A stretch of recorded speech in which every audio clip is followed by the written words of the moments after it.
Galactic Library. Presence. Around the World in 80 Days. Chapter 1. In which Phileas Fogg and Passepartout accept each other, the one as master, the other as man. Mr. Phileas Fogg lived in 1872 at number 7, Savile Row, Burlington Gardens, the house in which Sheridan died in 1814. He was one of the most noticeable members of the Reform Club, though he seemed always to avoid attracting attention, an enigmatical personage about whom little was known, except that he was a polished man of the world. People said that he resembled Byron, at least that his head was Byronic, but he was a bearded, tranquil Byron who might live on 1,000 years without growing old. Certainly an Englishman, it was more doubtful whether Phileas Fogg was a Londoner. He was never seen on 'Change, nor at the bank, nor in the counting rooms of the city. No ships ever came into London docks of which he was the owner. He had no public employment. He had never been entered at any of the Inns of Court, either at the Temple, or Lincoln's Inn, or Gray's Inn, nor had his voice ever resounded in the Court of Chancery, or in the Exchequer, or the Queen's Bench, or the ecclesiastical courts. He certainly was not a manufacturer, nor was he a merchant, or a gentleman farmer. His name was strange to the scientific and learned societies, and he never was known to take part in the sage deliberations of the Royal Institution or the London Institution, the Artisans' Association, or the Institution of Arts and Sciences. He belonged, in fact, to none of the numerous societies which swarm in the English capital, from the harmonic to that of the entomologists, founded mainly for the purpose of abolishing pernicious insects. Phileas Fogg was a member of the Reform, and that was all. The way in which he got admission to this exclusive club was simple enough. He was recommended by the Barings, with whom he had an open credit. His checks were regularly paid at sight from his account current, which was always flush. Was Phileas Fogg rich? Undoubtedly. But those who knew him best could not imagine how he had made his fortune, and Mr. Fogg was the last person to whom to apply for the information. He was not lavish, nor on the contrary avaricious, for whenever he knew that money was needed for a noble, useful, or benevolent purpose, he supplied it quietly and sometimes anonymously. He was, in short, the least communicative of men. He talked very little, and seemed all the more mysterious for his taciturn manner. His daily habits were quite open to observation, but whatever he did was so exactly the same thing that he had always done before that the wits of the curious were fairly puzzled. Had he traveled? It was likely, for no one seemed to know the world more familiarly. There was no spot so secluded that he did not appear to have an intimate acquaintance with it. He often corrected with a few clear words the 1,000 conjectures advanced by members of the club as to lost and unheard of travelers, pointing out the true probabilities and seeming as if gifted with a sort of second sight. So often did events justify his predictions. He must have traveled everywhere, at least in the spirit. It was at least certain that Phileas Fogg had not absented himself from London for many years. Those who were honored by a better acquaintance with him than the rest declared that nobody could pretend to have ever seen him anywhere else. His sole pastimes were reading the papers and playing whist. He often won at this game, which, as a silent one, harmonized with his nature. But his winnings never went into his purse, being reserved as a fund for his charities. Mr. Fogg played, not to win, but for the sake of playing. The game was in his eyes a contest, a struggle with a difficulty, yet a motionless, unwearying struggle, congenial to his tastes. Phileas Fogg was not known to have either wife or children, which may happen to the most honest people, either relatives or near friends, which is certainly more unusual. He lived alone in his house in Savile Row, whither none penetrated. A single domestic sufficed to serve him. He breakfasted and dined at the club, at hours mathematically fixed, in the same room at the same table, never taking his meals with other members, much less bringing a guest with him, and went home at exactly midnight, only to retire at once to bed. He never used the cozy chambers which the Reform provides for its favored members. He passed 10 hours out of the 24 in Savile Row, either in sleeping or making his toilet. When he chose to take a walk, it was with a regular step in the entrance hall with its mosaic flooring, or in the circular gallery with its dome supported by 20 red porphyry ionic columns and illumined by blue-painted windows. When he breakfasted or dined all the resources of the club, its kitchens and pantries, its buttery and dairy, aided to crowd his table with their most succulent stores. He was served by the gravest waiters in dress coats and shoes with swan-skin soles, who proffered the viands in special porcelain and on the finest linen. Club decanters of a lost mold contained his sherry, his port, and his cinnamon-spiced claret, while his zier is cinnamon-spiced claret, while his zier from the American lakes. If to live in this style is to be eccentric, it must be confessed that there is something good in eccentricity. The mansion in Seville Row, though not sumptuous, was exceedingly comfortable. The habits of its occupant were such as to demand but little from the sole domestic, but Phileas Fogg required him to be almost superhumanly prompt and regular. On this very 2nd of October he had dismissed James Forster, because that luckless youth had brought him shaving water at 84 degrees Fahrenheit instead of 86, and he was awaiting his successor, who was due at the house between 11 and half past. Phileas Fogg was seated squarely in his armchair, his feet close together like those of a grenadier on parade, his hands resting on his knees, his body straight, his head erect. He was steadily watching a complicated clock which indicated the hours, the minutes, the seconds, the days, the months, and the years. At exactly half past 11, Mr. Fogg would, according to his daily habit, quit Savile Row and repair to the Reform. A rap at this moment sounded on the door of the cozy apartment where Phileas Fogg was seated, and James Forster, the dismissed servant, appeared. "The new servant," said he. A young man of 30 advanced and bowed. "You are a Frenchman, I believe?" asked Phileas Fogg, "and your name is John?" "Jean, if monsieur pleases," replied the newcomer. "Jean Passepartout, a surname which has clung to me because I have a natural aptness for going out of one business into another. I believe I'm honest, monsieur, but to be outspoken, I've had several trades.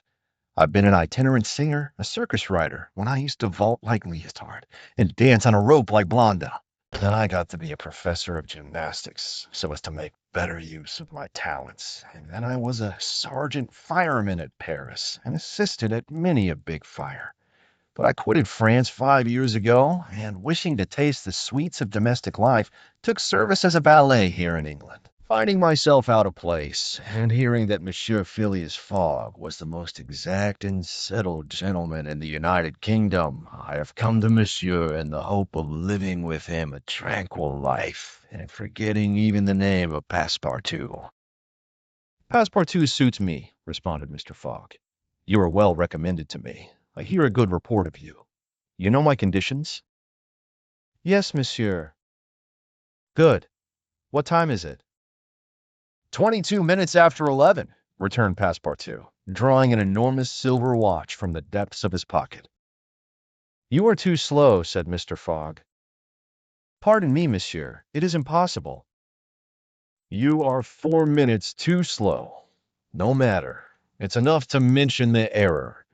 Now, from this moment, 29 minutes after 11 a.m., this Wednesday, October 2nd, you are in my service." Phileas Fogg got up, took his hat in his left hand, put it on his head with an automatic motion, and went off without a word.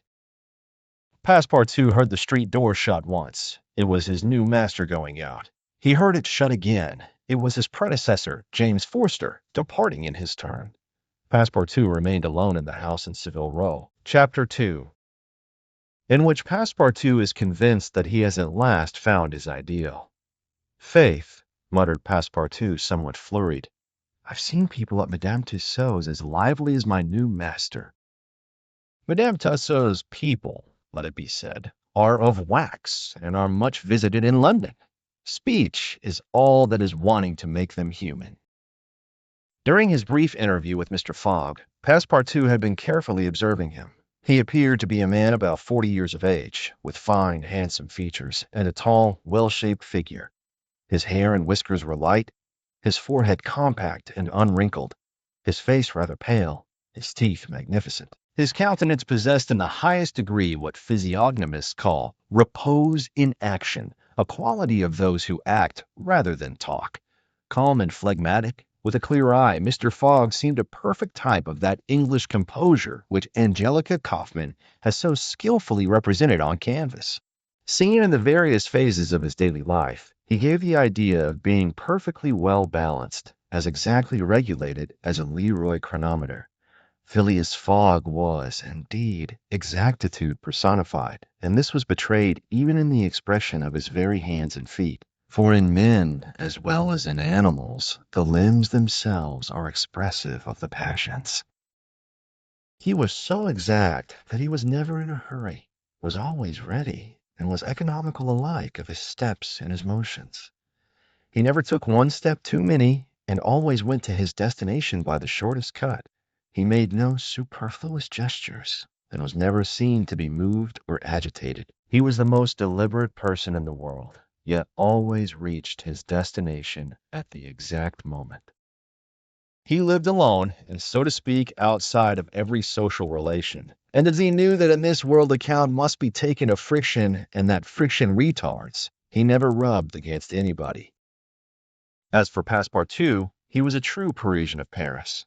Since he had abandoned his own country for England, taking service as a valet, he had in vain searched for a master after his own heart. Passepartout was by no means one of those pert dunces depicted by Molière, with a bold gaze and a nose held high in the air. He was an honest fellow, with a pleasant face, lips a trifle protruding, soft-mannered, and serviceable, with a good round head, such as one likes to see on the shoulders of a friend. His eyes were blue, his complexion rubicund, his figure almost portly and well-built, his body muscular, and his physical powers fully developed by the exercises of his younger days. His brown hair was somewhat tumbled, for while the ancient sculptors are said to have known 18 methods of arranging Minerva's tresses, Passepartout was familiar with but one of dressing his own. 3 strokes of a large tooth comb completed his toilet.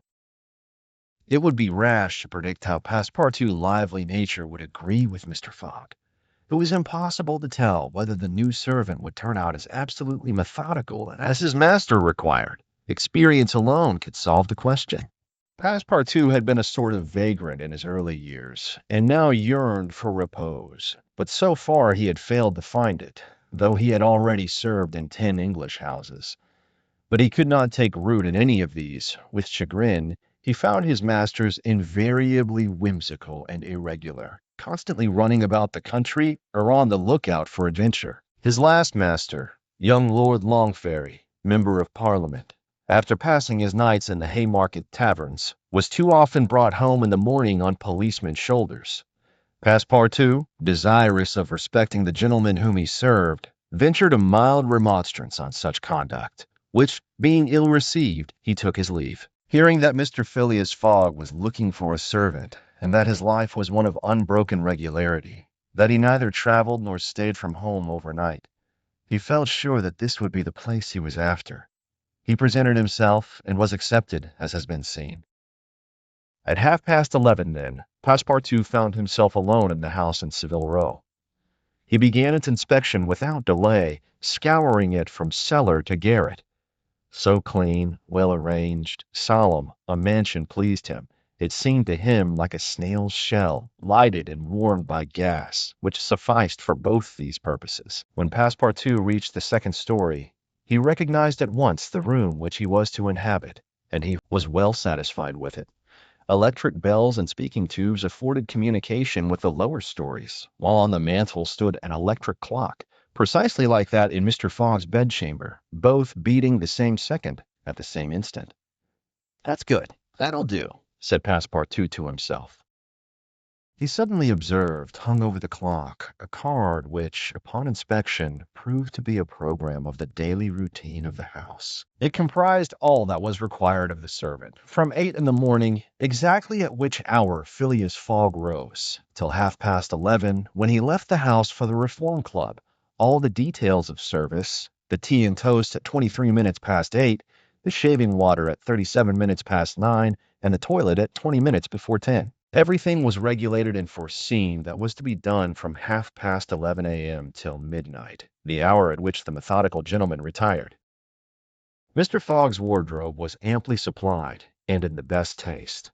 Each pair of trousers, coat, and vest bore a number, indicating the time of year and season at which they were in turn to be laid out for wearing, and the same system was applied to the master's shoes. In short, the house in Savile Row, which must have been a very temple of disorder and unrest under the illustrious but dissipated Sheridan, was coziness, comfort, and method idealized. There was no study, nor were there books, which would have been quite useless to Mr. Fogg. For at the Reform, 2 libraries, one of general literature and the other of law and politics, were at his service. A moderate-sized safe stood in his bedroom, constructed so as to defy fire as well as burglars. But Passepartout found neither arms nor hunting weapons anywhere. Everything betrayed the most tranquil and peaceable habits.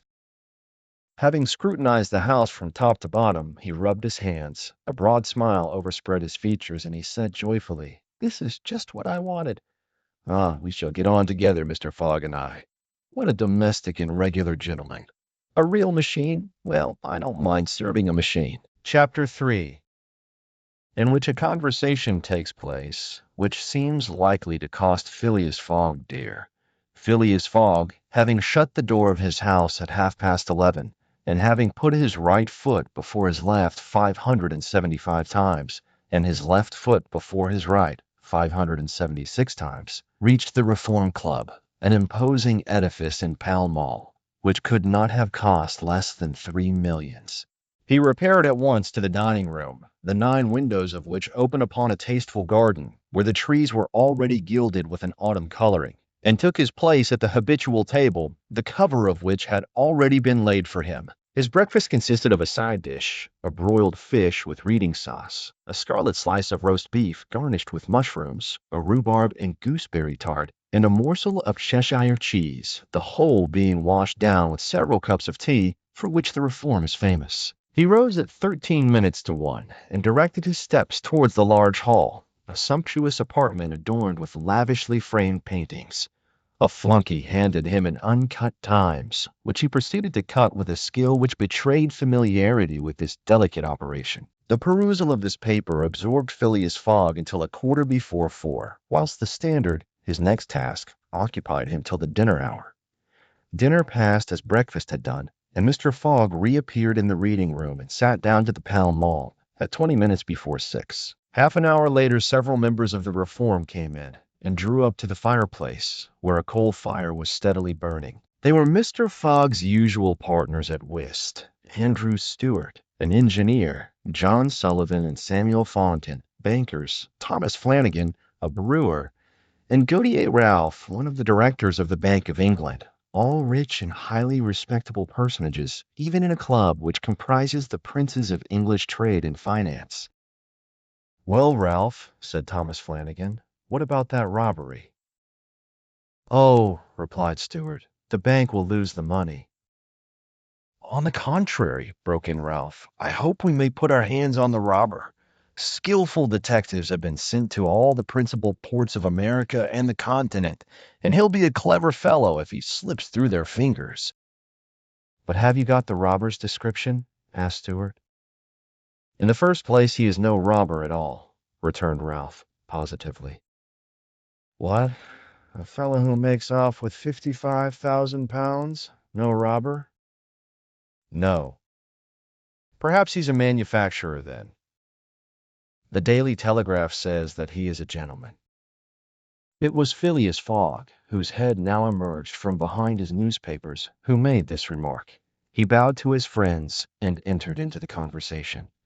The affair which formed its subject, and which was town talk, had occurred 3 days before at the Bank of England. A package of bank notes, to the value of £55,000, had been taken from the principal cashier's table, that functionary being at the moment engaged in registering the receipt of 3 shillings and 6pence.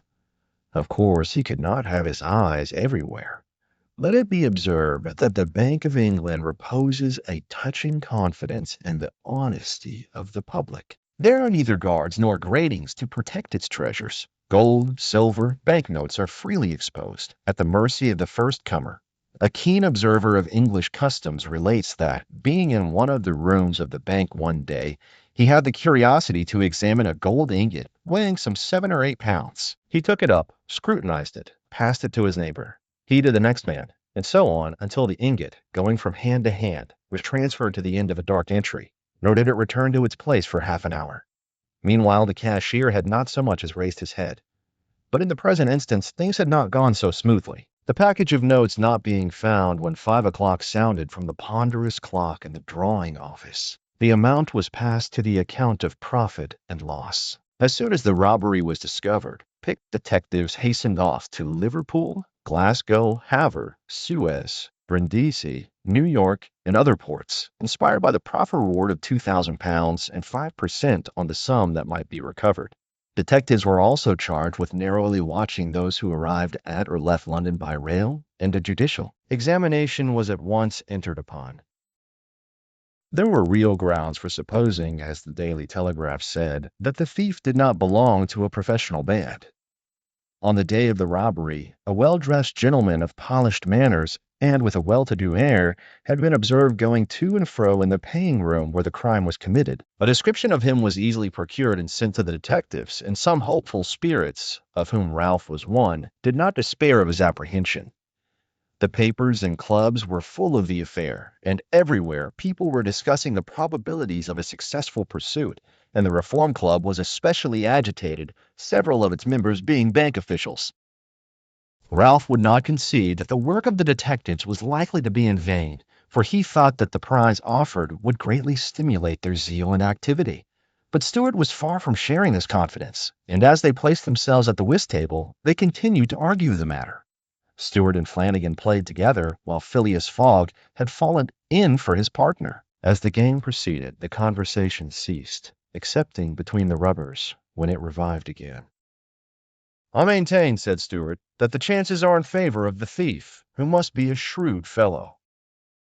"Well, but where can he fly to?" asked Ralph. "No country is safe for him." "Pshaw!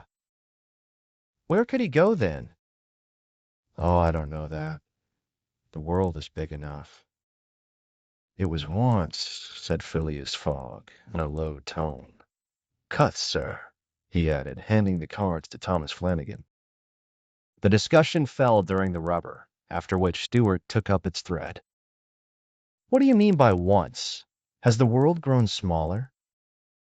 "Certainly," returned Ralph. "I agree with Mr. Fogg.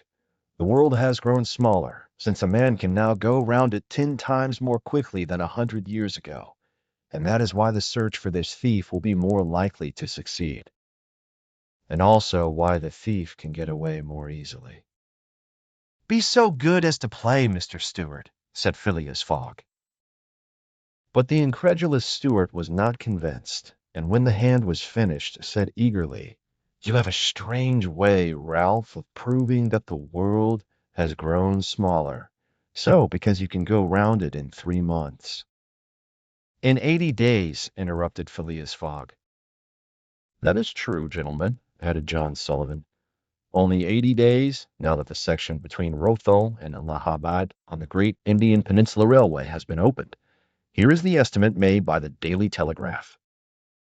From London to Suez, via Mont Cenis and Brindisi by rail and steamboats, 7 days. From Suez to Bombay by steamer, 13. From Bombay to Calcutta by rail, 3. From Calcutta to Hong Kong by steamer, 13. From Hong Kong to Yokohama, Japan by steamer, 6. From Yokohama to San Francisco by steamer, 22. From San Francisco to New York by rail, 7. From New York to London by steamer and rail, 9. Why, total 80 days. "Yes, in 80 days," exclaimed Stewart, who in his excitement made a false deal. "But that doesn't take into account bad weather. contrary winds, shipwrecks, railway accidents, and so on. All included, returned Phileas Fogg, continuing to play despite the discussion. But suppose the Hindus or Indians pull up the rails, replied Stewart. Suppose they stop the trains, pillage the luggage vans, and scalp the passengers. All included, calmly retorted Fogg, adding, as he threw down the cards, 2 trumps. Stewart, whose turn it was to deal, gathered them up and went on. You are right, theoretically, Mr. Fogg, but practically. Practically also, Mr. Stewart. I'd like to see you do it in 80 days. It depends on you. Shall we go? Heaven preserve me, but I would wager £4,000 that such a journey, made under these conditions, is impossible. Quite possible, on the contrary, returned Mr. Fogg. Well, make it then. The journey round the world in 80 days? Yes. I should like nothing better. When? At once. Only I warn you that I shall do it at your expense. It's absurd, cried Stewart, who was beginning to be annoyed at the persistency of his friend. Come, let's go on with the game. Deal over again, then, said Phileas Fogg. There's a false deal. Stewart took up the pack with a feverish hand, then suddenly put them down again. Well, Mr. Fogg, said he, it shall be so. I will wager the 4,000 on it. Calm yourself, my dear Stewart, said Fallington. It's only a joke. When I say I'll wager, returned Stewart, I mean it. All right, said Mr. Fogg, and turning to the others, he continued, I have a deposit of 20,000 at Barings, which I will willingly risk upon it. 20,000 pounds, cried Sullivan. 20,000 pounds, which you would lose by a single accidental delay. The unforeseen does not exist, quietly replied Phileas Fogg. But, Mr. Fogg, 80 days are only the estimate of the least possible time in which the journey can be made. A well-used minimum suffices for everything. But in order not to exceed it, you must jump mathematically from the trains upon the steamers, and from the steamers upon the trains again. I will jump, mathematically. You are joking. A true Englishman doesn't joke when he is talking about so serious a thing as a wager, replied Phileas Fogg, solemnly. I will bet 20,000 pounds against anyone who wishes that I will make the tour of the world in 80 days or less, in 1,920 hours, or 115,200 minutes. Do you accept? We accept, replied Messrs. Stewart, Fallington, Sullivan, Flanagan, and Ralph, after consulting each other. Good, said Mr. Fogg. The train leaves for Dover at 9:15. I will take it. This very evening? Asked Stewart. This very evening, returned Phileas Fogg. He took out and consulted a pocket almanac, and added, as today is Wednesday, the 2nd of October, I shall be due in London, in this very room of the Reform Club, on Saturday the 21st of December, at 9:15 p.m., or else the 20,000 pounds now deposited in my name at Barings will belong to you, in fact, and in right, gentlemen. Here is a check for the amount. A memorandum of the wager was at once drawn up and signed by the 6 parties, during which Phileas Fogg preserved a stoical composure. He certainly did not bet to win, and had only staked the 20,000 pounds, half of his fortune, because he foresaw that he might have to expend the other half to carry out this difficult, not to say unattainable, project. As for his antagonists, they seemed much agitated, not so much by the value of their stake as because they had some scruples about betting under conditions so difficult to their friend. The clock struck 7, and the party offered to suspend the game so that Mr. Fogg might make his preparations for departure. I'm quite ready now, was his tranquil response. Diamonds or trumps? Be so good as to play, gentlemen. Chapter 4, in which Phileas Fogg astounds Passepartout, his servant. Having won 20 guineas at whist and taken leave of his friends, Phileas Fogg, at 7:25, left the Reform Club. Passepartout, who had conscientiously studied the program of his duties, was more than surprised to see his master guilty of the inexactness of appearing at this unaccustomed hour, for according to rule, he was not due in Savile Row until precisely midnight. Mr. Fogg repaired to his bedroom and called out, "Passepartout!" Passepartout did not reply. It could not be he who was called. It was not the right hour. "Passepartout," repeated Mr. Fogg, without raising his voice. Passepartout made his appearance. "I've called you twice," observed his master. "But it is not midnight," responded the other, showing his watch. "I know it. I don't blame you. We start for Dover and Calais in 10 minutes. A puzzled grin overspread Passepartout's round face. Clearly, he had not comprehended his master. "Monsieur is going to leave home?" "Yes," returned Phileas Fogg. "We are going round the world."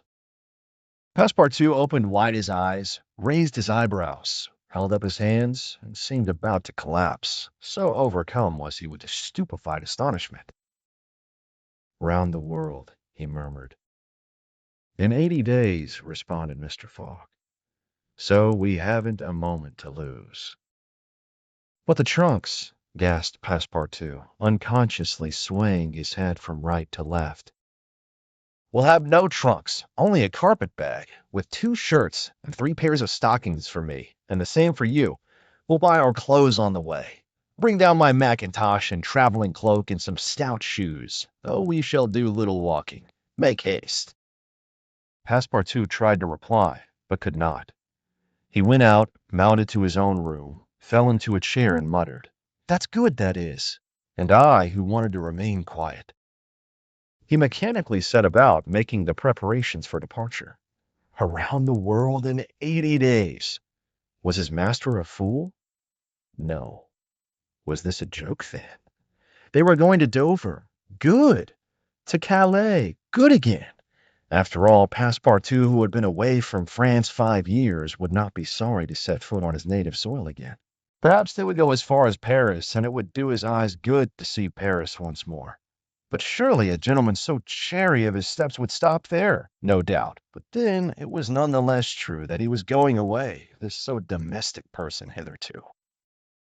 By 8 o'clock, Passepartout had packed the modest carpet-bag, containing the wardrobes of his master and himself. Then, still troubled in mind, he carefully shut the door of his room and descended to Mr. Fogg.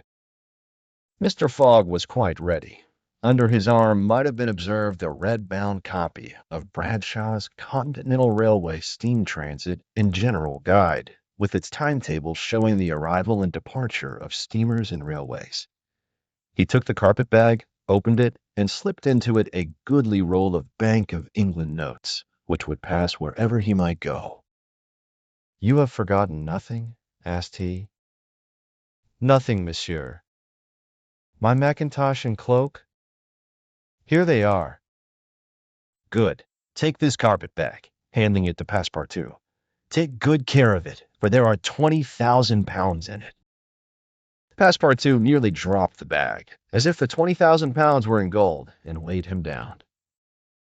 Master and man then descended. The street door was double-locked, and at the end of Savile Row they took a cab and drove rapidly to Charing Cross. The cab stopped before the railway station at 20 minutes past 8. Passepartout jumped off the box and followed his master, who, after paying the cabman, was about to enter the station, when a poor beggar woman, with a child in her arms, her naked feet smeared with mud, her head covered with a wretched bonnet, from which hung a tattered feather, and her shoulders shrouded in a ragged shawl, approached and mournfully asked for alms.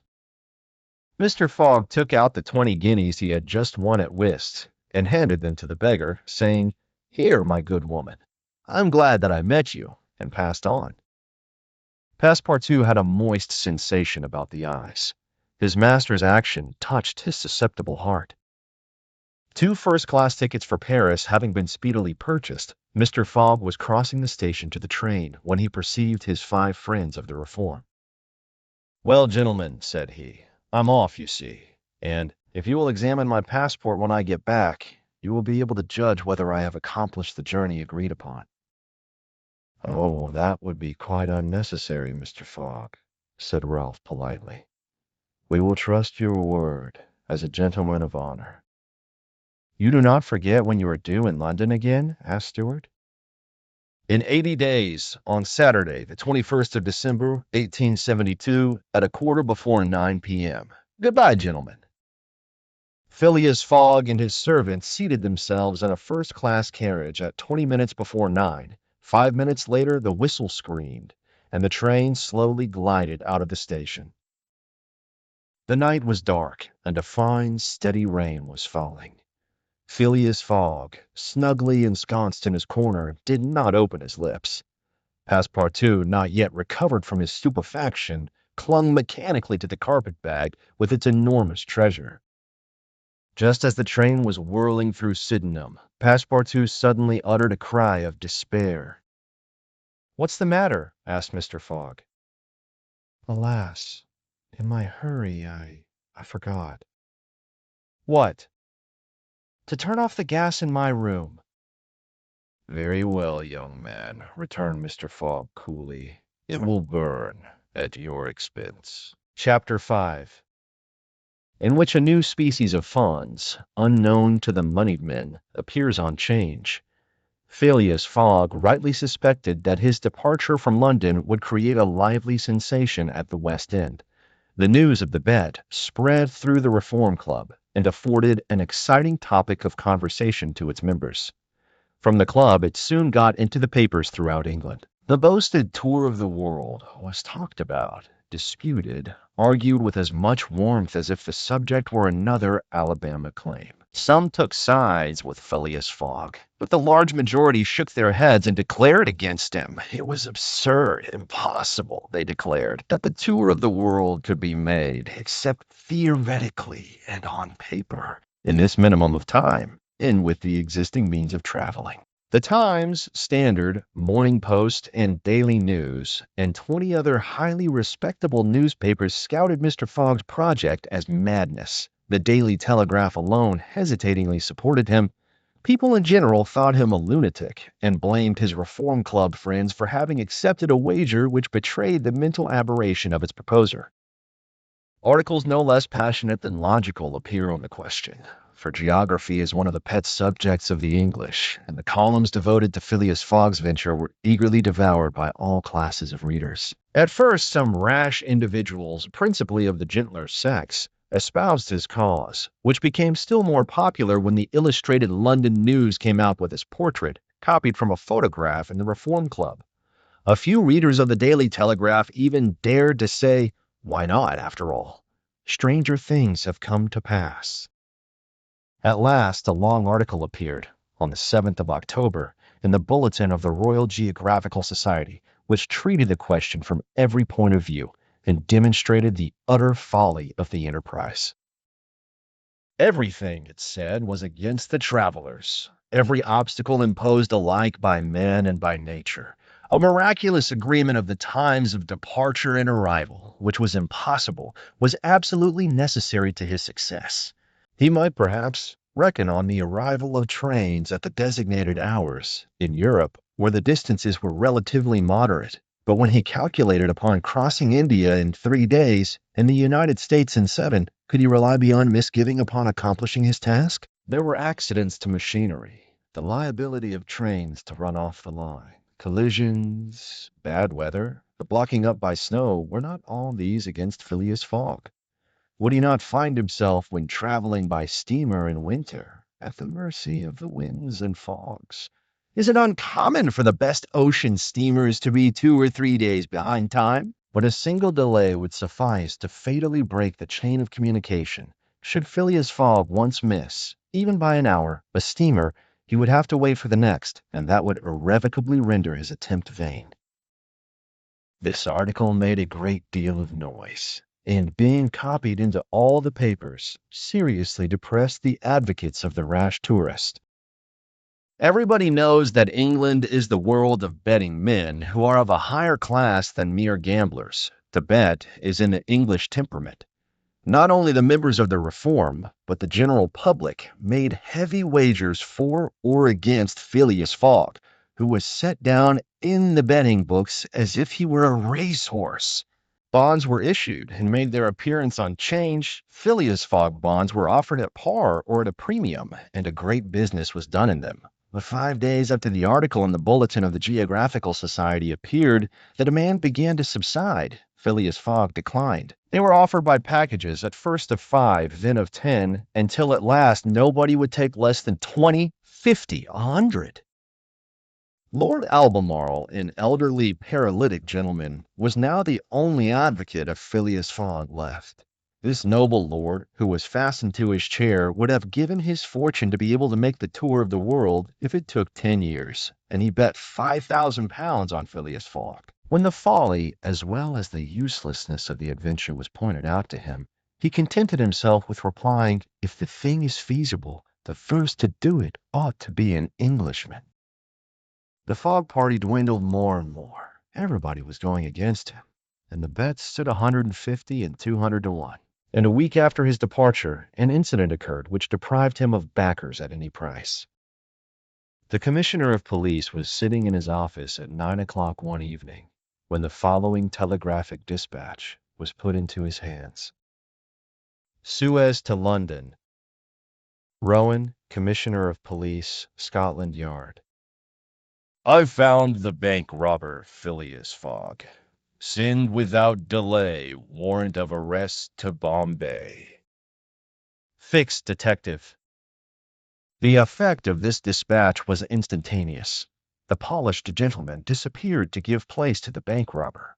His photograph, which was hung with those of the rest of the members at the Reform Club, was minutely examined, and it betrayed, feature by feature, the description of the robber which had been provided to the police. The mysterious habits of Phileas Fogg were recalled, his solitary ways, his sudden departure, and it seemed clear that, in undertaking a tour round the world on the pretext of a wager, he had had no other end in view than to elude the detectives and throw them off his track. Chapter 6, in which Fix the detective betrays a very natural impatience.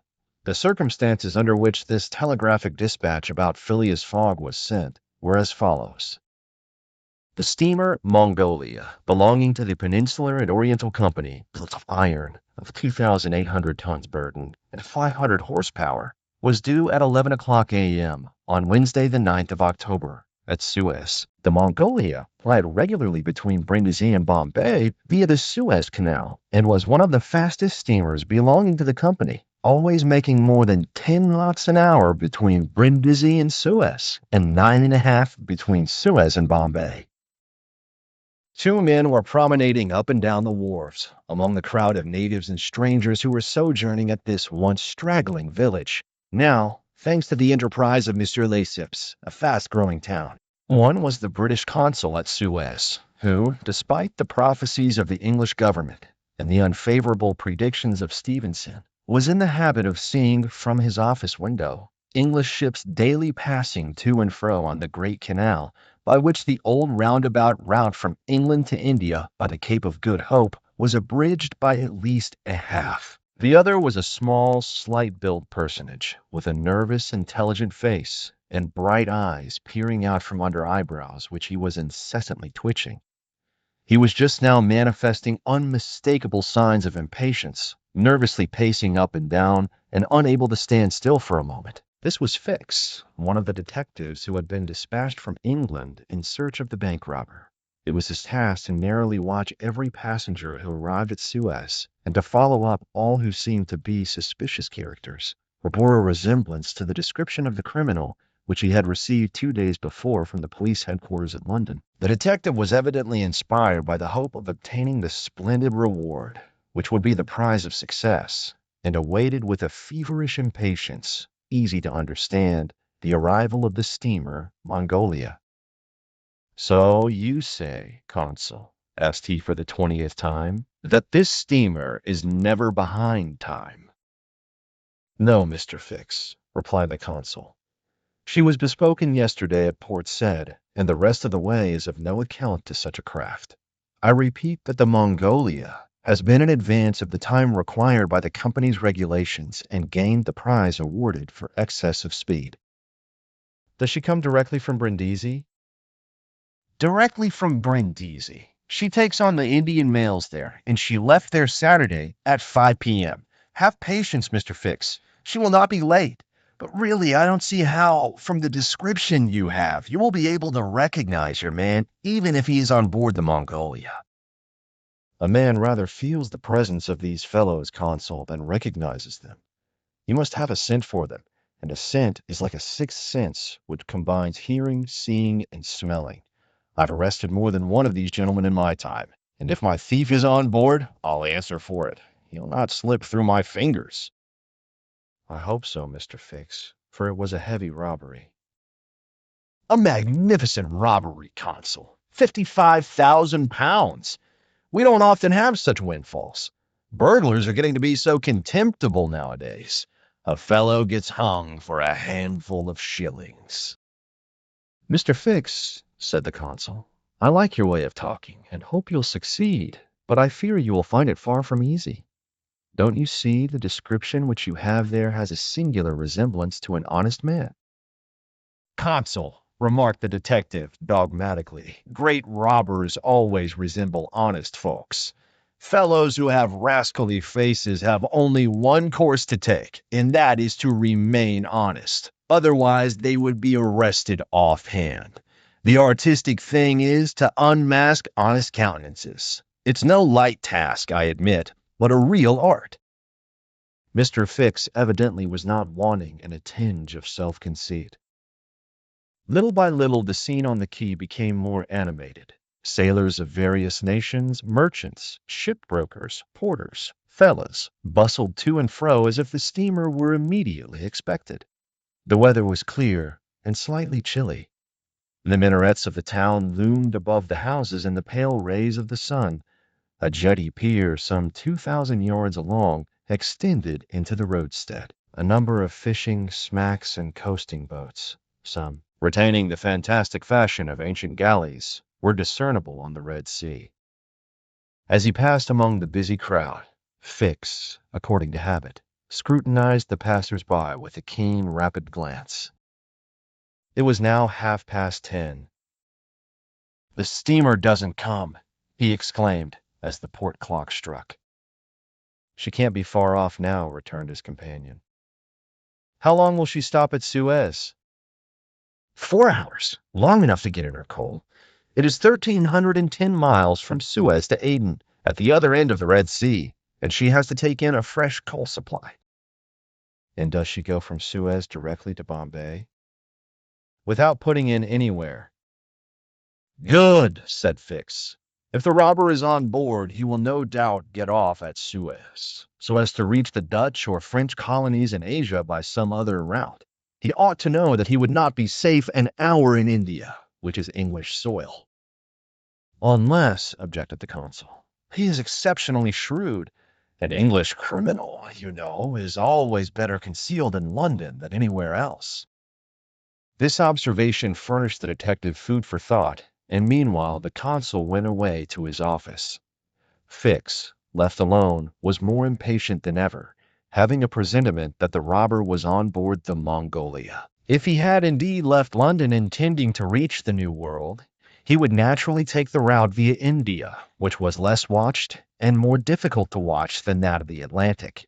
But Fix's reflections were soon interrupted by a succession of sharp whistles, which announced the arrival of the Mongolia. The porters and fellows rushed down the quay, and a dozen boats pushed off from the shore to go and meet the steamer.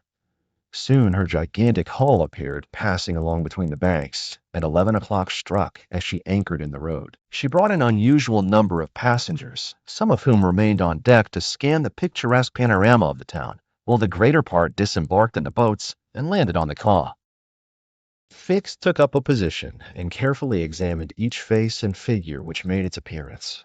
Presently one of the passengers, after vigorously pushing his way through the importunate crowd of porters, came up to him and politely asked if he could point out the English consulate, at the same time showing a passport which he wished to have viséd. Fix instinctively took the passport, and with a rapid glance read the description of its bearer. An involuntary motion of surprise nearly escaped him, for the description in the passport was identical with that of the bank robber which he had received from Scotland Yard. Is this your passport? Asked he. No, it's my master's. And your master is? He stayed on board. But he must go to the consuls in person so as to establish his identity. Oh, is that necessary? Quite indispensable. And where is the consulate? There, on the corner of the square, said Fix, pointing to a house 200 steps off. I'll go and fetch my master, who won't be much pleased, however, to be disturbed. The passenger bowed to Fix and returned to the steamer. Chapter 7, which once more demonstrates the uselessness of passports as aids to detectives. The detective passed down the quay and rapidly made his way to the consul's office, where he was at once admitted to the presence of that official. Consul, said he without preamble, I have strong reasons for believing that my man is a passenger on the Mongolia, and he narrated what had just passed concerning the passport. Well, Mr. Fix, replied the consul, I shall not be sorry to see the rascal's face, but perhaps he won't come here. That is, if he is the person you suppose him to be. A robber doesn't quite like to leave traces of his flight behind him, and besides, he is not obliged to have his passport countersigned. If he is as shrewd as I think he is, consul, he will come. To have his passport visaed? Yes. Passports are only good for annoying honest folks, and aiding in the flight of rogues. I assure you it will be quite the thing for him to do, but I hope you will not visa the passport. Why not? If the passport is genuine, I have no right to refuse. Still, I must keep this man here until I can get a warrant to arrest him from London. Ah, that's your lookout, but I cannot. The consul did not finish his sentence, for as he spoke, a knock was heard at the door, and two strangers entered, one of whom was the servant whom Fix had met on the quay. The other, who was his master, held out his passport with the request that the consul would do him the favor to visa it. The consul took the document and carefully read it, whilst Fix observed, or rather devoured, the stranger with his eyes from a corner of the room. You are Mr. Phileas Fogg, said the consul, after reading the passport. I am. And this man is your servant? He is a Frenchman named Passepartout. You are from London? Yes. And you are going to Bombay? Very good, sir. You know that a visa is useless and that no passport is required? I know it, sir, replied Phileas Fogg, but I wish to prove by your visa that I came by Suez. Very well, sir. The consul proceeded to sign and date the passport, after which he added his official seal. Mr. Fogg paid the customary fee, coldly bowed, and went out, followed by his servant. Well? Queried the detective. Well, he looks and acts like a perfectly honest man, replied the consul. Possibly, but that is not the question. Do you think, consul, that this phlegmatic gentleman resembles feature by feature the robber whose description I have received? I concede that, but then you know all descriptions. I'll make certain of it, interrupted Fix. The servant seems to me less mysterious than the master. Besides, he's a Frenchman and can't help talking. Excuse me for a little while, consul. Fix started off in search of Passepartout. Meanwhile, Mr. Fogg, after leaving the consulate, repaired to the quay, gave some orders to Passepartout, went off to the Mongolia in a boat, and descended to his cabin. He took up his notebook, which contained the following memoranda. Left London Wednesday, October 2nd at 8:45 p.m. Reached Paris Thursday, October 3rd at 7:20 a.m. Left Paris Thursday at 8:40 a.m. Reached Huon by Mont-Cenis Friday, October 4th at 6:35 a.m. Left Huon Friday at 7:20 a.m. Arrived at Brindisi Saturday, October 5th at 4 p.m. Sailed on the Mongolia Saturday at 5 p.m. Reached Suez Wednesday, October 9th at 11 a.m. Total of hours spent, 158, 1/2, or in days, 6 days and a half. These dates were inscribed in an itinerary divided into columns indicating the month, the day of the month, and a day for the stipulated and actual arrivals at each principal point: Paris, Brindisi, Suez, Bombay, Calcutta, Singapore, Hong Kong, Yokohama, San Francisco, New York, and London from the 2nd of October to the 21st of December, in giving the space for setting down the gain made or the loss suffered all in ayin. This methodical record thus contained an account of everything needed, and Mr. Fogg always knew whether he was behindhand or in advance of his time.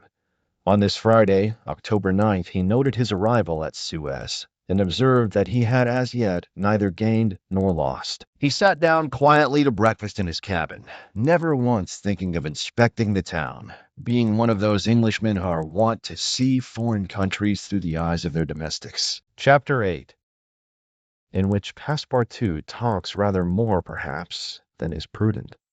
Fix soon rejoined Passepartout, who was lounging and looking about on the quay, as if he did not feel that he, at least, was obliged not to see anything. "Well, my friend," said the detective, coming up with him, "is your passport visaed?" "Ah, it's you, is it, monsieur?" responded Passepartout. "Thanks. Yes, the passport is all right." "And you are looking about you?" "Yes, but we travel so fast that I seem to be journeying in a dream. So this is Suez?" "Yes." "In Egypt?" "Certainly in Egypt." "And in Africa?" "In Africa." "In Africa," repeated Passepartout. "Just think, monsieur, I had no idea that we should go farther than Paris, and all that I saw of Paris was between 20 minutes past 7 and 20 minutes before 9 in the morning, between the Northern and Alliance stations, through the windows of a car and in a driving rain. How I regret not having seen once more Père Lachaise and the circus in the Champs-Élysées." "You are in a great hurry, then." "I am not, but my master is. By the way, I must buy some shoes and shirts. We came away without trunks, only with a carpet bag." "I will show you an excellent shop for getting what you want." "Really, monsieur, you are very kind." And they walked off together, Passepartout chatting volubly as they went along. "Above all," said he, "don't let me lose the steamer." "You have plenty of time. It's only 12 o'clock." Passepartout pulled out his big watch. 12, he exclaimed. "Why, it's only 8 minutes before 10. "Your watch is slow." "My watch?" "A family watch, monsieur, which has come down from my great-grandfather. It doesn't vary 5 minutes in the year. It's a perfect chronometer, look you." "I see how it is," said Fix. "You have kept London time, which is 2 hours behind that of Suez. You ought to regulate your watch at noon in each country." "I regulate my watch? Never." "Well, then, it will not agree with the sun." "So much the worse for the sun, monsieur. The sun will be wrong then." And the worthy fellow returned the watch to its fob with a defiant gesture. After a few minutes' silence, Fix resumed. "You left London hastily, then?" "I rather think so. Last Friday at 8 o'clock in the evening, Monsieur Fogg came home from his club, and 3/4 of an hour afterwards we were off." "But where is your master going?" "Always straight ahead. He is going round the world." "Round the world?" cried Fix. "Yes, and in 80 days. He says it is on a wager, but between us, I don't believe a word of it. That wouldn't be common sense. There is something else in the wind." "Ah, Mr. Fogg is a character, is he?" "I should say he was." "Is he rich?" "No doubt, for he is carrying an enormous sum in brand-new banknotes with him.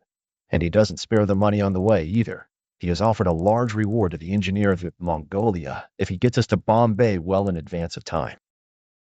"And you have known your master a long time?" "Why, no. I entered his service the very day we left London." The effect of these replies upon the already suspicious and excited detective may be imagined. The hasty departure from London soon after the robbery, the large sum carried by Mr. Fogg, his eagerness to reach distant countries, the pretext of an eccentric and foolhardy bet, all confirmed Fix in his theory. He continued to pump poor Passepartout and learned that he really knew little or nothing of his master, who lived a solitary existence in London, was said to be rich, though no one knew whence came his riches, and was mysterious and impenetrable in his affairs and habits. Fix felt sure that Phileas Fogg would not land at Suez, but was really going on to Bombay. "Is Bombay far from here?" asked Passepartout. "Pretty far. It is a 10 days' voyage by sea." "And in what country is Bombay?" "India." "In Asia?" "Certainly." "The deuce! I was going to tell you there's one thing that worries me. My burner." "What burner?" "My gas burner, which I forgot to turn off, and which is at this moment burning at my expense. I have calculated, monsieur, that I lose 2 shillings every 4 and 20 hours, exactly sixpence more than I earn, and you will understand that the longer our journey—" Did Fix pay any attention to Passepartout's trouble about the gas? It's not probable. He was not listening, but was cogitating a project. Passepartout and he had now reached the shop where Fix left his companion to make his purchases, after recommending him not to miss the steamer, and hurried back to the consulate. Now that he was fully convinced, Fix had quite recovered his equanimity. "Consul," said he, "I have no longer any doubt. I have spotted my man. He passes himself off as an odd stick who is going round the world in 80 days. "Then he's a sharp fellow," returned the consul, "and counts on returning to London after putting the police of the two countries off his track." "We'll see about that," replied Fix. "But are you not mistaken?" "Not mistaken." Why was this robber so anxious to prove by the visa that he had passed through Suez? "Why? I have no idea, but listen to me." He reported in a few words the most important parts of his conversation with Passepartout. "In short," said the consul, "appearances are wholly against this man. And what are you going to do?" "Send a dispatch to London for a warrant of arrest, to be dispatched instantly to Bombay, take passage on board the Mongolia, follow my rogue to India, and there on English ground arrest him politely, with my warrant in my hand and my hand on his shoulder."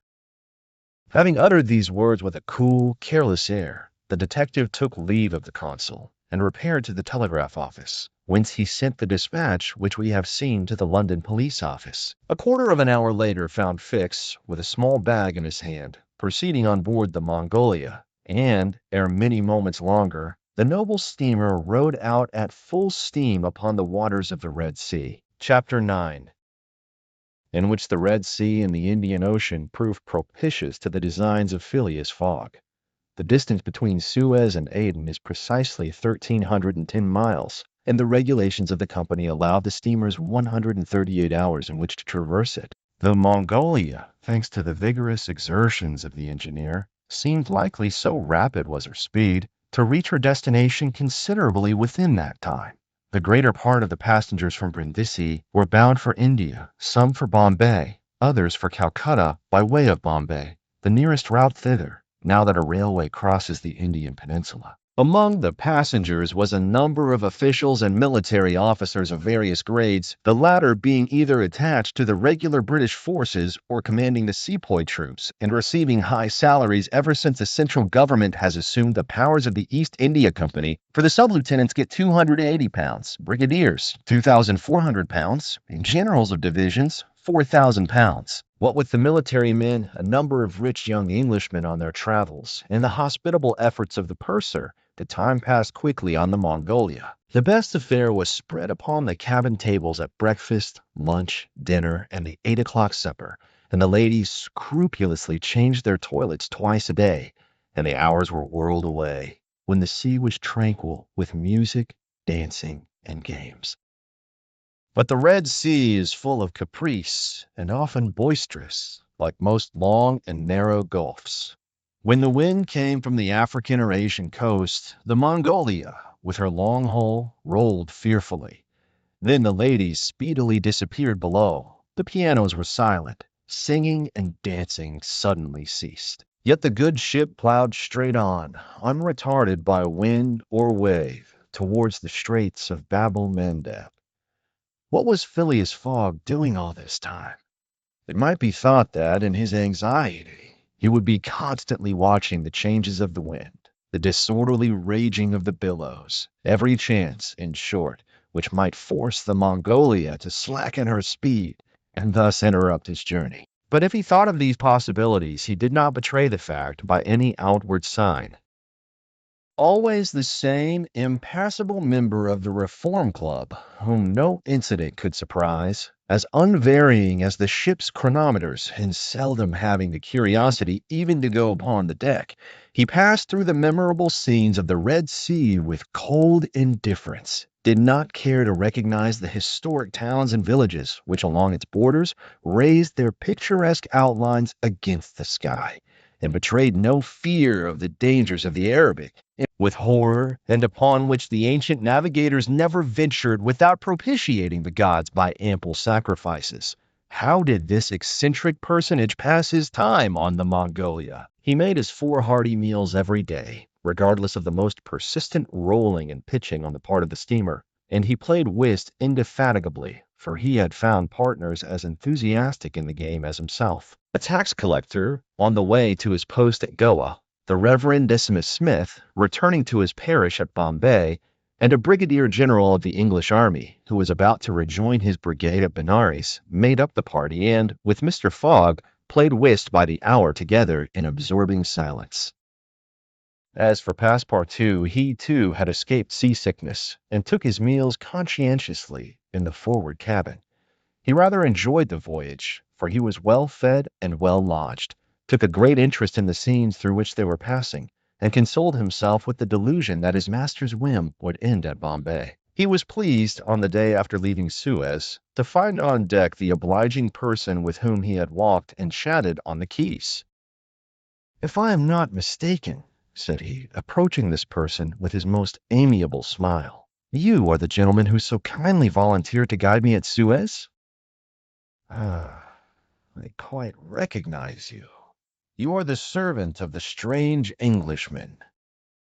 "Just so, monsieur." "Fix." "Monsieur Fix," resumed Passepartout, "I'm charmed to find you on board. Where are you bound?" "Like you, to Bombay." "That's capital. Have you made this trip before?" "Several times. I am one of the agents of the Peninsular Company." "Then you know India?" "Why, yes," replied Fix, who spoke cautiously. "A curious place, this India." "Oh, very curious. Mosques, minarets, temples, fakirs, pagodas, tigers, snakes, elephants.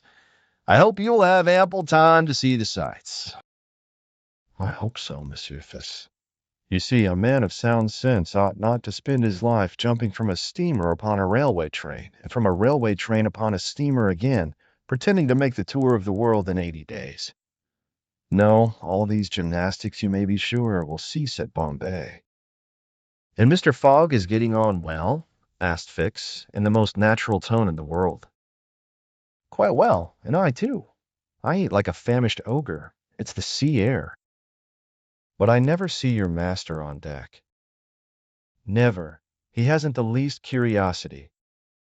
"Do you know, Mr. Passepartout, that this pretended tour in 80 days may conceal some secret errand, perhaps a diplomatic mission?" "Faith, Monsieur Fitz, I assure you I know nothing about it, nor would I give half a crown to find out." After this meeting, Passepartout and Fix got into the habit of chatting together, the latter making it a point to gain the worthy man's confidence.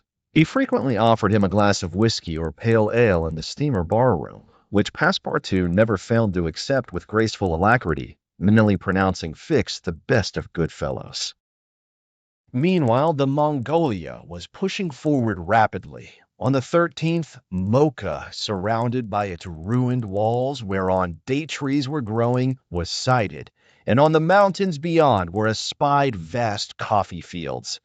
They held a passport in place and thought that, with its circular walls and dismantled fort, it looked like an immense coffee cup and saucer. The following night, they passed through the Strait of Bab el Mandeb, which means in Arabic, the Bridge of Tears, and the next day they put in at Steamer Point, northwest of Aden Harbor, to take in coal. This matter of fueling steamers is a serious one at such distances from the coal mines. It costs the Peninsular Company some £800,000 a year. In these distant seas, coal is worth £3 or £4 sterling a ton. The Mongolia had still 1,650 miles to traverse before reaching Bombay and was obliged to remain 4 hours at Steamer Point to coal up. But this delay, as it was foreseen, did not affect Phileas Fogg's program. Besides, the Mongolia, instead of reaching Aden on the morning of the 15th, when she was due, arrived there on the evening of the 14th, a gain of 15 hours. Mr. Fogg and his servant went ashore at Aden to have the passport again visaed. Fix, unobserved, followed them. The visa procured, Mr. Fogg returned on board to resume his former habits, while Passepartout, according to custom, sauntered about among the mixed population of Somalis, Banyans, Parsis, Jews, Arabs, and Europeans who comprised the 25,000 inhabitants of Aden. He gazed with wonder upon the fortifications which make this place the Gibraltar of the Indian Ocean, and the vast cisterns where the English engineers were still at work 2,000 years after the engineers of Solomon. Very curious, said Passepartout to himself on returning to the steamer. I see that it is by no means useless to travel, if a man wants to see something new. At 6 p.m., the Mongolia slowly moved out of the roadstead and was soon once more on the Indian Ocean. She had 168 hours in which to reach Bombay, and the sea was favorable, the wind being in the northwest and all sails aiding the engine. The steamer rolled but little. The ladies and fresh toilets reappeared on deck, and the singing and dancing were resumed. The trip was being accomplished most successfully, and Passepartout was enchanted with the congenial companion which chance had secured him in the person of the delightful Fix. On Sunday, October 20th, towards noon, they came in sight of the Indian coast. 2 hours later, the pilot came on board. A range of hills lay against the sky in the horizon, and soon the rows of palms which adorned Bombay came distinctly into view. The steamer entered the road formed by the islands in the bay, and at 4:30 she hauled up at the quays of Bombay. Phileas Fogg was in the act of finishing the 33rd rubber of the voyage, and his partner and himself, having, by a bold stroke, captured all 13 of the tricks, concluded this fine campaign with a brilliant victory. The Mongolia was due at Bombay on the 22nd. She arrived on the 20th. This was a gain to Phileas Fogg of 2 days since his departure from London, and he calmly entered the fact in the itinerary, in the column of gains. Chapter 10, in which Passepartout is only too glad to get off with the loss of his shoes.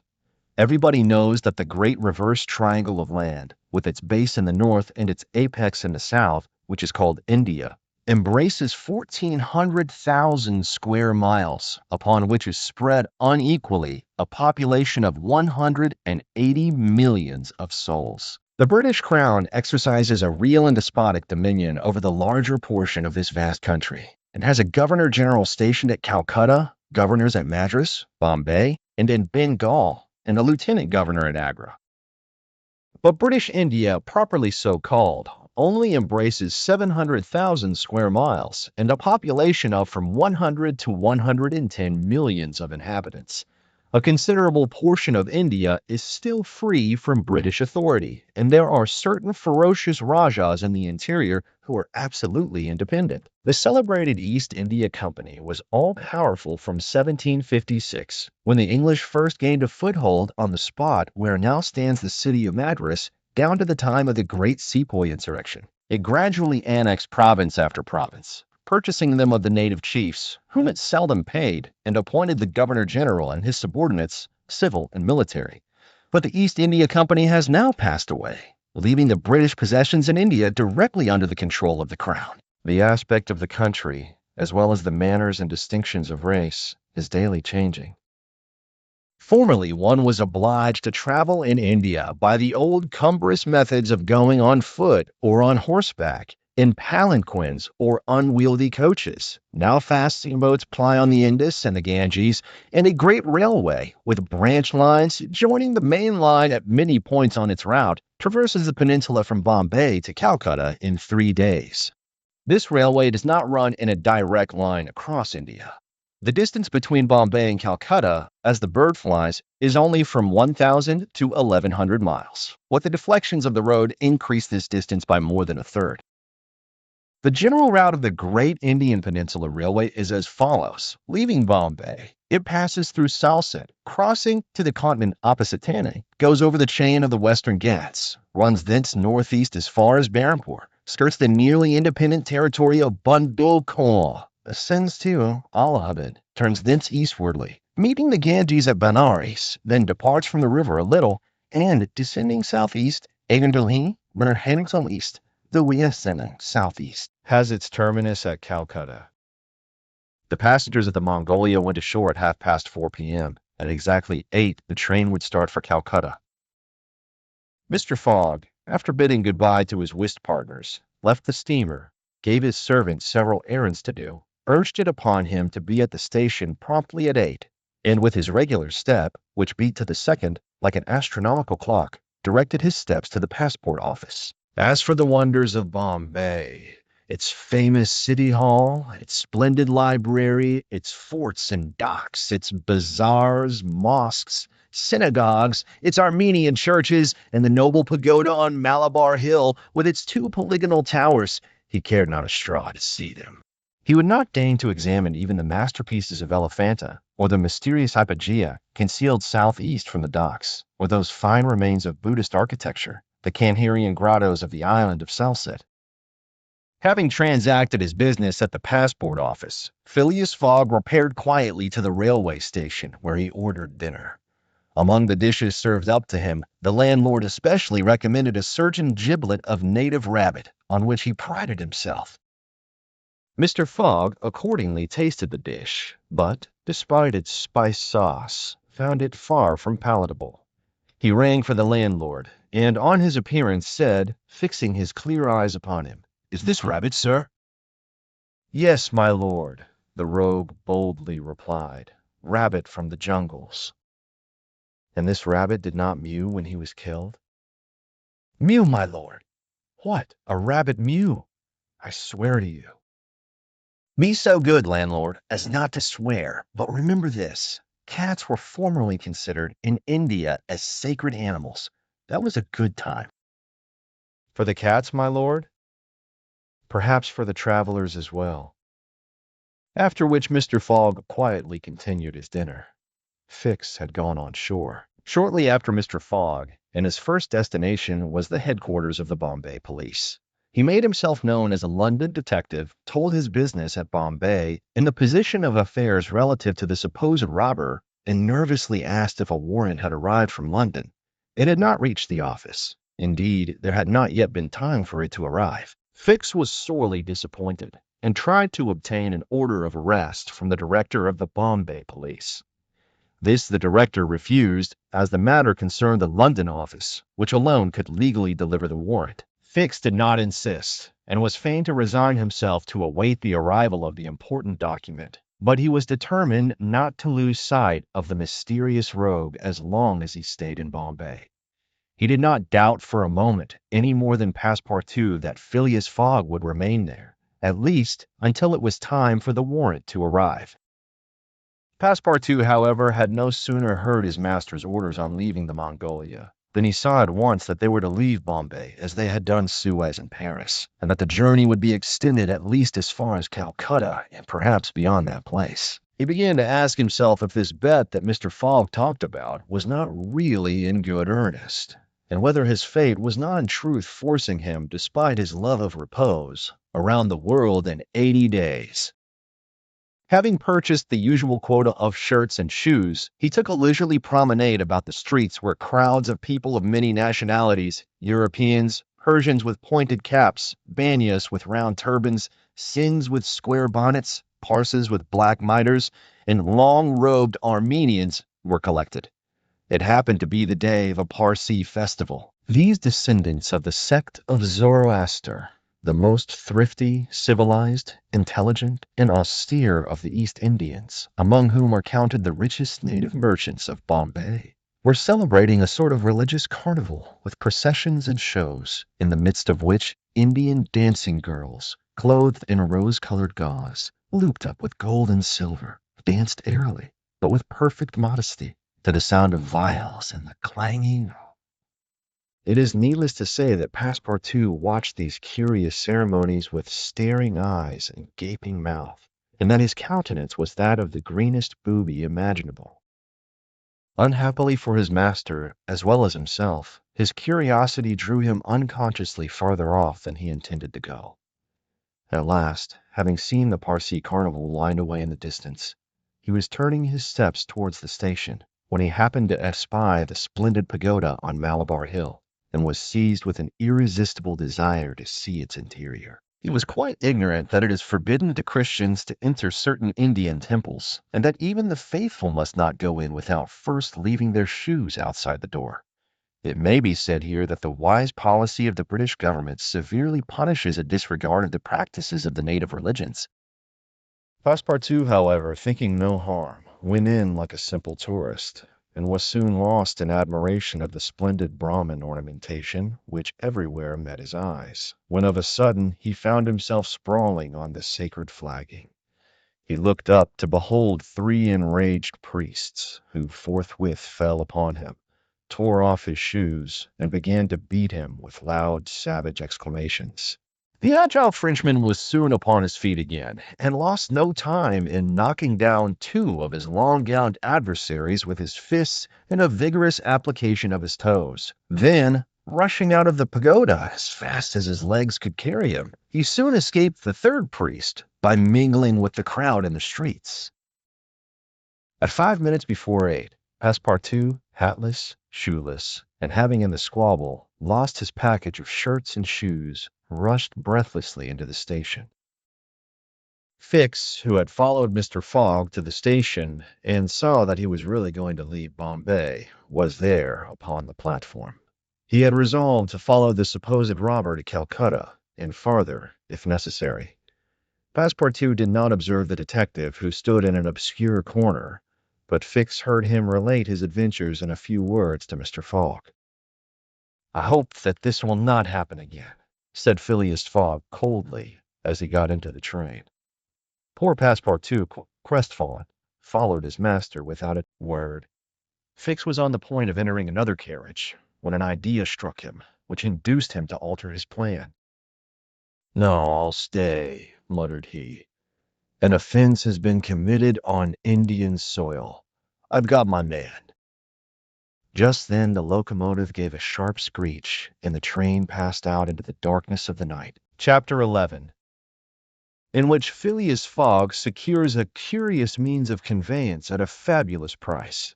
The train had started punctually. Among the passengers were a number of officers, government officials, and opium and indigo merchants, whose business called them to the eastern coast. Passepartout rode in the same carriage with his master, and a 3rd passenger occupied a seat opposite to them. This was Sir Francis Cromarty, one of Mr. Fogg's whist partners on the Mongolia, now on his way to join his corps at Benares. Sir Francis was a tall, fair man of 50, who had greatly distinguished himself in the last sepoy revolt. He made India his home, only paying brief visits to England at rare intervals, and was almost as familiar as a native with the customs, history, and character of India and its people. But Phileas Fogg, who was not traveling, but only describing a circumference, took no pains to inquire into these subjects. He was a solid body, traversing an orbit around the terrestrial globe, according to the laws of rational mechanics. He was at this moment calculating in his mind the number of hours spent since his departure from London, and, had it been in his nature to make a useless demonstration, would have rubbed his hands for satisfaction. Sir Francis Cromarty had observed the oddity of his traveling companion, although the only opportunity he had for studying him had been while he was dealing the cards, in between two rubbers and questioned himself whether a human heart really beat beneath this cold exterior, and whether Phileas Fogg had any sense of the beauties of nature. The brigadier general was free to mentally confess that of all the eccentric persons he had ever met, none was comparable to this product of the exact sciences. Phileas Fogg had not concealed from Sir Francis his design of going round the world, nor the circumstances under which he set out, and the general only saw in the wager a useless eccentricity and a lack of sound common sense. In the way this strange gentleman was going on, he would leave the world without having done any good to himself or anybody else. An hour after leaving Bombay, the train had passed the viaducts in the island of Salsette and had got into the open country.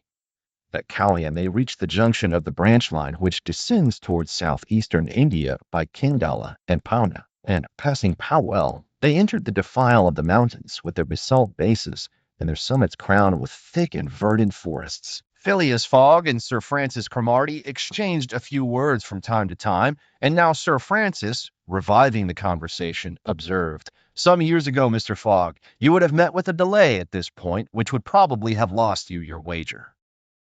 "How so, Sir Francis?" "Because the railways stopped at the base of these mountains, which the passengers were obliged to cross in palanquins or on ponies to Kandala on the other side." "Such a delay would not have deranged my plans in the least," said Mr. Fogg. "I have constantly foreseen the likelihood of certain obstacles." "But, Mr. Fogg," pursued Sir Francis, "you run the risk of having some difficulty about this worthy fellow's adventure at the pagoda." Passepartout, his feet comfortably wrapped in his traveling blanket, was sound asleep and did not dream that anybody was talking about him. The government is very severe upon that kind of offense. It takes particular care that the religious customs of the Indians should be respected, and if your servant were caught— "Very well, Sir Francis," replied Mr. Fogg. "If he had been caught, he would have been condemned and punished, and then would have quietly returned to Europe. I don't see how this affair could have delayed his master." The conversation fell again. During the night, the train left the mountains behind and passed Nasek, and the next day proceeded over the flat, well-cultivated country of the Khandish, with its straggling villages, above which rose the minarets of the pagodas. This fertile territory is watered by numerous small rivers and limpid streams, mostly tributaries of the Godavery. Passepartout, on waking and looking out, could not realize that he was actually crossing India in a railway train. The locomotive, guided by an English engineer and fed with English coal, threw out its smoke upon cotton, coffee, nutmeg, clove, and pepper plantations, while the steam curled in spirals around groups of palm trees, in the midst of which were seen picturesque bungalows, viharis, sort of abandoned monasteries, and marvelous temples enriched by the exhaustless ornamentation of Indian architecture. Then they came upon vast tracts extending to the horizon, with jungles inhabited by snakes and tigers, which fled at the noise of the train, succeeded by forests penetrated by the railway, and still haunted by elephants which, with pensive eyes, gazed at the train as it passed. The travelers crossed beyond Melagam, the fatal country so often stained with blood by the sectaries of the goddess Kali. Not far off rose Allora with its graceful pagodas and the famous Aurungabad, capital of the ferocious Aurangzeb, now the chief town of one of the detached provinces of the kingdom of the Nizam. It was thereabouts that Ferengia, the Thuggee chief, king of the Stranglers, held his sway. These ruffians, united by a secret bond, strangled victims of every age in honor of the goddess Death. Without ever shedding blood, there was a period when this part of the country could scarcely be traveled over, without corpses being found in every direction. The English government has succeeded in greatly diminishing these murders, though the Thuggas still exist and pursue the exercise of their horrible rights. At 12:30, the train stopped at Berhampur, where Passepartout was able to purchase some Indian slippers ornamented with false pearls, in which, with evident vanity, he proceeded to encase his feet. The travelers made a hasty breakfast and started off for Afsirgar, after skirting for a little the banks of the small river Tapti, which empties into the Gulf of Cambrai, near Surat. Passepartout was now plunged into absorbing reverie. Up to his arrival at Bombay, he had entertained hopes that their journey would end there. But now that they were plainly whirling across India at full speed, a sudden change had come over the spirit of his dreams. His old vagabond nature returned to him.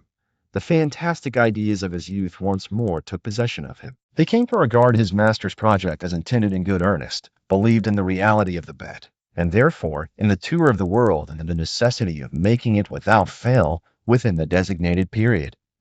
Already, he began to worry about possible delays and accidents which might happen on the way. He recognized himself as being personally interested in the wager, and trembled at the thought that he might have been the means of losing it by his unpardonable folly of the night before. Being much less cool-headed than Mr. Fogg, he was much more restless, counting and recounting the days passed over, uttering maledictions when the train stopped, and accusing it of sluggishness, and mentally blaming Mr. Fogg for not having bribed the engineer.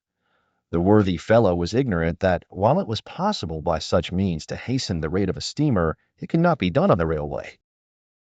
The train entered the defile of the Sutpur Mountains, which separate the Candish from Bundelkund, towards evening. The next day, Sir Francis Cromarty asked Passepartout what time it was, to which, on consulting his watch, he replied that it was 3 in the morning. This famous timepiece, always regulated on the Greenwich meridian, which was now some 77 degrees westward, was at least 4 hours slow. Sir Francis corrected Passepartout's time, whereupon the latter made the same remark that he had done to Fix, and upon the general insisting that the watch should be regulated in each new meridian, since he was constantly going eastward, that is, in the face of the sun, and therefore the days were shorter by 4 minutes for each degree gone over, Passepartout obstinately refused to alter his watch, which he kept at London time. It was an innocent delusion which could harm no one. The train stopped at 8 o'clock in the midst of a glade some 15 miles beyond Rethal, where there were several bungalows and workmen's cabins. The conductor, passing along the carriages, shouted, "Passengers will get out here." Phileas Fogg looked at Sir Francis Cromarty for an explanation, but the general could not tell what meant a halt in the midst of this forest of dates and acacias. Passepartout, not less surprised, rushed out and speedily returned, crying, "Monsieur, no more railway." "What do you mean?" asked Sir Francis. "I mean to say that the train isn't going on." The general at once stepped out, while Phileas Fogg calmly followed him, and they proceeded together to the conductor. "Where are we?" asked Sir Francis. "At the hamlet of Colby." "Do we stop here?" "Certainly. The railway isn't finished." "What? Not finished?" "No. There's still a matter of 50 miles to be laid from here to Allahabad, where the line begins again. But the papers announced the opening of the railway throughout." "What would you have, officer?" "The papers were mistaken." "Yet you sell tickets from Bombay to Calcutta?" retorted Sir Francis, who was growing warm. "No doubt," replied the conductor, "but the passengers know that they must provide means of transportation for themselves from Colby to Allahabad." Sir Francis was furious. Passepartout would willingly have knocked the conductor down, and did not dare to look at his master. "Sir Francis," said Mr. Fogg quietly, "we will, if you please, look about for some means of conveyance to Allahabad." "Mr. Fogg, this is a delay greatly to your disadvantage." "No, Sir Francis, it was foreseen." "What? You knew that the way—" "Not at all, but I knew that some obstacle or other would sooner or later arise on my route. Nothing, therefore, is lost. I have 2 days, which I have already gained, to sacrifice. A steamer leaves Calcutta for Hong Kong at noon on the 25th. This is the 22nd, and we shall reach Calcutta in time." There was nothing to say to so confident a response. It was but too true that the railway came to a termination at this point. The papers were like some watches, which have a way of getting too fast, and had been premature in their announcement of the completion of the line. The greater part of the travelers were aware of this interruption, and leaving the train, they began to engage such vehicles as the village could provide: four-wheeled palki-garis, wagons drawn by zebas, carriages that looked like perambulating pagodas, palanquins, ponies, and whatnot. Mr. Fogg and Sir Francis Cromarty, after searching the village from end to end, came back without having found anything. "I shall go afoot," said Phileas Fogg. Passepartout, who had now rejoined his master, made a wry grimace as he thought of his magnificent but too frail Indian shoes.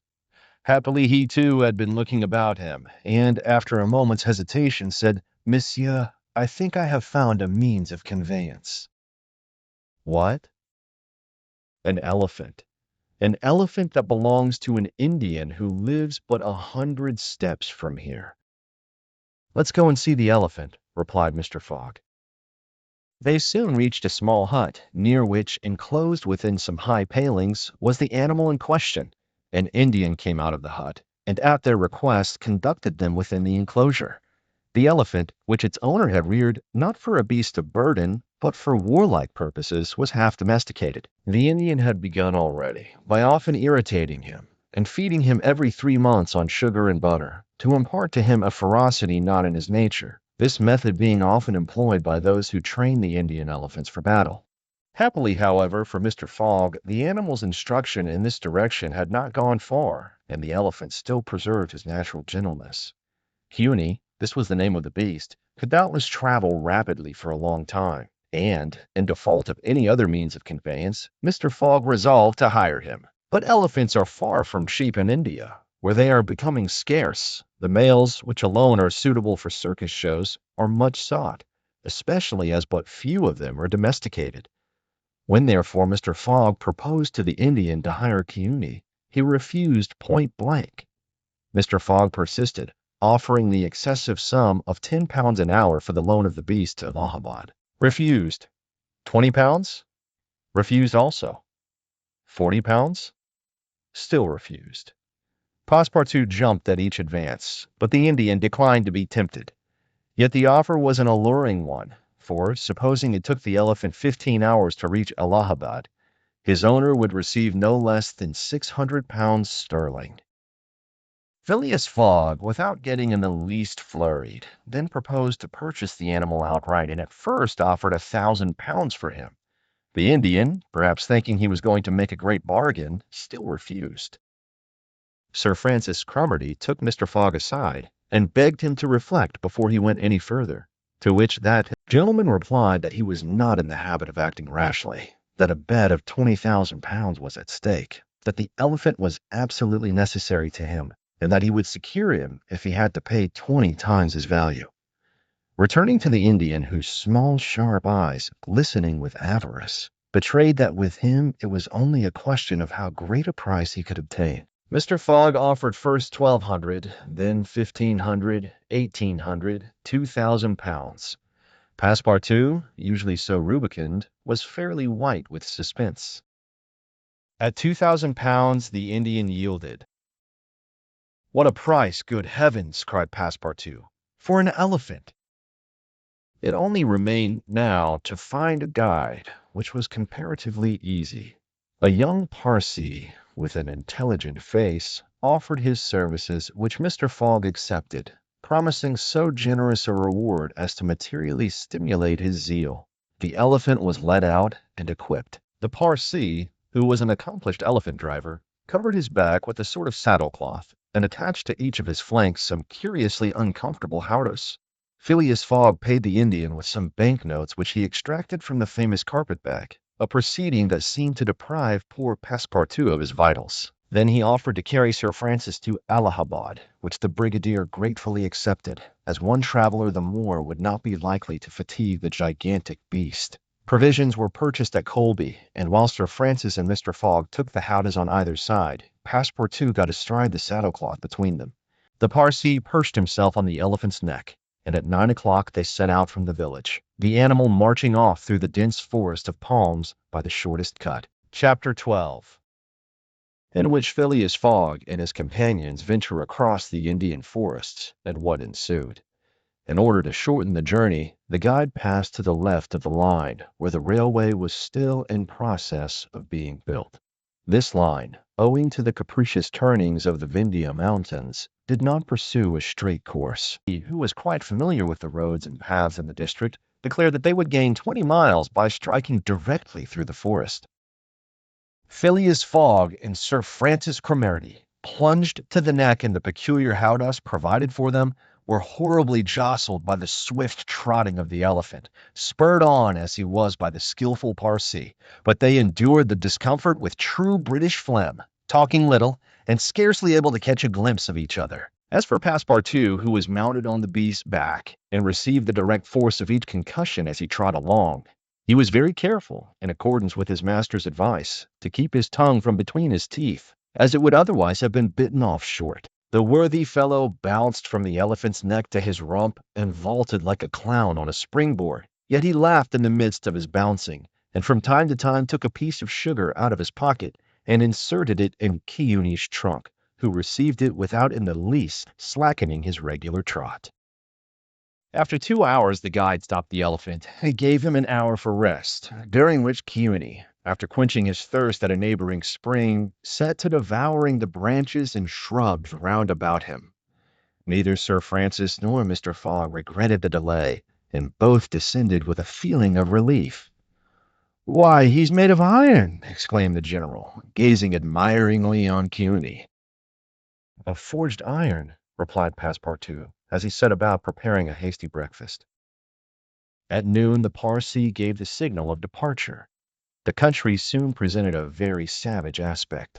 Copses of dates and dwarf palms succeeded the dense forests, then vast dry plains, dotted with scanty shrubs and sown with great blocks of syenite. All this portion of Bundelkund, which is little frequented by travelers, is inhabited by a fanatical population hardened in the most horrible practices of the Hindu faith. The English have not been able to secure complete dominion over this territory, which is subjected to the influence of Rajas, whom it is almost impossible to reach in their inaccessible mountain fastnesses.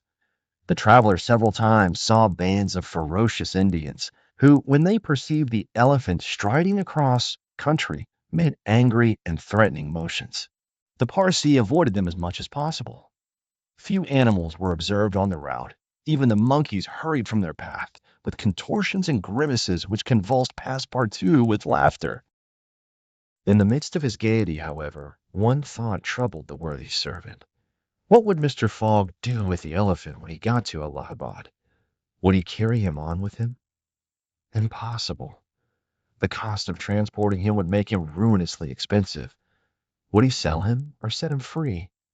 The estimable beast certainly deserved some consideration. Should Mr. Fogg choose to make him, Passepartout, a present of Keawe, he would be very much embarrassed, and these thoughts did not cease worrying him for a long time. The principal chain of the Vindhyas was crossed by 8 in the evening, and another halt was made on the northern slope in a ruined bungalow. They had gone nearly 25 miles that day, and an equal distance still separated them from the station of Allahabad. The night was cold. The Parsee lit a fire in the bungalow with a few dry branches, and the warmth was very grateful. Provisions purchased at Colby sufficed for supper, and the travelers ate ravenously. The conversation, beginning with a few disconnected phrases, soon gave place to loud and steady snores. The guide watched Keawe, who slept standing, bolstering himself against the trunk of a large tree. Nothing occurred during the night to disturb the slumberers, although occasional growls from panthers and chatterings of monkeys broke the silence. The more formidable beasts made no cries or hostile demonstration against the occupants of the bungalow. Sir Francis slept heavily like an honest soldier overcome with fatigue. Passepartout was wrapped in uneasy dreams of the bouncing of the day before. As for Mr. Fogg, he slumbered as peacefully as if he had been in his serene mansion in Savile Row. The journey was resumed at 6 in the morning. The guide hoped to reach Allahabad by evening. In that case, Mr. Fogg would only lose a part of the 48 hours saved since the beginning of the tour. Keone, resuming his rapid gait, soon descended the lower spurs of the Vindius, and towards noon they passed by the village of Callinger on the Coney, one of the branches of the Ganges. The guide avoided inhabited places, thinking it safer to keep the open country, which lies along the first depressions of the basin of the great river. Allahabad was now only 12 miles to the northeast. They stopped under a clump of bananas, the fruit of which, as healthy as bread and as succulent as cream, was amply partaken of and appreciated. At 2 o'clock, the guide entered a thick forest which extended several miles. He preferred to travel under cover of the woods. They had not as yet had any unpleasant encounters, and the journey seemed on the point of being successfully accomplished when the elephant, becoming restless, suddenly stopped. It was then 4 o'clock. "What's the matter?" asked Sir Francis, putting out his head. "I don't know, officer," replied the Parsee, listening attentively to a confused murmur which came through the thick branches. The murmur soon became more distinct. It now seemed like a distant concert of human voices accompanied by brass instruments. Passepartout was all eyes and ears. Mr. Fogg patiently waited without a word. The Parsee jumped to the ground, fastened the elephant to a tree, and plunged into the thicket. He soon returned, saying, "A procession of Brahmins is coming this way. We must prevent their seeing us, if possible." The guide unloosed the elephant and led him into a thicket, at the same time asking the travelers not to stir. He held himself ready to bestride the animal at a moment's notice should flight become necessary, but he evidently thought that the procession of the faithful would pass without perceiving them amid the thick foliage, in which they were wholly concealed. The discordant tones of the voices and instruments drew nearer, and now droning songs mingled with the sound of the tambourines and cymbals. The head of the procession soon appeared beneath the trees, 100 paces away, and the strange figures who performed the religious ceremony were easily distinguished through the branches. First came the priests, with mitres on their heads, and clothed in long lace robes. They were surrounded by men, women, and children, who sang a kind of lugubrious psalm, interrupted at regular intervals by the tambourines and cymbals, while behind them was drawn a car with large wheels, the spokes of which represented serpents entwined with each other. Upon the car, which was drawn by 4 richly caparisoned zebras, stood a hideous statue with 4 arms, the body colored a dull red, with haggard eyes, disheveled hair, protruding tongue, and lips tinted with beetle. It stood upright upon the figure of a prostrate and headless giant. Sir Francis, recognizing the statue, whispered, "The goddess Kali, the goddess of love and death." "Of death, perhaps," muttered back Passepartout, "but of love, that ugly old hag, never." The Parsee made a motion to keep silence. A group of old fakirs were capering and making a wild ado round the statue. These were striped with ochre and covered with cuts whence their blood issued drop by drop. Stupid fanatics, who in the great Indian ceremonies still throw themselves under the wheels of Juggernaut. Some Brahmins, clad in all the sumptuousness of Oriental apparel, and leading a woman who faltered at every step, followed. This woman was young and as fair as a European. Her head and neck, shoulders, ears, arms, hands, and toes were loaded down with jewels and gems, with bracelets, earrings, and rings, while a tunic bordered with gold and covered with a light muslin robe betrayed the outline of her form. The guards who followed the young woman presented a violent contrast to her, armed as they were with naked sabers hung at their waists, and long damascene pistols, and bearing a corpse on a palanquin. It was the body of an old man, gorgeously arrayed in the habiliments of a Rajah, wearing, as in life, a turban embroidered with pearls, a robe of tissue of silk and gold, a scarf of cashmere sewed with diamonds, and the magnificent weapons of a Hindu prince. Next came the musicians and a rear guard of capering fakirs, whose cries sometimes drowned the noise of the instruments. These closed the procession. Sir Francis watched the procession with a sad countenance, and turning to the guide, said, "A suttee." The Parsee nodded and put his finger to his lips. The procession slowly wound under the trees, and soon its last ranks disappeared in the depths of the wood. The songs gradually died away. Occasionally cries were heard in the distance, until at last all was silence again. Phileas Fogg had heard what Sir Francis said, and as soon as the procession had disappeared, asked, "What is a suttee?" "A suttee," returned the general, "is a human sacrifice, but a voluntary one. The woman you have just seen will be burned tomorrow at the dawn of day."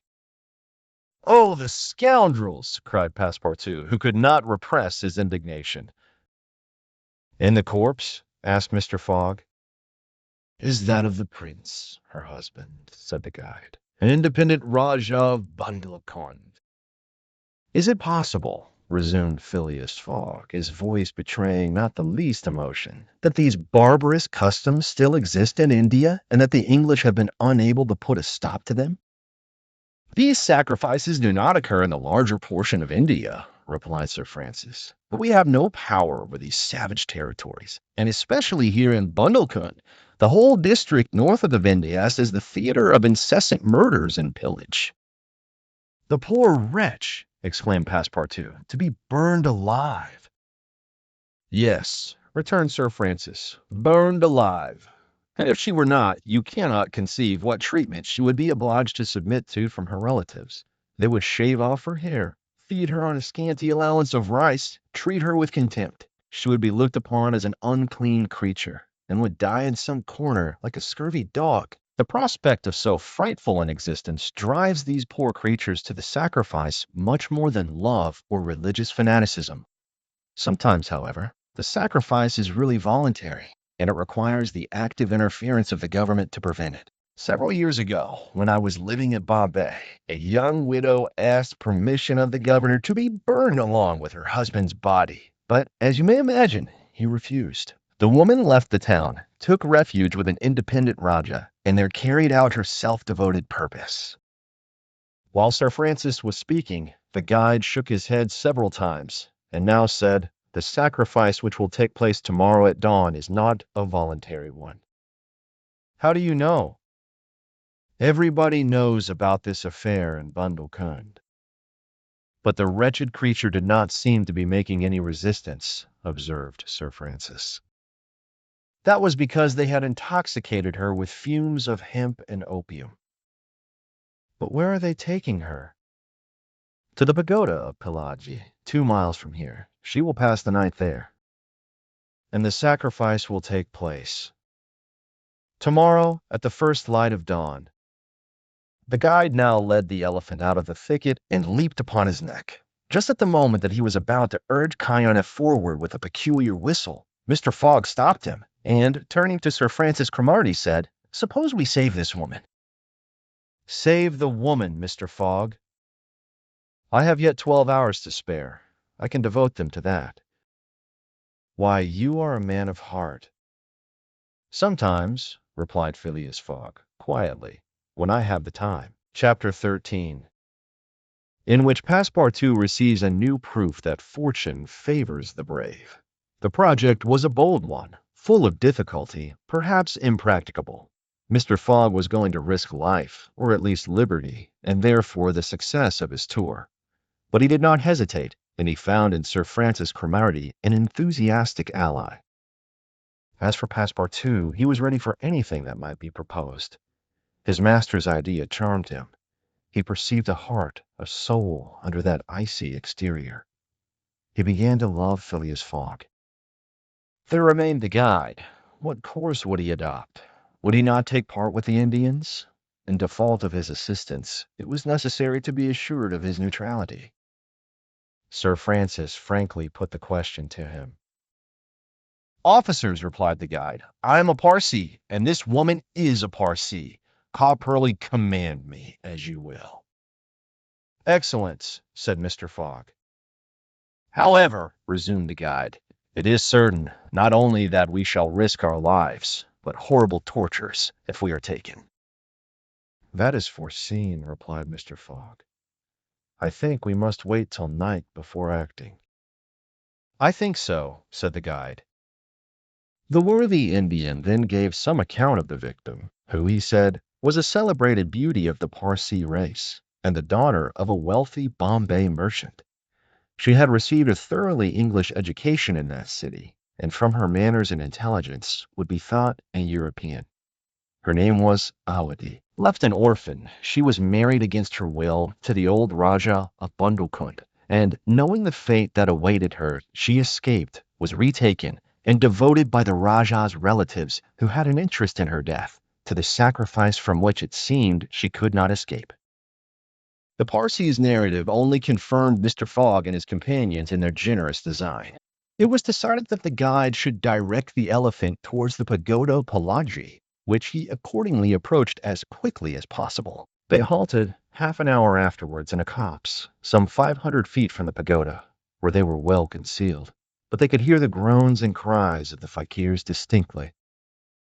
They then discussed the means of getting at the victim.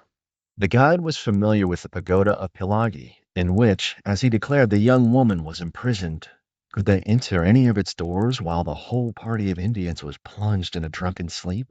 Or was it safer to attempt to make a hole in the walls? This could only be determined at the moment and the place themselves, but it was certain that the abduction must be made that night, and not when, at break of day, the victim was led to her funeral pyre. Then no human intervention could save her. As soon as night fell, about 6 o'clock, they decided to make a reconnaissance around the pagoda. The cries of the fakirs were just as seen. The Indians were in the act of plunging themselves into the drunkenness caused by liquid opium mingled with hemp, and it might be possible to slip between them to the temple itself. The Parsee, leading the others, noiselessly crept through the wood, and in 10 minutes they found themselves on the banks of a small stream, whence, by the light of the rosin torches, they perceived a pyre of wood, on the top of which lay the embalmed body of the Rajah, which was to be burned with his wife. The pagoda, whose minarets loomed above the trees in the deepening dusk, stood 100 steps away. "Come," whispered the guide. He slipped more cautiously than ever through the brush, followed by his companions. The silence around was only broken by the low murmuring of the wind among the branches. Soon the Parsee stopped on the borders of the glade, which was lit up by the torches. The ground was covered by groups of the Indians, motionless in their drunken sleep. It seemed a battlefield strewn with the dead. Men, women, and children lay together. In the background, among the trees, the pagoda of Pilagi loomed distinctly. Much to the guide's disappointment, the guards of the Rajah, lighted by torches, were watching at the doors and marching to and fro with naked sabers. Probably the priests, too, were watching within.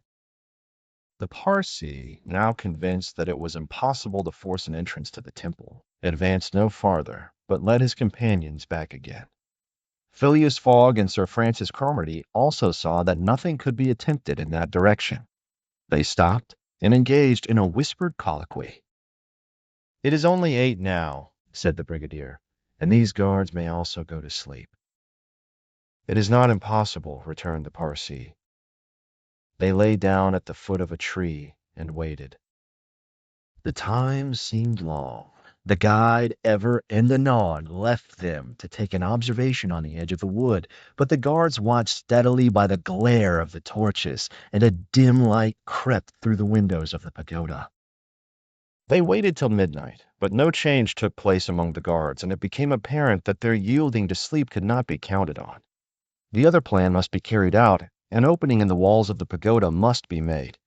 It remained to ascertain whether the priests were watching by the side of their victim as assiduously as were the soldiers at the door. After a last consultation, the guide announced that he was ready for the attempt, and advanced, followed by the others. They took a roundabout way so as to get at the pagoda on the rear. They reached the walls about 12:30, without having met anyone. Here there was no guard, nor were there either windows or doors. The night was dark.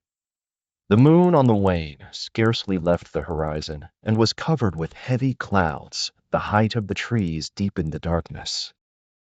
It was not enough to reach the walls. An opening in them must be accomplished, and to attain this purpose the party only had their pocket knives. Happily, the temple walls were built of brick and wood, which could be penetrated with little difficulty. After one brick had been taken out, the rest would yield easily. They set noiselessly to work. Then the Parsi on one side and Passepartout on the other began to loosen the bricks so as to make an aperture 2 feet wide. They were getting on rapidly when suddenly a cry was heard in the interior of the temple, followed almost instantly by other cries replying from the outside. Passepartout and the guide stopped. Had they been heard? Was the alarm being given? Common prudence urged them to retire, and they did so, followed by Phileas Fogg and Sir Francis.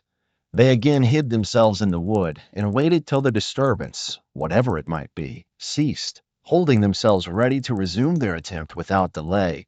But awkwardly enough, the guards now appeared at the rear of the temple, and there installed themselves in readiness to prevent a surprise. It would be difficult to describe the disappointment of the party thus interrupted in their work. They could not now reach the victim. How, then, could they save her? Sir Francis shook his fists. Passepartout was beside himself, and the guide gnashed his teeth with rage. The tranquil Fogg waited, without betraying any emotion. "We have nothing to do but to go away," whispered Sir Francis. "Nothing but to go away," echoed the guide. "Stop," said Fogg. "I am only due at Allahabad tomorrow before noon." "But what can you hope to do?" asked Sir Francis. "In a few hours it will be daylight, and the chance which now seems lost may present itself at the last moment." Sir Francis would have liked to read Phileas Fogg's eyes. What was this cool Englishman thinking of? Was he planning to make a rush for the young woman at the very moment of the sacrifice and boldly snatch her from her executioners? This would be utter folly, and it was hard to admit that Fogg was such a fool. Sir Francis consented, however, to remain to the end of this terrible drama. The guide led them to the rear of the glade, where they were able to observe the sleeping groups. Meanwhile, Passepartout, who had perched himself on the lower branches of a tree, was resolving an idea which had at first struck him like a flash, and which was now firmly lodged in his brain. He had commenced by saying to himself, "What folly!" and then he repeated, "Why not, after all? It's a chance, perhaps the only one, and with such sods." Thinking thus, he slipped with the suppleness of a serpent to the lowest branches, the ends of which bent almost to the ground. The hours passed, and the lighter shades now announced the approach of day, though it was not yet light. This was the moment. The slumbering multitude became animated. The tambourines sounded, songs and cries arose. The hour of the sacrifice had come. The doors of the pagoda swung open, and a bright light escaped from its interior, in the midst of which Mr. Fogg and Sir Francis espied the victim. She seemed, having shaken off the stupor of intoxication, to be striving to escape from her executioners. This would be utter folly, and it was hard to admit that Fogg was such a fool. Sir Francis consented, however, to remain to the end of this terrible drama. The guide led them to the rear of the glade, where they were able to observe the sleeping groups. Meanwhile, Passepartout, who had perched himself on the lower branches of a tree, was resolving an idea which had at first struck him like a flash, and which was now firmly lodged in his brain. He had commenced by saying to himself, "What folly!" and then he repeated, "Why not, after all? It's a chance, perhaps the only one, and with such sods." Thinking thus, he slipped with the suppleness of a serpent to the lowest branches, the ends of which bent almost to the ground. The hours passed, and the lighter shades now announced the approach of day, though it was not yet light. This was the moment. The slumbering multitude became animated, the tambourines sounded, songs and cries arose. The hour of the sacrifice had come. The doors of the pagoda swung open, and a bright light escaped from its interior, in the midst of which Mr. Fogg and Sir Francis espied the victim. She seemed, having shaken off the stupor of intoxication, to be striving to escape from her executioner. Sir Francis's heart throbbed, and convulsively seizing Mr. Fogg's hand, found in it an open knife. Just at this moment the crowd began to move. The young woman had again fallen into a stupor caused by the fumes of hemp and passed among the fakirs, who escorted her with their wild religious cries. Phileas Fogg and his companions, mingling in the rear ranks of the crowd, followed, and in 2 minutes they reached the banks of the stream and stopped 50 paces from the pyre, upon which still lay the Rajah's corpse. In the semi-obscurity, they saw the victim quite senseless, stretched out beside her husband's body. Then a torch was brought, and the wood, heavily soaked with oil, instantly took fire. At this moment, Sir Francis and the guide seized Phileas Fogg, who, in an instant of mad generosity, was about to rush upon the pyre. But he had quickly pushed them aside when the whole scene suddenly changed. A cry of terror arose. The whole multitude prostrated themselves, terror-stricken, on the ground. The old Rajah was not dead then, since he rose of a sudden, like a spectre, took up his wife in his arms, and descended from the pyre in the midst of the clouds of smoke, which only heightened his ghostly appearance.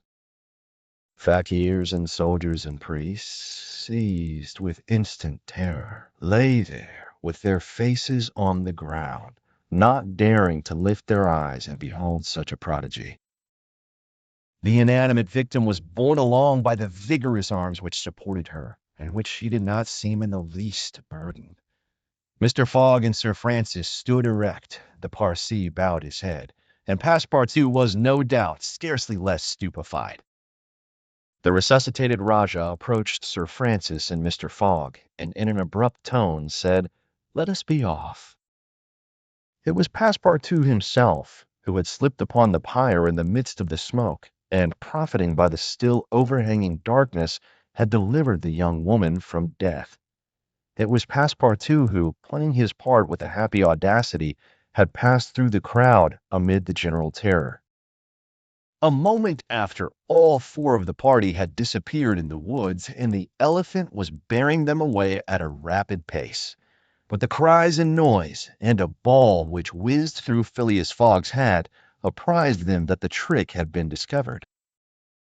The old Rajah's body, indeed, now appeared upon the burning pyre, and the priests, recovered from their terror, perceived that an abduction had taken place.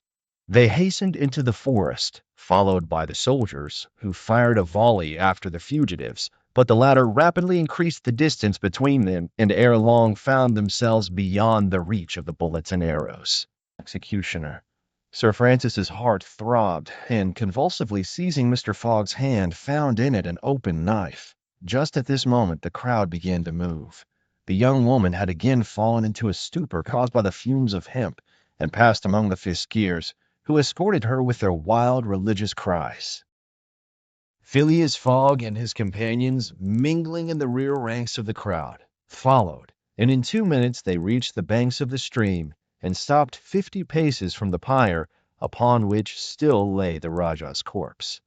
In the semi-obscurity they saw the victim, quite senseless, stretched out beside her husband's body.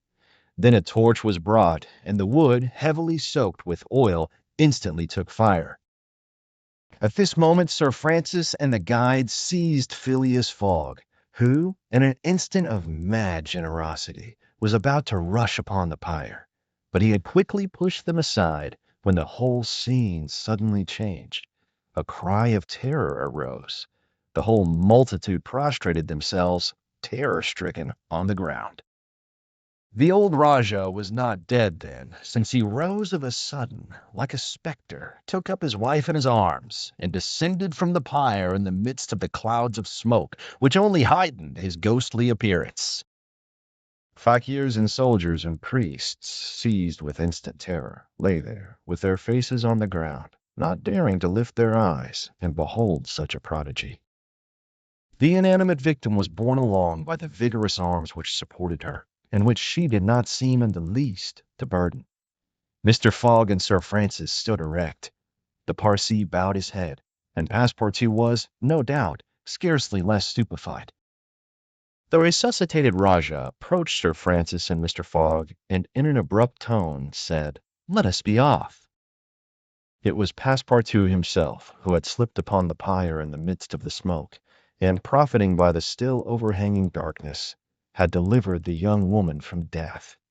It was Passepartout who, playing his part with a happy audacity, had passed through the crowd amid the general terror. A moment after all four of the party had disappeared in the woods, and the elephant was bearing them away at a rapid pace. But the cries and noise, and a ball which whizzed through Phileas Fogg's hat, apprised them that the trick had been discovered. The old Rajah's body, indeed, now appeared upon the burning pyre, and the priests, recovered from their terror, perceived that an abduction had taken place. They hastened into the forest, followed by the soldiers, who fired a volley after the fugitives, but the latter rapidly increased the distance between them, and ere long found themselves beyond the reach of the bullets and arrows. Chapter 14, in which Phileas Fogg descends the whole length of the beautiful valley of the Ganges without ever thinking of seeing it. The rash exploit had been accomplished, and for an hour Passepartout laughed gaily at his success. Sir Francis pressed the worthy fellow's hand, and his master said, "Well done," which from him was high commendation, to which Passepartout replied that all the credit of the affair belonged to Mr. Fogg. As for him, he had only been struck with a queer idea, and he laughed to think that for a few moments he, Passepartout, the ex-gymnast, ex-sergeant fireman, had been the spouse of a charming woman, a venerable, embalmed Rajah. As for the young Indian woman, she had been unconscious throughout of what was passing, and now, wrapped up in a traveling blanket, was reposing in one of the howdahs. The elephant, thanks to the skillful guidance of the Parsee, was advancing rapidly through the still darksome forest, and an hour after leaving the pagoda, had crossed a vast plain. They made a halt at 7 o'clock, the young woman being still in a state of complete prostration. The guide made her drink a little brandy and water, but the drowsiness which stupefied her could not yet be shaken off. Sir Francis, who was familiar with the effects of the intoxication produced by the fumes of hemp, reassured his companions on her account, but he was more disturbed at the prospect of her future fate. He told Phileas Fogg that, should Odo remain in India, she would inevitably fall again into the hands of her executioners. These fanatics were scattered throughout the county, and would, despite the English police, recover their victim at Madras, Bombay, or Calcutta. She would only be safe by quitting India forever. Phileas Fogg replied that he would reflect upon the matter. The station at Allahabad was reached about 10 o'clock, and the interrupted line of railway being resumed would enable them to reach Calcutta in less than 24 hours. Phileas Fogg would thus be able to arrive in time to take the steamer which left Calcutta the next day, October 25th at noon for Hong Kong. The young woman was placed in one of the waiting rooms of the station, whilst Passepartout was charged with purchasing for her various articles of toilet, a dress, shawl, and some furs, for which his master gave him unlimited credit. Passepartout started off forthwith, and found himself in the streets of Allahabad, that is, the city of God, one of the most venerated in India, being built at the junction of the two sacred rivers, Ganges and Jumna, the waters of which attract pilgrims from every part of the peninsula. The Ganges, according to the legends of the Ramayana, rises in heaven, whence, owing to Brahma's agency, it descends to the earth. Passepartout made it a point, as he made his purchases, to take a good look at the city. It was formerly defended by a noble fort, which has since become a state prison. Its commerce has dwindled away, and Passepartout in vain looked about him for such a bazaar as he used to frequent in Regent Street. At last he came upon an elderly, crusty Jew, who sold second-hand articles, and from whom he purchased a dress of Scotch stuff, a large mantle, and a fine otter-skin pelisse, for which he did not hesitate to pay £75. He then returned triumphantly to the station. The influence to which the priests of Pilazi had subjected Uda began gradually to yield, and she became more herself, so that her fine eyes resumed all their soft Indian expression. When the poet king Ukaf Adal celebrates the charms of the Queen of Aminagara, he speaks thus: "Her shining tresses, divided in two parts, encircle the harmonious contour of her white and delicate cheeks, brilliant in their glow and freshness. Her ebony brows have the form and charm of the bow of Kama, the god of love, and beneath her long silken lashes the purest reflections in a celestial light swim, as in the sacred lakes of Himalaya, in the black pupils of her great clear eyes. Her teeth, fine, equal, and white, glitter between her smiling lips like dewdrops in a passion flower's half-enveloped breast. Her delicately formed ears, her vermilion hands, her little feet, curved and tender as the lotus bud, glitter with the brilliancy of the loveliest pearls of Ceylon, the most dazzling diamonds of Golconda. Her narrow and supple waist, which a hand may clasp around, sets forth the outline of her rounded figure, and the beauty of her bosom, where youth in its flower displays the wealth of its treasures, and beneath the silken folds of her tunic she seems to have been modeled in pure silver by the godlike hand of Vikvarkarma, the immortal sculptor. It is enough to say, without applying this poetical rhapsody to Aouda, that she was a charming woman in all the European acceptation of the phrase. She spoke English with great purity, and the guide had not exaggerated in saying that the young Parsee had been transformed by her bringing up. The train was about to start from Allahabad, and Mr. Fogg proceeded to pay the guide the price agreed upon for his service, and not a farthing more, which astonished Passepartout, who remembered all that his master owed to the guide's devotion. He had indeed risked his life in the adventure at Pelagi, and if he should be caught afterwards by the Indians, he would with difficulty escape their vengeance. Carney also must be disposed of. What should be done with the elephant which had been so dearly purchased? Phileas Fogg had already determined this question. Parsee, said he to the guide, you have been serviceable and devoted. I have paid for your service, but not for your devotion. Would you like to have this elephant? He is yours. The guide's eyes glistened. Your honor is giving me a fortune, cried he. Take him, guide, returned Mr. Fogg, and I shall still be your debtor. Good, exclaimed Passepartout. Take him, friend. Guneuni is a brave and faithful beast. And going up to the elephant, he gave him several lumps of sugar, saying, Here, Guinea, here.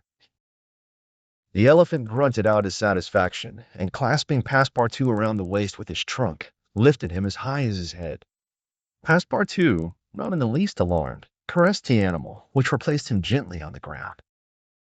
Soon after, Phileas Fogg, Sir Francis Cromarty, and Passepartout, installed in a carriage with Aouda, who had the best seat, were whirling at full speed towards Benares. It was a run of 80 miles and was accomplished in 2 hours. During the journey, the young woman fully recovered her senses.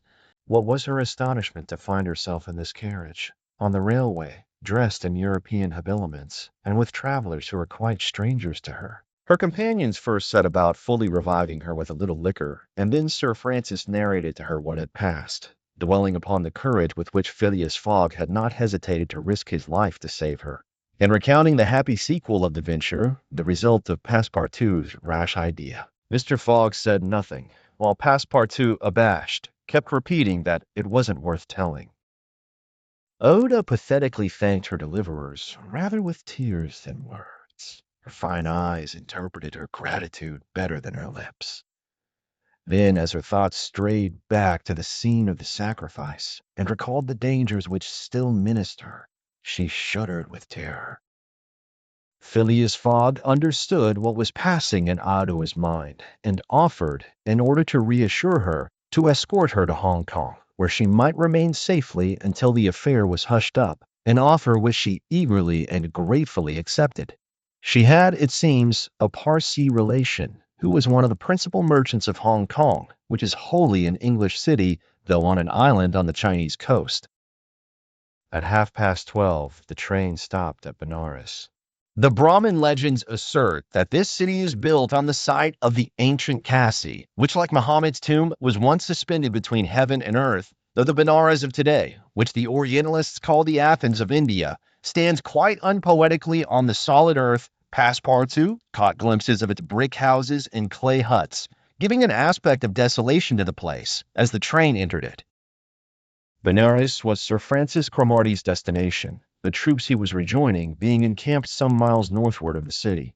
He bade adieu to Phileas Fogg, wishing him all success and expressing the hope that he would come that way again in a less original but more profitable fashion. Mr. Fogg lightly pressed him by the hand. The parting of Agueda, who did not forget what she owed to Sir Francis, betrayed more warmth, and as for Passepartout, he received a hearty shake of the hand from the gallant general. The railway, on leaving Benares, passed for a while along the valley of the Ganges. Through the windows of their carriage, the travelers had glimpses of the diversified landscape of Behar, with its mountains clothed in verdure, its fields of barley, wheat, and corn, its jungles peopled with green alligators, its neat villages, and its still thickly leaved forests. Elephants were bathing in the waters of the sacred river, and groups of Indians, despite the advanced season and chilly air, were performing solemnly their pious ablutions. These were fervent Brahmins, the bitterest foes of Buddhism, their deities being Vishnu, the solar god, Shiva, the divine impersonation of natural forces, and Brahma, the supreme ruler of priests and legislators. What would these divinities think of India, anglicized as it is today, with steamers whistling and scudding along the Ganges, frightening the gulls which float upon its surface, the turtles swarming along its banks, and the faithful dwelling upon its borders? The panorama passed before their eyes like a flash, save when the steam concealed it fitfully from the view. The travelers could scarcely discern the fort of Chupoli, 20 miles southwestward from Benares, the ancient stronghold of the Rajas of Behar, or Ghazipur and its famous rosewater factories, or the tomb of Lord Cornwallis, rising on the left bank of the Ganges, the fortified town of Buxar or Patna, a large manufacturing in and Natapanuth, Alabia, or Mungir, a more than European town, for it is as English as Manchester or Birmingham, with its iron foundries, edge tool factories, and high chimneys puffing clouds of black smoke heavenward. Night came on. The train passed on at full speed, in the midst of the roaring of the tigers, bears, and wolves which fled before the locomotive, and the marvels of Bengal, Golconda, ruined Gore, Murshidabad, the ancient capital, Burdwan, Hugli, and the French town of Chandernagor, where Passepartout would have been proud to see his country's flag flying, were hidden from their view in the darkness. Calcutta was reached at 7 in the morning, and the packet left for Hong Kong at noon, so that Phileas Fogg had 5 hours before him. According to his journal, he was due at Calcutta on the 25th of October, and that was the exact date of his actual arrival. He was therefore neither behindhand nor ahead of time. The 2 days gained between London and Bombay had been lost, as has been seen, in the journey across India, but it is not to be supposed that Phileas Fogg regretted them. Chapter 15, in which the bag of banknotes disgorges some thousands of pounds more. The train entered the station, and Passepartout, jumping out first, was followed by Mr. Fogg, who assisted his fair companion to descend. Phileas Fogg intended to proceed at once to the Hong Kong steamer in order to get Aouda comfortably settled for the voyage. He was unwilling to leave her while they were still on dangerous ground. Just as he was leaving the station, a policeman came up to him and said, "Mr. Phileas Fogg?" "I am he." "Is this man your servant?" added the policeman, pointing to Passepartout. "Yes." "Be so good, both of you, as to follow me." Mr. Fogg betrayed no surprise whatever. The policeman was a representative of the law, and law is sacred to an Englishman. Passepartout tried to reason about the matter, but the policeman tapped him with his stick, and Mr. Fogg made him a signal to obey. "May this young lady go with us?" asked he. "She may," replied the policeman. Mr. Fogg, Aouda, and Passepartout were conducted to a palchigari, a sort of four-wheeled carriage, drawn by 2 horses, in which they took their places and were driven away. No one spoke during the 20 minutes which elapsed before they reached their destination. They first passed through the Black Town, with its narrow streets, its miserable, dirty huts, and squalid population, then through the European town, which presented a relief in its bright brick mansions, shaded by coconut trees, and bristling with masts, where although it was early morning, elegantly dressed horsemen and handsome equipages were passing back and forth. The carriage stopped before a modest-looking house, which, however, did not have the appearance of a private mansion. The policeman having requested his prisoners, for so truly they might be called, to descend, conducted them into a room with barred windows and said, "You will appear before Judge Obadiah at 8:30." He then retired and closed the door. "Why, we are prisoners!" exclaimed Passepartout, falling into a chair. Oda, with an emotion she tried to conceal, said to Mr. Fogg, "Sir, you must leave me to my fate. It is on my account that you receive this treatment. It is for having saved me." Phileas Fogg contented himself with saying that it was impossible. It was quite unlikely that he should be arrested for preventing a settee. The complainants would not dare present themselves with such a charge. There was some mistake. Moreover, he would not in any event abandon Aouda, but would escort her to Hong Kong. "But the steamer leaves at noon," observed Passepartout nervously. "We shall be on board by noon," replied his master placidly. It was said so positively that Passepartout could not help muttering to himself, "Parbleu, that's certain. Before noon we shall be on board." But he was by no means reassured. At 8:30 the door opened. The policeman appeared, and requesting them to follow him, led the way to an adjoining hall. It was evidently a courtroom, and a crowd of Europeans and natives already occupied the rear of the apartment. Mr. Fogg and his two companions took their places on a bench opposite the desk of the magistrate and his clerk. Immediately after, Judge Obadiah, a fat, round man, followed by the clerk, entered. He proceeded to take down a wig which was hanging on a nail and put it hurriedly on his head. "The first case," said he. Then, putting his hand to his head, he exclaimed, "Huh, this is not my wig." "No, your worship," returned the clerk. "It is mine." "My dear Mr. Oysterpuff, how can a judge give a wise sentence in a clerk's wig?" The wigs were exchanged. Passepartout was getting nervous, for the hands on the face of the big clock over the judge seemed to go around with terrible rapidity. "The first case," repeated Judge Obadiah. "Phileas Fogg?" demanded Oysterpuff. "I am here," replied Mr. Fogg. "Passepartout?" "Present," responded Passepartout. "Good," said the judge. "You have been looked for prisoners for 2 days on the trains from Bombay." "But of what are we accused?" asked Passepartout, impatiently. "You are about to be informed." "I am an English subject, sir," said Mr. Fogg, "and I have the right—" "Have you been ill-treated?" "Not at all." "Very well. Let the complainants come in." A door was swung open by order of the judge, and 3 Indian priests entered. "That's it," muttered Passepartout. "These are the rogues who— We're going to burn our young lady." The priests took their places in front of the judge, and the clerk proceeded to read in a loud voice a complaint of sacrilege against Phileas Fogg and his servant, who were accused of having violated a place held consecrated by the Brahmin religion. "You hear the charge?" asked the judge. "Yes, sir," replied Mr. Fogg, consulting his watch, "and I admit it." "You admit it?" "I admit it, and I wish to hear these priests admit, in their turn, what they were going to do at the pagoda of Pelagie." The priests looked at each other. They did not seem to understand what was said. "Yes," cried Passepartout warmly, "at the pagoda of Pelagie, where they were on the point of burning their victim." The judge stared with astonishment, and the priests were stupefied. "What victim?" said Judge Obadiah. "Burn whom? In Bombay itself?" "Bombay?" cried Passepartout. "Certainly. We are not talking of the pagoda of Pelagie, but of the pagoda of Malabar Hill at Bombay." "And as a proof," added the clerk, "here are the desecrator's very shoes, which he left behind him." Whereupon he placed a pair of shoes on his desk.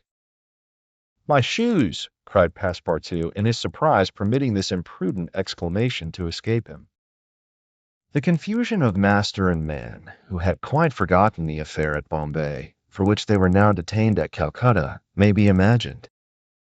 Fix the detective had foreseen the advantage which Passepartout's escapade gave him, and, delaying his departure for 12 hours, had consulted the priests of Malabar Hill. Knowing that the English authorities dealt very severely with this kind of misdemeanor, he promised them a goodly sum in damages, and sent them forward to Calcutta by the next train. Owing to the delay caused by the rescue of the young widow, Fix and the priests reached the Indian capital before Mr. Fogg and his servant, the magistrates having been already warned by a dispatch to arrest them should they arrive. Fix's disappointment when he learned that Phileas Fogg had not made his appearance in Calcutta may be imagined. He made up his mind that the robber had stopped somewhere on the route and taken refuge in the southern provinces.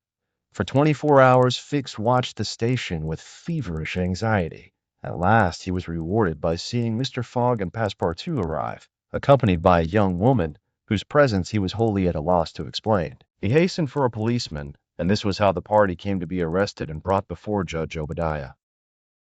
Had Passepartout been a little less preoccupied, he would have espied the detective ensconced in a corner of the courtroom, watching the proceedings with an interest easily understood, for the warrant had failed to reach him at Calcutta, as it had done at Bombay and Suez. Judge Obadiah had unfortunately caught Passepartout's rash exclamation, which the poor fellow would have given the world to recall. "The facts are admitted?" asked the judge. "Admitted," replied Mr. Fogg coldly.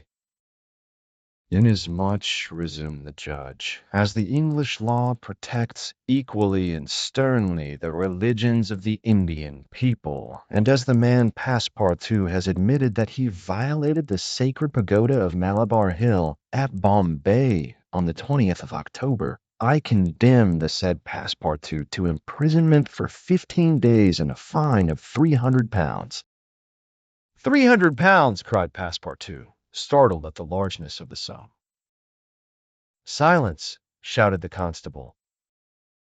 "And inasmuch," continued the judge, "as it is not proved that the act was not done by the connivance of the master with the servant, and as the master in any case must be held responsible for the acts of his paid servant, I condemn Phileas Fogg to a week's imprisonment and a fine of £150. Fix rubbed his hands softly with satisfaction. If Phileas Fogg could be detained in Calcutta a week, it would be more than time for the warrant to arrive. Passepartout was stupefied. This sentence ruined his master. A wager of £20,000 lost, because he, like a precious fool, had gone into that abominable pagoda. Phileas Fogg, as self-composed as if the judgment did not in the least concern him, did not even lift his eyebrows while it was being pronounced. Just as the clerk was calling the next case, he rose and said, "I offer bail." "You have that right," returned the judge. Fix's blood ran cold, but he resumed his composure when he heard the judge announce that the bail required for each prisoner would be £1,000. "I will pay it at once," said Mr. Fogg, taking a roll of bank bills from the carpet bag which Passepartout had by him, and placing them on the clerk's desk. "This sum will be restored to you upon your release from prison," said the judge. "Meanwhile, you are liberated on bail." "Come," said Phileas Fogg to his servant. "But let them at least give me back my shoes," cried Passepartout angrily. "Ah, these are pretty dear shoes," he muttered, as they were handed to him. "More than £1,000 apiece. Besides, they pinch my feet." Mr. Fogg, offering his arm to Auda, then departed, followed by the crestfallen Passepartout. Fix still nourished hopes that the robber would not, after all, leave the £2,000 behind them, but would decide to serve out his week in jail, and issued forth on Mr. Fogg's traces. That gentleman took a carriage, and the party were soon landed on one of the quays. The Rangoon was moored half a mile off in the harbor, its signal of departure hoisted at the masthead. 11 o'clock was striking. Mr. Fogg was an hour in advance of time. Fix saw them leave the carriage and push off in a boat for the steamer, and stamped his feet with disappointment. "The rascal is off, after all," he exclaimed. 2,000 pounds sacrificed. He's as prodigal as a thief. I'll follow him to the end of the world if necessary, but at the rate he is going on, the stolen money will soon be exhausted. The detective was not far wrong in making this conjecture. Since leaving London, what with traveling expenses, bribes, the purchase of the elephant, bails, and fines, Mr. Fogg had already spent more than 5,000 pounds on the way, and the percentage of the sum recovered from the bank robber promised to the detectives was rapidly diminishing. Chapter 16, in which Fix does not seem to understand in the least what is said to him. The Rangoon, one of the Peninsular and Oriental Company's boats plying in the Chinese and Japanese seas, was a screw steamer built of iron, weighing about 1,770 tons, and with engines of 400 horsepower. She was as fast, but not as well fitted up as the Mongolia, and Odo was not as comfortably provided for on board of her as Phileas Fogg could have wished. However, the trip from Calcutta to Hong Kong only comprised some 3,500 miles, occupying from 10 to 12 days, and the young woman was not difficult to please. During the first days of the journey, Aouda became better acquainted with her protector and constantly gave evidence of her deep gratitude for what he had done. The phlegmatic gentleman listened to her, apparently at least, with coldness, neither his voice nor his manner betraying the slightest emotion, but he seemed to be always on the watch that nothing should be wanting to Aouda's comfort. He visited her regularly each day at certain hours, not so much to talk himself as to sit and hear her talk. He treated her with the strictest politeness, but with the precision of an automaton, the movements of which had been arranged for this purpose. Oda did not quite know what to make of him, though Passepartout had given her some hints of his master's eccentricity and made her smile by telling her of the wager which was sending him round the world. After all, she owed Phileas Fogg her life, and she always regarded him through the exalting medium of her gratitude. Uda confirmed the Parsi guide's narrative of her touching history. She did indeed belong to the highest of the native races of India. Many of the Parsi merchants have made great fortunes there by dealing in cotton, and one of them, Sir Jomit C. Gedbeth, was made a baronet by the English government. Oda was a relative of this great man, and it was his cousin, Gigi, whom she hoped to join at Hong Kong. Whether she would find a protector in him she could not tell, but Mr. Fogg essayed to calm her anxieties, and to assure her that everything would be mathematically, he used the very word, arranged. Oda fastened her great eyes, clear as the sacred lakes of the Himalaya, upon him, but the intractable Fogg, as reserved as ever, did not seem at all inclined to throw himself into this lake. The first few days of the voyage passed prosperously, amid favorable weather and propitious winds, and they soon came in sight of the great Andaman, the principal of the islands in the Bay of Bengal, with its picturesque saddle peak, 2,400 feet high, looming above the waters. The steamer passed along near the shores, but the savage Papuans, who are in the lowest scale of humanity, but are not, as has been asserted, cannibals, did not make their appearance. The panorama of the islands, as they steamed by them, was superb. Vast forests of palms, erics, bamboo, teakwood, of the gigantic mimosa, and tree-like ferns covered the foreground, while behind, the graceful outlines of the mountains were traced against the sky, and along the coast swarmed by thousands the precious swallows whose nests furnish a luxurious dish to the tables of the celestial empire. The varied landscape afforded by the Andaman Islands was soon passed, however, and the Rangoon rapidly approached the Straits of Malacca, which gave access to the China Seas. What was Detective Fix, so unluckily drawn on from country to country doing all this while? He had managed to embark on the Rangoon at Calcutta without being seen by Passepartout after leaving orders that, if the warrant should arrive, it should be forwarded to him at Hong Kong, and he hoped to conceal his presence to the end of the voyage. It would have been difficult to explain why he was on board without awakening Passepartout's suspicions, who thought him still at Bombay. But necessity impelled him, nevertheless, to renew his acquaintance with the worthy servant, as will be seen. All the detective's hopes and wishes were now centered on Hong Kong. for the steamer's stay at Singapore would be too brief to enable him to take any steps there. The arrest must be made at Hong Kong, or the robber would probably escape him forever. Hong Kong was the last English ground on which he would set foot. Beyond China, Japan, America offered to Fogg an almost certain refuge. If the warrant should at last make its appearance at Hong Kong, Fix could arrest him and give him into the hands of the local police, and there would be no further trouble. But beyond Hong Kong, a simple warrant would be of no avail. An extradition warrant would be necessary, and that would result in delays and obstacles of which the rascal would take advantage to elude justice.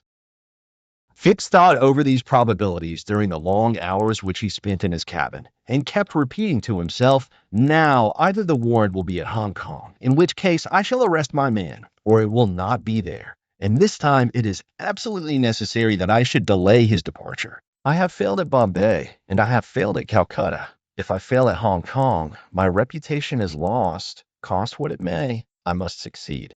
But how shall I prevent his departure if that should turn out to be my last resource? Fix made up his mind that, if worst came to worst, he would make a confidant of Passepartout and tell him what kind of a fellow his master really was. That Passepartout was not Fogg's accomplice, he was very certain. The servant, enlightened by his disclosure and afraid of being himself implicated in the crime, would doubtless become an ally of the detective. But this method was a dangerous one, only to be employed when everything else had failed. A word from Passepartout to his master would ruin all. The little detective was therefore in a sore strait. But suddenly a new idea struck him. The presence of Aluda on the Rangoon, in company with Phileas Fogg, gave him new material for reflection. Who was this woman? What combination of events had made her Fogg's traveling companion? They had evidently met somewhere between Bombay and Calcutta, but where?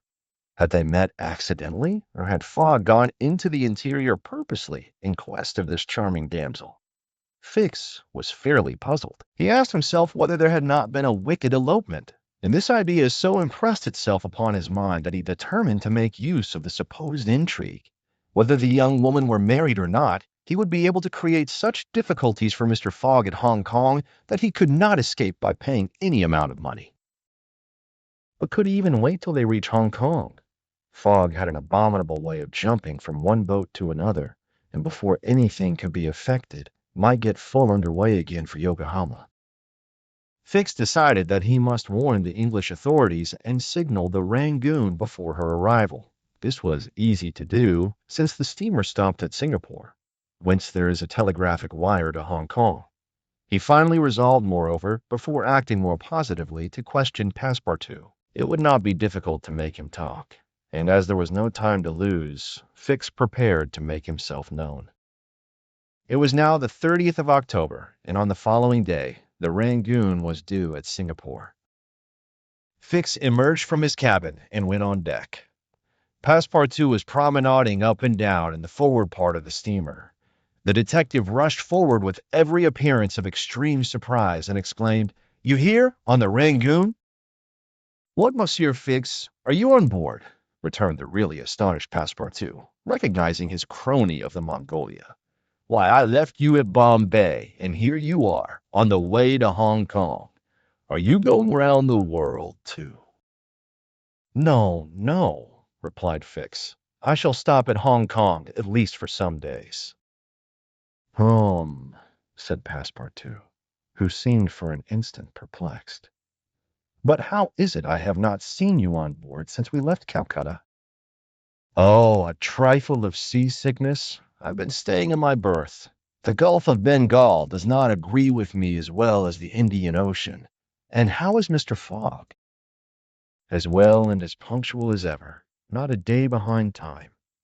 But, Monsieur Fee, you don't know that we have a young lady with us." "A young lady," replied the detective, not seeming to comprehend what was said.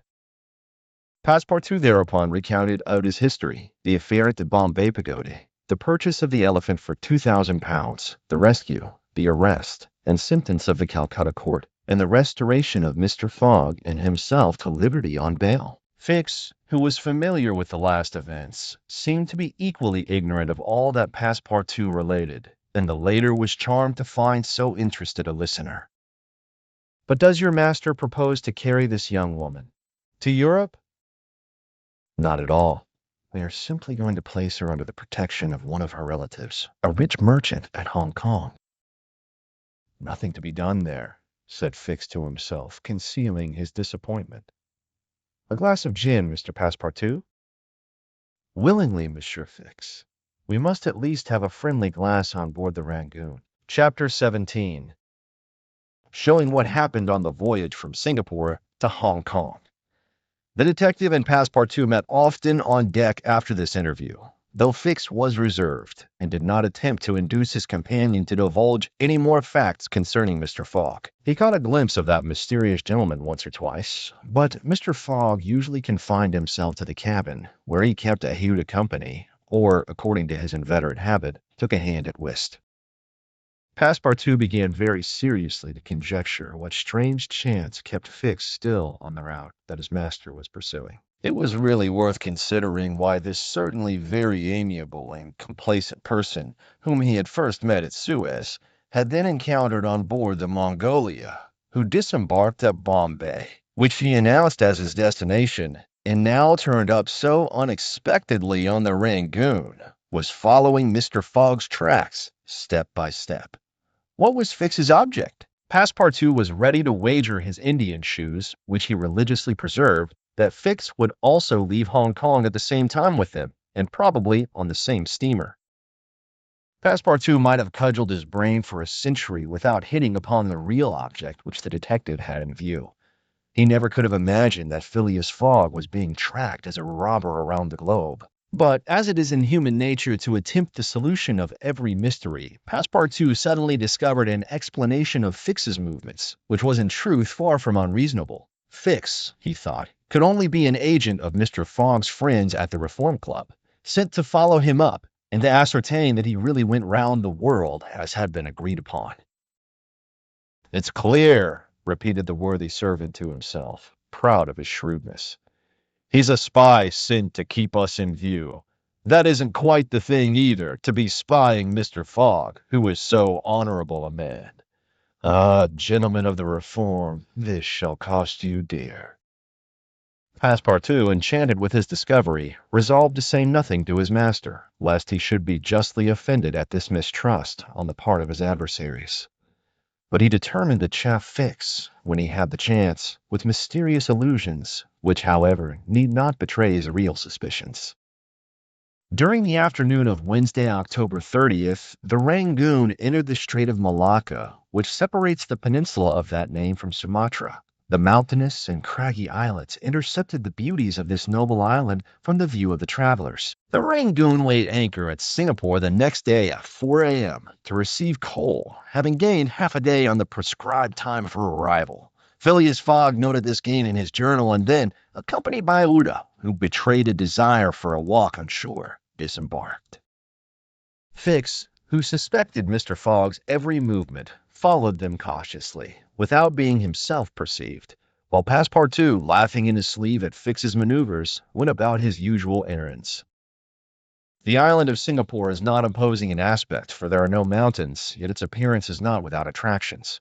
It is a park shack checkered by pleasant highways and avenues. A handsome carriage, drawn by a sleek pair of New Holland horses, carried Phileas Fogg and Oda into the midst of rows of palms with brilliant foliage, and of clove trees, whereof the cloves form the heart of a half-open flower. Pepper plants replaced the prickly hedges of European fields. Sago bushes, large ferns with gorgeous branches, varied the aspect of this tropical clime, while nutmeg trees in full foliage filled the air with a penetrating perfume. Agile and grinning bands of monkeys skipped about in the trees, nor were tigers wanting in the jungles. After a drive of 2 hours through the country, Oda and Mr. Fogg returned to the town, which is a vast collection of heavy-looking, irregular houses, surrounded by charming gardens rich in tropical fruits and plants, and at 10 o'clock they re-embarked, closely followed by the detective who had kept them constantly in sight. Passepartout, who had been purchasing several dozen mangoes, a fruit as large as good-sized apples, of a dark brown color outside and a bright red within, and whose white pulp, melting in the mouth, affords gourmands a delicious sensation, was waiting for them on deck. He was only too glad to offer some mangoes to Arda, who thanked him very gracefully for them. At 11 o'clock, the Rangoon rode out of Singapore harbor, and in a few hours the high mountains of Malacca, with their forests, inhabited by the most beautifully furred tigers in the world, were lost to view. Singapore is distant some 1,300 miles from the island of Hong Kong, which is a little English colony near the Chinese coast. Phileas Fogg hoped to accomplish the journey in 6 days, so as to be in time for the steamer which would leave on the 6th of November for Yokohama, the principal Japanese port. The Rangoon had a large quota of passengers, many of whom disembarked at some port, among them a number of Indians, Ceylonese, Chinamen, Malays, and Portuguese, mostly second-class travelers. The weather, which had hitherto been fine, changed with the last quarter of the moon. The sea rolled heavily, and the wind at intervals rose almost to a storm, but happily blew from the southwest, and thus aided the steamer's progress. The captain as often as possible put up his sails, and under the double action of steam and sail, the vessel made rapid progress along the coasts of Annam and Cochin China. Owing to the defective construction of the Rangoon, however, unusual precautions became necessary in unfavorable weather, but the loss of time which resulted from this cause, while it nearly drove Passepartout out of his senses, did not seem to affect his master in the least. Passepartout blamed the captain, the engineer, and the crew, and consigned all who were connected with the ship to the land where the pepper grows. Perhaps the thought of the gas, which was remorselessly burning at his expense in Seville Row, had something to do with his hot impatience. "You are in a great hurry, then," said Fix to him one day, "to reach Hong Kong?" "A very great hurry." "Mr. Fogg, I suppose, is anxious to catch the steamer for Yokohama?" "Terribly anxious." "You believe in this journey around the world, then?" "Absolutely. Don't you, Mr. Fix?" "I? I don't believe a word of it." "You're a sly dog," said Passepartout, winking at him. This expression rather disturbed Fix, without his knowing why. Had the Frenchman guessed his real purpose? He knew not what to think. But how could Passepartout have discovered that he was a detective? Yet, in speaking as he did, the man evidently meant more than he expressed. Passepartout went still further the next day. He could not hold his tongue. "Mr. Fix," said he in a bantering tone, "shall we be so unfortunate as to lose you when we get to Hong Kong?" "Why," responded Fix, a little embarrassed, "I don't know, perhaps." "Ah, if you would only go on with us. An agent of the Peninsular Company, you know, can't stop on the way. You were only going to Bombay, and here you are in China. America is not far off, and from America to Europe is only a step." Fix looked intently at his companion, whose countenance was as serene as possible, and laughed with him. But Passepartout persisted in chaffing him by asking him if he made much by his present occupation. "Yes and no," returned Fix. "There is good and bad luck in such things. But you must understand that I don't travel at my own expense." "Oh, I am quite sure of that," cried Passepartout, laughing heartily. Fix, fairly puzzled, descended to his cabin and gave himself up to his reflections. He was evidently suspected. Somehow or other, the Frenchman had found out that he was a detective. But had he told his master? What part was he playing in all this? Was he an accomplice or not? Was the game then up? Fix spent several hours turning these things over in his mind, sometimes thinking that all was lost, then persuading himself that Fogg was ignorant of his presence, and then undecided what course it was best to take. Nevertheless, he preserved his coolness of mind, and at last resolved to deal plainly with Passepartout. If he did not find it practicable to arrest Fogg at Hong Kong, and if Fogg made preparations to leave that last foothold of English territory, he, Fix, would tell Passepartout all. Either the servant was the accomplice of his master, and in this case the master knew of his operations, and he should fail, or else the servant knew nothing about the robbery, and then his interest would be to abandon the robber. Such was the situation between Fix and Passepartout. Meanwhile, Phileas Fogg moved about above them in the most majestic and unconscious indifference. He was passing methodically in his orbit around the world, regardless of the lesser stars which gravitated around him. Yet there was nearby what the astronomers would call a disturbing star, which might have produced an agitation in this gentleman's heart. But no, the charms of Auda failed to act, to Passepartout's great surprise, and the disturbances, if they existed, would have been more difficult to calculate than those of Uranus, which led to the discovery of Neptune. It was every day an increasing wonder to Passepartout, who read in Uda's eyes the depths of her gratitude to his master. Phileas Fogg, though brave and gallant, must be, he thought, quite heartless.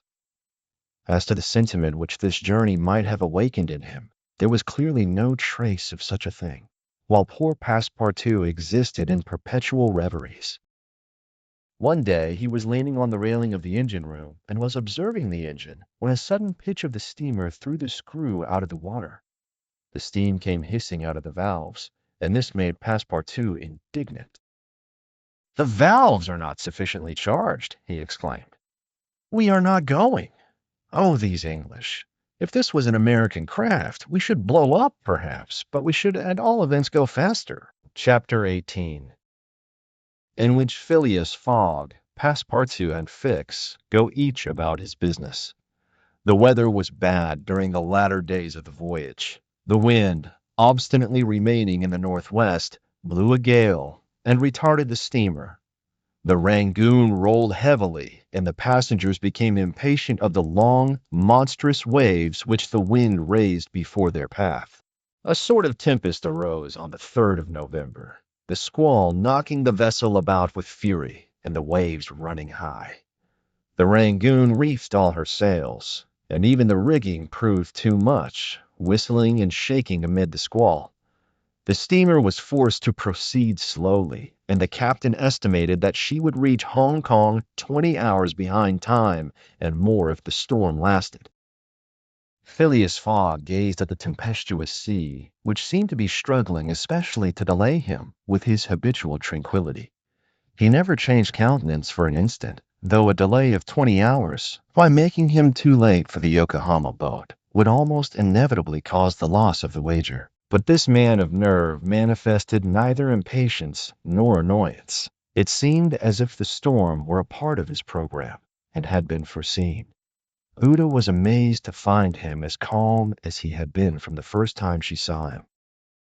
Fix did not look at the state of things in the same light. The storm greatly pleased him. His satisfaction would have been complete had the Rangoon been forced to retreat before the violence of wind and waves. Each delay filled him with hope, for it became more and more probable that Fogg would be obliged to remain some days at Hong Kong, and now the heavens themselves became his allies, with the gusts and squalls. It mattered not that they made him sick. He made no account of this inconvenience, and whilst his body was writhing under their effects, his spirit bounded with hopeful exultation. Passepartout was enraged beyond expression by the unpropitious weather. Everything had gone so well till now. Earth and sea had seemed to be at his master's service. Steamers and railways obeyed him. Wind and steam united to speed his journey. Had the hour of adversity come? Passepartout was as much excited as if the 20,000 pounds were to come from his own pocket. The storm exasperated him. The gale made him furious, and he longed to lash the obstinate sea into obedience. Poor fellow! Fix carefully concealed from him his own satisfaction, for, had he betrayed it, Passepartout could scarcely have restrained himself from personal violence. Passepartout remained on deck as long as the tempest lasted, being unable to remain quiet below, and taking it into his head to aid the progress of the ship by lending a hand with the crew. He overwhelmed the captain, officers, and sailors, who could not help laughing at his impatience, with all sorts of questions. He wanted to know exactly how long the storm was going to last, whereupon he was referred to the barometer, which seemed to have no intention of rising. Passepartout shook it, but with no perceptible effect, for neither shaking nor maledictions could prevail upon it to change its mind. On the 4th, however, the sea became more calm, and the storm lessened its violence. The wind veered southward and was once more favorable. Passepartout cleared up with the weather. Some of the sails were unfurled, and the Rangoon resumed its most rapid speed.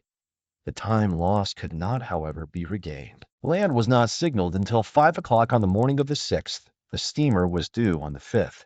Phileas Fogg was 24 hours behindhand, and the Yokohama steamer would of course be missed. The pilot went on board at 6 and took his place on the bridge to guide the Rangoon through the channels to the port of Hong Kong.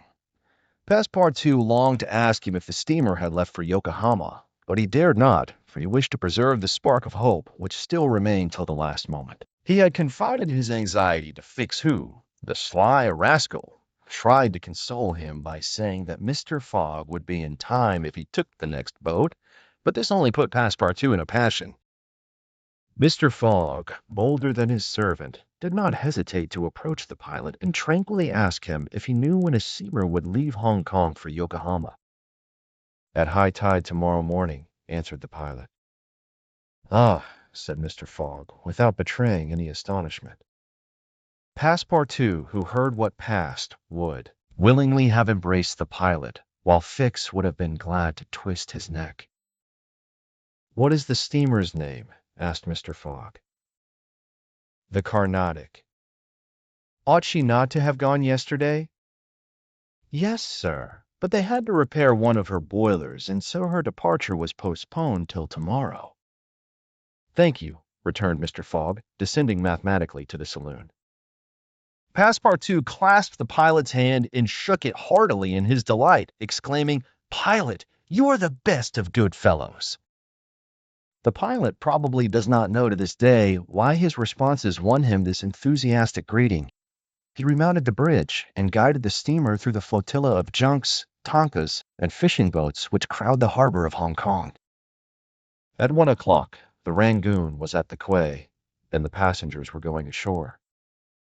Chance had strangely favored Phileas Fogg, for had not the Carnatic been forced to lie over for repairing her boilers, she would have left on the 6th of November, and the passengers for Japan would have been obliged to await for a week the sailing of the next steamer. Mr. Fogg was, it is true, 24 hours behind his time, but this could not seriously imperil the remainder of his tour. The steamer which crossed the Pacific from Yokohama to San Francisco made a direct connection with that from Hong Kong, and it could not sail until the latter reached Yokohama. And if Mr. Fogg was 24 hours late on reaching Yokohama, this time would no doubt be easily regained in the voyage of 22 days across the Pacific. He found himself in about 24 hours behindhand, 35 days after leaving London. The Carnatic was announced to leave Hong Kong at 5 the next morning. Mr. Fogg had 16 hours in which to attend to his business there, which was to deposit Uda safely with her wealthy relative. On landing, he conducted her to a palanquin, in which they repaired to the club hotel. A room was engaged for the young woman, and Mr. Fogg, after seeing that she wanted for nothing, set out in search of her cousin Gigi. He instructed Passepartout to remain at the hotel until his return, that Aouda might not be left entirely alone. Mr. Fogg repaired to the Exchange, where, he did not doubt, everyone would know so wealthy and considerable a personage as the Parsi merchant. Meeting a broker, he made the inquiry to learn that Gigi had left China 2 years before, and, retiring from business with an immense fortune, had taken up his residence in Europe. In Holland, the broker thought, with the merchants of which country he had principally traded. Phileas Fogg returned to the hotel, begged a moment's conversation with Aouda, and without more ado, apprised her that Gigi was no longer at Hong Kong, but probably in Holland. Aouda at first said nothing. She passed her hand across her forehead and reflected a few moments. Then, in her sweet, soft voice, she said, "What ought I to do, Mr. Fogg?" "It is very simple," responded the gentleman. "Go on to Europe." "But I cannot intrude." "You do not intrude, nor do you in the least embarrass my project. Passepartout." "Monsieur." Go to the Carnatic and engage 3 cabins. Passepartout, delighted that the young woman, who was very gracious to him, was going to continue the journey with them, went off at a brisk gait to obey his master's order. Chapter 19, in which Passepartout takes a too great interest in his master, and what comes of it. Hong Kong is an island which came into the possession of the English by the Treaty of Nanking after the War of 1842, and a colonizing genius of the English has created upon it an important city and an excellent port. The island is situated at the mouth of the Canton River and is separated by about 60 miles from the Portuguese town of Macau on the opposite coast. Hong Kong has beaten Macau in the struggle for the Chinese trade, and now the greater part of the transportation of Chinese goods finds its depot at the former place. Docks, hospitals, wharves, a Gothic cathedral, a government house, macadamized streets give to Hong Kong the appearance of a town in Kent or Surrey transferred by some strange magic to the Antipodes. Passepartout wandered, with his hands in his pockets, towards the Victoria port, gazing as he went at the curious palanquins and other modes of conveyance, and the groups of Chinese, Japanese, and Europeans who passed to and fro in the streets. Hong Kong seemed to him not unlike Bombay, Calcutta, and Singapore, since, like them, it betrayed everywhere the evidence of English supremacy. At the Victoria port, he found a confused mass of ships of all nations, English, French, American, and Dutch, men of war and trading vessels, Japanese and Chinese junks, simpas, tonkas, and flower boats, which formed so many floating parterres. Passepartout noticed in the crowd a number of the natives who seemed very old and were dressed in yellow. On going into a barber's to get shaved, he learned that these ancient men were all at least 80 years old, at which age they are permitted to wear yellow, which is the imperial color. Passepartout, without exactly knowing why, thought this very funny. On reaching the quay where they were to embark on the Carnatic, he was not astonished to find Fix walking up and down. The detective seemed very much disturbed and disappointed. "This is bad," muttered Passepartout, "for the gentlemen of the Reform Club." He accosted Fix with a merry smile, as if he had not perceived that gentleman's chagrin. The detective had, indeed, good reasons to inveigh against the bad luck which pursued him. The warrant had not come. It was certainly on the way, but as certainly it could not now reach Hong Kong for several days. And this being the last English territory on Mr. Fogg's route, the robber would escape, unless he could manage to detain him. "Well, Monsieur Fix," said Passepartout, "have you decided to go with us so far as America?" "Yes," returned Fix, through his set teeth. "Good!" exclaimed Passepartout, laughing heartily. "I knew you could not persuade yourself to separate from us. Come and engage your berth." They entered the steamer office and secured cabins for 4 persons. The clerk, as he gave them the tickets, informed them that, the repairs on the Carnatic having been completed, the steamer would leave that very evening, and not next morning, as had been announced. "That will suit my master all the better," said Passepartout. "I will go and let him know." Fix now decided to make a bold move. He resolved to tell Passepartout all. It seemed to be the only possible means of keeping Phileas Fogg several days longer at Hong Kong. He accordingly invited his companion into a tavern which caught his eye on the quay. On entering, they found themselves in a large room handsomely decorated, at the end of which was a large camp bed furnished with cushions. Several persons lay upon this bed in a deep sleep. At the small tables which were arranged about the room, some 30 customers were drinking English beer, porter, gin, and brandy, smoking the while long red clay pipes stuffed with little balls of opium, mingled with essence of rose. From time to time, one of the smokers, overcome with the narcotic, would slip under the table, whereupon the waiters, taking him by the head and feet, carried and laid him upon the bed. The bed already supported 20 of these stupefied sots. Fix and Passepartout saw that they were in a smoking house haunted by those wretched, cadaverous, idiotic creatures to whom the English merchants sell every year the miserable drug called opium, to the amount of £1,400,000. thousands devoted to one of the most despicable vices which afflict humanity. The Chinese government has in vain attempted to deal with the evil by stringent laws. It passed gradually from the rich, to whom it was at first exclusively reserved, to the lower classes, and then its ravages could not be arrested. Opium is smoked everywhere at all times by men and women in the celestial empire, and once accustomed to it, the victims cannot dispense with it except by suffering horrible bodily contortions and agonies. A great smoker can smoke as many as 8 pipes a day, but he dies in 5 years. It was in one of these dens that Fix and Passepartout, in search of a friendly glass, found themselves. Passepartout had no money, but willingly accepted Fix's invitation in the hope of returning the obligation at some future time.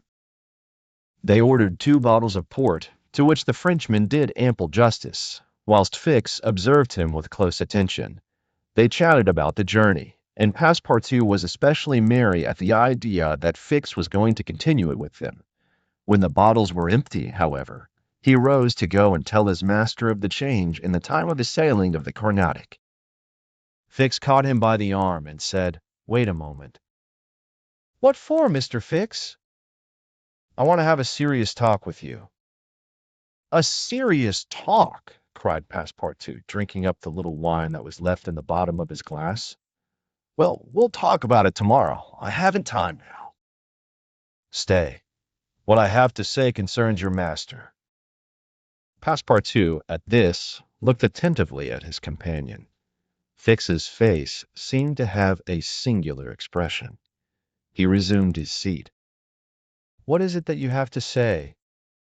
Fix placed his hand upon Passepartout's arm, and lowering his voice, said, "You have guessed who I am."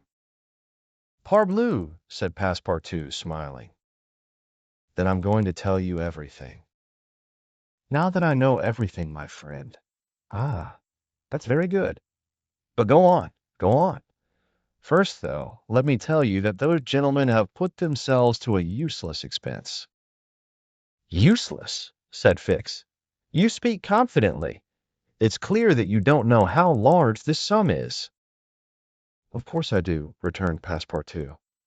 20,000 pounds. 55,000, answered Fix, pressing his companion's hand. "What?" cried the Frenchman. "Has Monsieur Fogg dared 55,000 pounds? Well, there's all the more reason for not losing an instant," he continued, getting up hastily. Fix pushed Passepartout back in his chair and resumed. 55,000 pounds, and if I succeed, I get 2,000 pounds. If you'll help me, I'll let you have 500 of them. "Help you?" cried Passepartout, whose eyes were standing wide open. "Yes, help me keep Mr. Fogg here for 2 or 3 days." "Why, what are you saying? Those gentlemen are not satisfied with following my master and suspecting his honor, but they must try to put obstacles in his way. I blush for them." "What do you mean?" "I mean that it is a piece of shameful trickery. They might as well waylay Mr. Fogg and put his money in their pockets." "That's just what we count on doing." "It's a conspiracy, then," cried Passepartout, who became more and more excited as the liquor mounted in his head, for he drank without perceiving it. "A real conspiracy. And gentlemen, too. Bah!" Fix began to be puzzled. "Members of the Reform Club," continued Passepartout, "you must know, Monsieur Fix, that my master is an honest man, and that, when he makes a wager, he tries to win it fairly." "But who do you think I am?" asked Fix, looking at him intently. "Parbleu! An agent of the members of the Reform Club, sent out here to interrupt my master's journey. But though I found you out some time ago, I've taken good care to say nothing about it to Mr. Fogg." "He knows nothing, then?" "Nothing," replied Passepartout, again emptying his glass. The detective passed his hand across his forehead, hesitating before he spoke again. What should he do? Passepartout's mistake seemed sincere, but it made his design more difficult. It was evident that the servant was not the master's accomplice, as Fix had been inclined to suspect. Well, said the detective to himself, as he is not an accomplice, he will help me. He had no time to lose. Fogg must be detained at Hong Kong, so he resolved to make a clean breast of it. Listen to me, said Fix abruptly. I am not, as you think, an agent of the members of the Reform Club. Bah, retorted Passepartout with an air of raillery. I am a police detective, sent out here by the London office. You, a detective? I will prove it. Here is my commission. Passepartout was speechless with astonishment when Fix displayed this document, the genuineness of which could not be doubted. Mr. Fogg's wager, resumed Fix, is only a pretext, of which you and the gentlemen of the Reform are dupes. He had a motive for securing your innocent complicity. But why? Listen.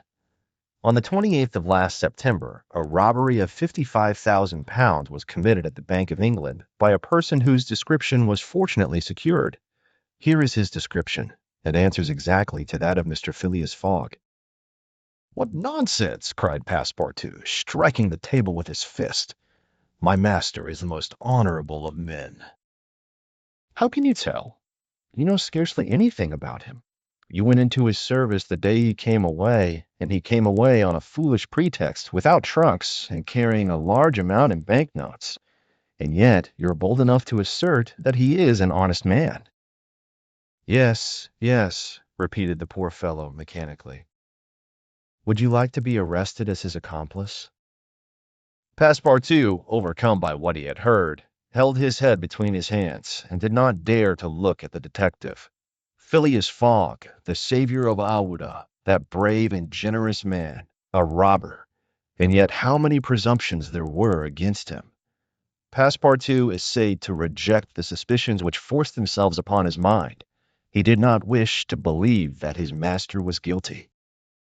Well, what do you want of me? Said he at last with an effort.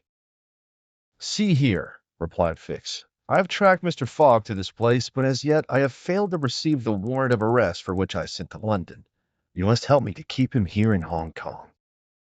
Aye, but I will share with you the £2,000 reward offered by the Bank of England.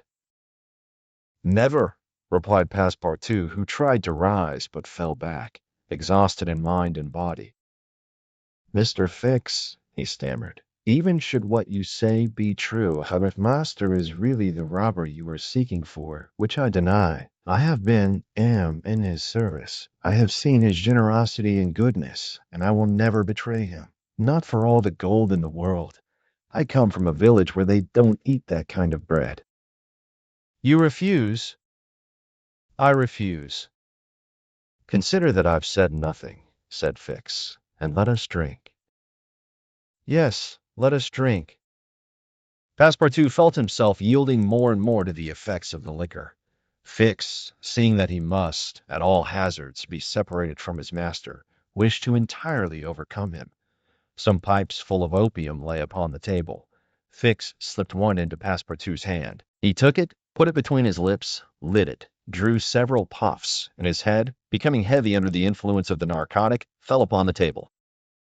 At last, said Fix, seeing Passepartout unconscious, Mr. Fogg will not be informed of the Carnatic's departure, and if he is, he will have to go without this cursed Frenchman. And after paying his bill, Fix left the tavern. Chapter 20, in which Fix comes face to face with Phileas Fogg. While these events were passing at the opium house, Mr. Fogg, unconscious of the danger he was in of losing the steamer, was quietly escorting Aouda about the streets of the English quarter, making the necessary purchases for the long voyage before them. It was all very well for an Englishman like Mr. Fogg to make the tour of the world with a carpet-bag. A lady could not be expected to travel comfortably under such conditions. He acquitted his task with characteristic serenity, and invariably replied to the remonstrances of his fair companion, who was confused by his patience and generosity. It is in the interest of my journey, a part of my program. The purchase is made, They returned to the hotel where they dined at a sumptuously served table d'hote, after which Aouda, shaking hands with her protector after the English fashion, retired to her room for rest. Mr. Fogg absorbed himself throughout the evening in the perusal of the Times and Illustrated London News. Had he been capable of being astonished at anything, it would have been not to see his servant return at bedtime. But knowing that the steamer was not to leave for Yokohama until the next morning, he did not disturb himself about the matter. When Passepartout did not appear the next morning to answer his master's bell, Mr. Fogg, not betraying the least vexation, contented himself with taking his carpet-bag, calling Ouda, and sending for a palanquin. It was then 8 o'clock. At 9:30, it being then high tide, the Carnatic would leave the harbor. Mr. Fogg and Albeda got into the palanquin, their luggage being brought after on a wheelbarrow, and half an hour later stepped upon the quay whence they were to embark. Mr. Fogg then learned that the Carnatic had sailed the evening before. He had expected to find not only the steamer but his domestic, and was forced to give up both. But no sign of disappointment appeared on his face, and he merely remarked to Aouda, "It is an accident, madam, nothing more." At this moment, a man who had been observing him attentively approached. It was Fix, who, bowing, addressed Mr. Fogg. "Were you not, like me, sir, a passenger by the Rangoon, which arrived yesterday?" "I was, sir," replied Mr. Fogg coldly, "but I have not the honor." "Pardon me, I thought I should find your servant here." "Do you know where he is, sir?" asked Aouda anxiously. "What?" responded Fix, feigning surprise. "Is he not with you?" "No," said Aouda. "He has not made his appearance since yesterday. Could he have gone on board the Carnatic without us?" "Without you, madame?" answered the detective. "Excuse me, did you intend to sail in the Carnatic?" "Yes, sir." "So did I, madam, and I am excessively disappointed. The Carnatic, its repairs being completed, left Hong Kong 12 hours before the stated time without any notice being given, and we must now wait a week for another steamer." As he said "a week," Fix felt his heart leap for joy. Fogg detained at Hong Kong for a week. There would be time for the warrant to arrive, and fortune at last favored the representative of the law. His horror may be imagined when he heard Mr. Fogg say, in his placid voice, "But there are other vessels besides the Carnatic, it seems to me, in the harbor of Hong Kong." And offering his arm to Aouda, he directed his steps toward the docks in search of some craft about to start. Fix, stupefied, followed. It seemed as if he were attached to Mr. Fogg by an invisible thread. Chance, however, appeared really to have abandoned the man it had hitherto served so well. For 3 hours, Phileas Fogg wandered about the docks, with the determination, if necessary, to charter a vessel to carry him to Yokohama. But he could only find vessels which were loading or unloading, and which could not therefore set sail. Fix began to hope again. But Mr. Fogg, far from being discouraged, was continuing his search, resolved not to stop if he had to resort to Macao, when he was accosted by a sailor on one of the wharves. "Is your honor looking for a boat? Have you a boat ready to sail?" "Yes, your honor, a pilot boat, number 43, the best in the harbor." "Does she go fast?" "Between 8 and 9 knots the hour." "Will you look at her?" "Yes." "Your honor will be satisfied with her. Is it for a sea excursion?" "No, for a voyage." "A voyage?" "Yes. Will you agree to take me to Yokohama?" The sailor leaned on the railing, opened his eyes wide, and said, "Is your honor joking?" "No. I have missed the Carnatic, and I must get to Yokohama by the 14th at the latest to take the boat for San Francisco." "I'm sorry," said the sailor, "but it is impossible. I offer you £100 per day, and an additional reward of £200 if I reach Yokohama in time." "Are you in earnest?" "Very much so." The pilot walked away a little distance and gazed out to sea, evidently struggling between the anxiety to gain a large sum and the fear of venturing so far. Fix was in mortal suspense. Mr. Fogg turned to Oda and asked her, "You would not be afraid, would you, madam?" "Not with you, Mr. Fogg," was her answer. The pilot now returned, shuffling his hat in his hands. "Well, pilot," said Mr. Fogg. "Well, your honor," replied he, "I could not risk myself, my men, or my little boat of scarcely 20 tons on so long a voyage at this time of year. Besides, we could not reach Yokohama in time, for it is 1,660 miles from Hong Kong." "Only 1,600, said Mr. Fogg. "It's the same thing." Fix breathed more freely. "But," added the pilot, "it might be arranged another way." Fix ceased to breathe at all. "How?" asked Mr. Fogg. "By going to Nagasaki, at the extreme south of Japan, or even to Shanghai, which is only 800 miles from here. In going to Shanghai, we should not be forced to sail wide of the Chinese coast, which would be a great advantage, as the currents run northward and would aid us." "Pilot," said Mr. Fogg, "I must take the American steamer at Yokohama, and not at Shanghai or Nagasaki." "Why not?" returned the pilot. "The San Francisco steamer does not start from Yokohama. It puts in at Yokohama and Nagasaki, but it starts from Shanghai." "You are sure of that?" "Perfectly." "And when does the boat leave Shanghai?" "On the 11th, at 7 in the evening. We have, therefore, 4 days before us. That is 96 hours, and in that time, if we had good luck and a southwest wind, and the sea was calm, we could make those 800 miles to Shanghai." "And you could go—" "In an hour, as soon as provisions could be got aboard and the sails put up." "It is a bargain. Are you the master of the boat?" "Yes, John Bunsby, master of the Tankadere." "Would you like some earnest money?" "If it would not put your honor out." "Here are £200 on account, sir," added Phileas Fogg, turning to Fix, "if you would like to take advantage." "Thanks, sir. I was about to ask the favor." "Very well. In half an hour we shall go on board." "But poor Passepartout," urged Auda, who was much disturbed by the servant's disappearance. "I shall do all I can to find him," replied Phileas Fogg. While Fix, in a feverish, nervous state, repaired to the pilot boat, the others directed their course to the police station at Hong Kong. Phileas Fogg there gave Passepartout's description, and left a sum of money to be spent in the search for him. The same formalities having been gone through at the French consulate, and the palanquin having stopped at the hotel for the luggage which had been sent back there, they returned to the wharf. It was now 3 o'clock, and pilot boat number 43, with its crew on board and its provisions stored away, was ready for departure.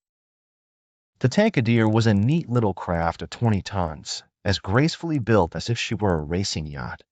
Her shining copper sheathing, her galvanized ironwork, her deck, white as ivory, betrayed the pride taken by John Bunsby in making her presentable. Her two masts leaned a trifle backward. She carried brigantine, foresail, storm jib, and standing jib, and was well rigged for running before the wind, and she seemed capable of brisk speed, which indeed she had already proved by gaining several prizes in pilot boat races. The crew of the Tankadere was composed of John Bunsby, the master, and 4 hardy mariners who were familiar with the Chinese seas. John Bunsby himself, a man of 45 or thereabouts, vigorous, sunburned, with a sprightly expression of the eye, and energetic and self-reliant countenance, would have inspired confidence in the most timid. Phileas Fogg and Ada went on board, where they found Fix already installed. Below deck was a square cabin, of which the walls bulged out in the form of cots above a circular divan, and the center was a table provided with a swinging lamp. The accommodation was confined, but neat. "I am sorry to have nothing better to offer you," said Mr. Fogg to Fix, who bowed without responding. The detective had a feeling akin to humiliation in profiting by the kindness of Mr. Fogg. "It's certain," thought he, "though rascal as he is a polite one." The sails and the English flag were hoisted at 10 minutes past 3. Mr. Fogg and Aouda, who were seated on deck, cast a last glance at the key in the hope of espying Passepartout. Fix was not without his fears lest chance should direct the steps of the unfortunate servant whom he had so badly treated in this direction, in which case an explanation the reverse of satisfactory to the detective must have ensued. But the Frenchman did not appear, and without doubt was still lying under the stupefying influence of the opium. John Bunsby, master, at length gave the order to start, and the Tankadere, taking the wind under her brigantine, foresail, and standing jib, bounded briskly forward over the waves. Chapter 21, in which the master of the Tankadere runs great risk of losing a reward of £200. This voyage of 800 miles was a perilous venture on a craft of 20 tons, and at that season of the year. The Chinese seas are usually boisterous, subject to terrible gales of wind, and especially during the equinoxes, and it was now early November. It would clearly have been to the master's advantage to carry his passengers to Yokohama, since he was paid a certain sum per day, but he would have been rash to attempt such a voyage, and it was imprudent even to attempt to reach Shanghai. But John Bunsby believed in the Tankadere, which rode on the waves like a seagull, and perhaps he was not wrong. Late in the day, they passed through the capricious channels of Hong Kong, and the Tankadere, impelled by favorable winds, conducted herself admirably. "I do not need, pilot," said Phileas Fogg, when they got into the open sea, "to advise you to use all possible speed." "Trust me, your honor. We are carrying all the sail the wind will let us. The poles would add nothing, and are only used when we are going into port." "It's your trade, not mine, pilot, and I confide in you." Phileas Fogg, with body erect and legs wide apart, standing like a sailor, gazed without staggering at the swelling waters. The young woman, who was seated aft, was profoundly affected as she looked out upon the ocean, darkening now with the twilight, on which she had ventured in so frail a vessel. Above her head rustled the white sails, which seemed like great white wings. The boat, carried forward by the wind, seemed to be flying in the air. Night came. The moon was entering her first quarter, and her insufficient light would soon die out in the mist on the horizon. Clouds were rising from the east, and already overcast a part of the heavens. The pilot had hung out his lights, which was very necessary in these seas, crowded with vessels bound landward, for collisions are not uncommon occurrences, and at the speed she was going, the least shock would shatter the gallant little craft. Fix, seated in the bow, gave himself up to meditation. He kept apart from his fellow travelers, knowing Mr. Fogg's taciturn tastes. Besides, he did not quite like to talk to the man whose favors he had accepted. He was thinking, too, of the future. It seemed certain that Fogg would not stop at Yokohama, but would at once take the boat for San Francisco, and the vast extent of America would ensure him impunity and safety. Fogg's plan appeared to him the simplest in the world. Instead of sailing directly from England to the United States like a common villain, he had traversed 3/4 of the globe, so as to gain the American continent more surely, and there, after throwing the police off his track, he would quietly enjoy himself with the fortune stolen from the bank. But once in the United States, what should he, Fix, do? Should he abandon this man? No, 100 times no. Until he had secured his extradition, he would not lose sight of him for an hour. It was his duty, and he would fulfill it to the end. At all events, there was one thing to be thankful for. Passepartout was not with his master, and it was above all important, after the confidence his Fix had imparted to him, that the servant should never have speech with his master. Phileas Fogg was also thinking of Passepartout, who had so strangely disappeared.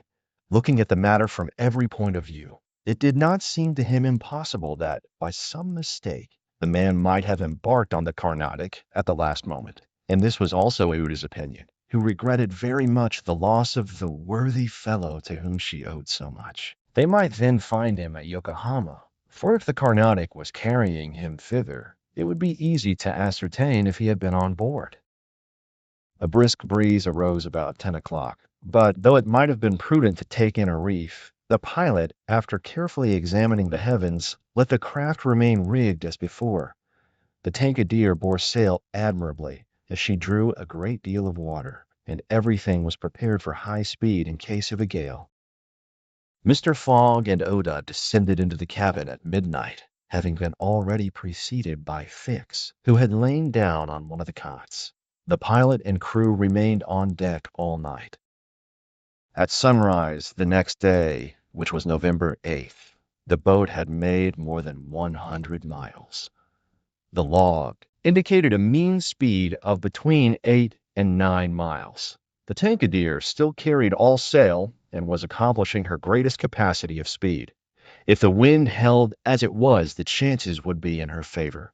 During the day, she kept along the coast, where the currents were favorable. The coast, irregular in profile and visible sometimes across the clearings, was at most 5 miles distant. The sea was less boisterous, since the wind came off land, a fortunate circumstance for the boat, which would suffer, owing to its small tonnage, by a heavy surge on the sea.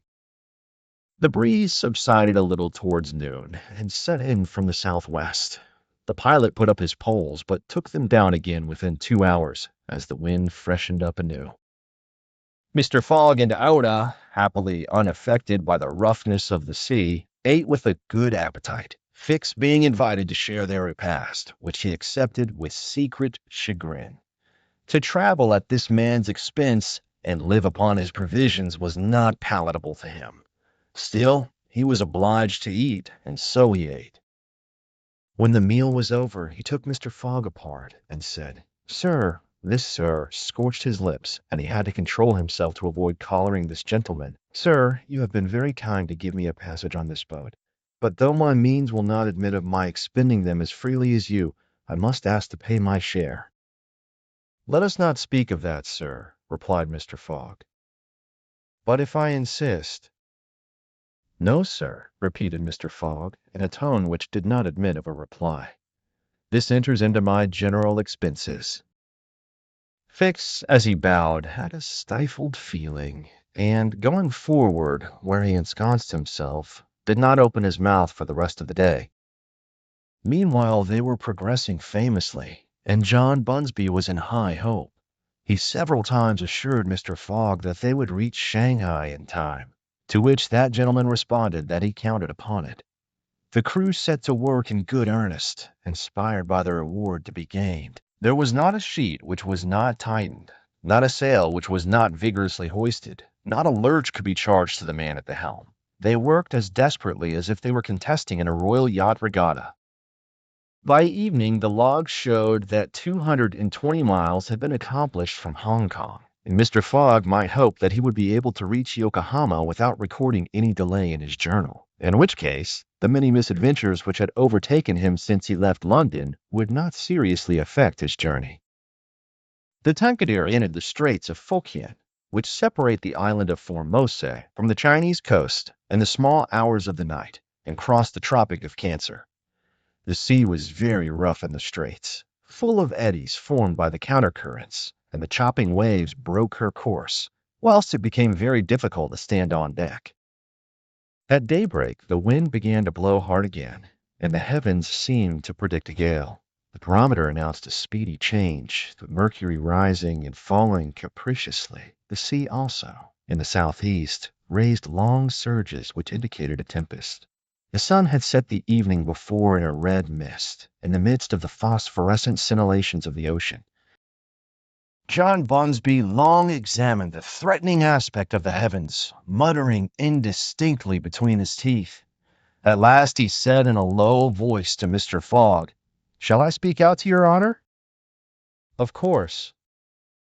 "Well, we are going to have a squall." "Is the wind north or south?" asked Mr. Fogg quietly. "South? Look, a typhoon is coming up." "Glad it's a typhoon from the south, for it will carry us forward." "Oh, if you take it that way," said John Bunsby, "I've nothing more to say." John Bunsby's suspicions were confirmed. At a less advanced season of the year, the typhoon, according to a famous meteorologist, would have passed away like a luminous cascade of electric flame, but in the winter equinox it was to be feared that it would burst upon them with great violence. The pilot took his precautions in advance. He reefed all sail, the pole masts were dispensed with, all hands went forward to the bows. A single triangular sail of strong canvas was hoisted as a storm jib so as to hold the wind from behind. Then they waited.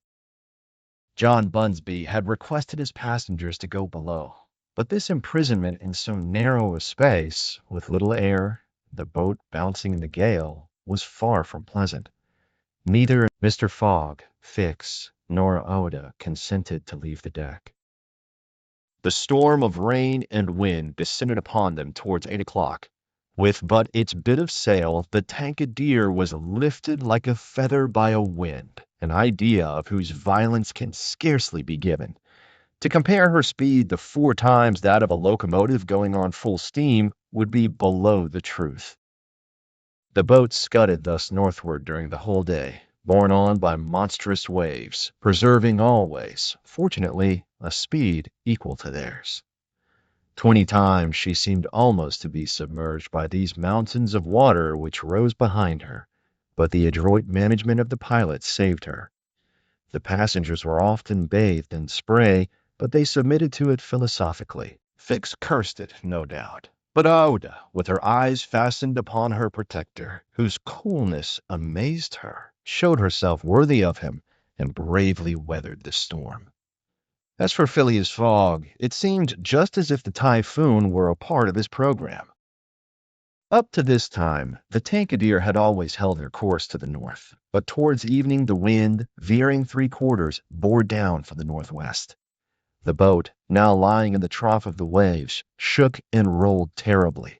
The sea struck her with fearful violence. At night the tempest increased in violence. John Bunsby saw the approach of darkness and the rising of the storm with dark misgivings. He thought a while, and then asked his crew if it was not time to slacken speed. After a consultation, he approached Mr. Fogg and said, "I think, Your Honor, that we should do well to make for one of the ports on the coast." "I think so, too." "Ah," said the pilot, "but which one?" "I know of but one," returned Mr. Fogg tranquilly. "And that is—" "Shanghai." The pilot at first did not seem to comprehend. He could scarcely realize so much determination and tenacity.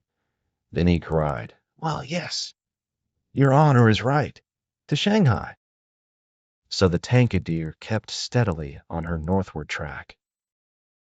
The night was really terrible. It would be a miracle if the craft did not founder. Twice it could have been all over with her if the crew had not been constantly on the watch. Ada was exhausted, but did not utter a complaint. More than once Mr. Fogg rushed to protect her from the violence of the waves. Day reappeared. The tempest still raged with undiminished fury, but the wind now returned to the southeast. It was a favorable change, and the Tankadere again bounded forward on this mountainous sea, though the waves crossed each other and imparted shocks and countershocks which would have crushed a craft less solidly built. From time to time the coast was visible through the broken mist, but no vessel was in sight. The Tankadere was alone upon the sea. There were some signs of a calm at noon, and these became more distinct as the sun descended toward the horizon. The tempest had been as brief as terrific. The passengers, thoroughly exhausted, could now eat a little and take some repose. The night was comparatively quiet. Some of the sails were again hoisted, and the speed of the boat was very good. The next morning at dawn they espied the coast, and John Bunsby was able to assert that they were not 100 miles from Shanghai. 100 miles, and only one day to traverse them.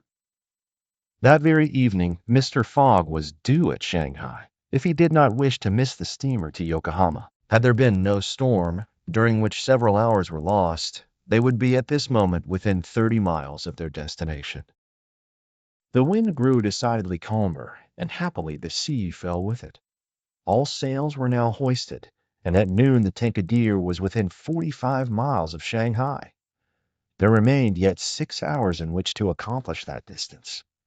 All on board feared that it could not be done, and everyone, Phileas Fogg no doubt excepted, felt his heart beat with impatience. The boat must keep up an average of 9 miles an hour, and the wind was becoming calmer every moment.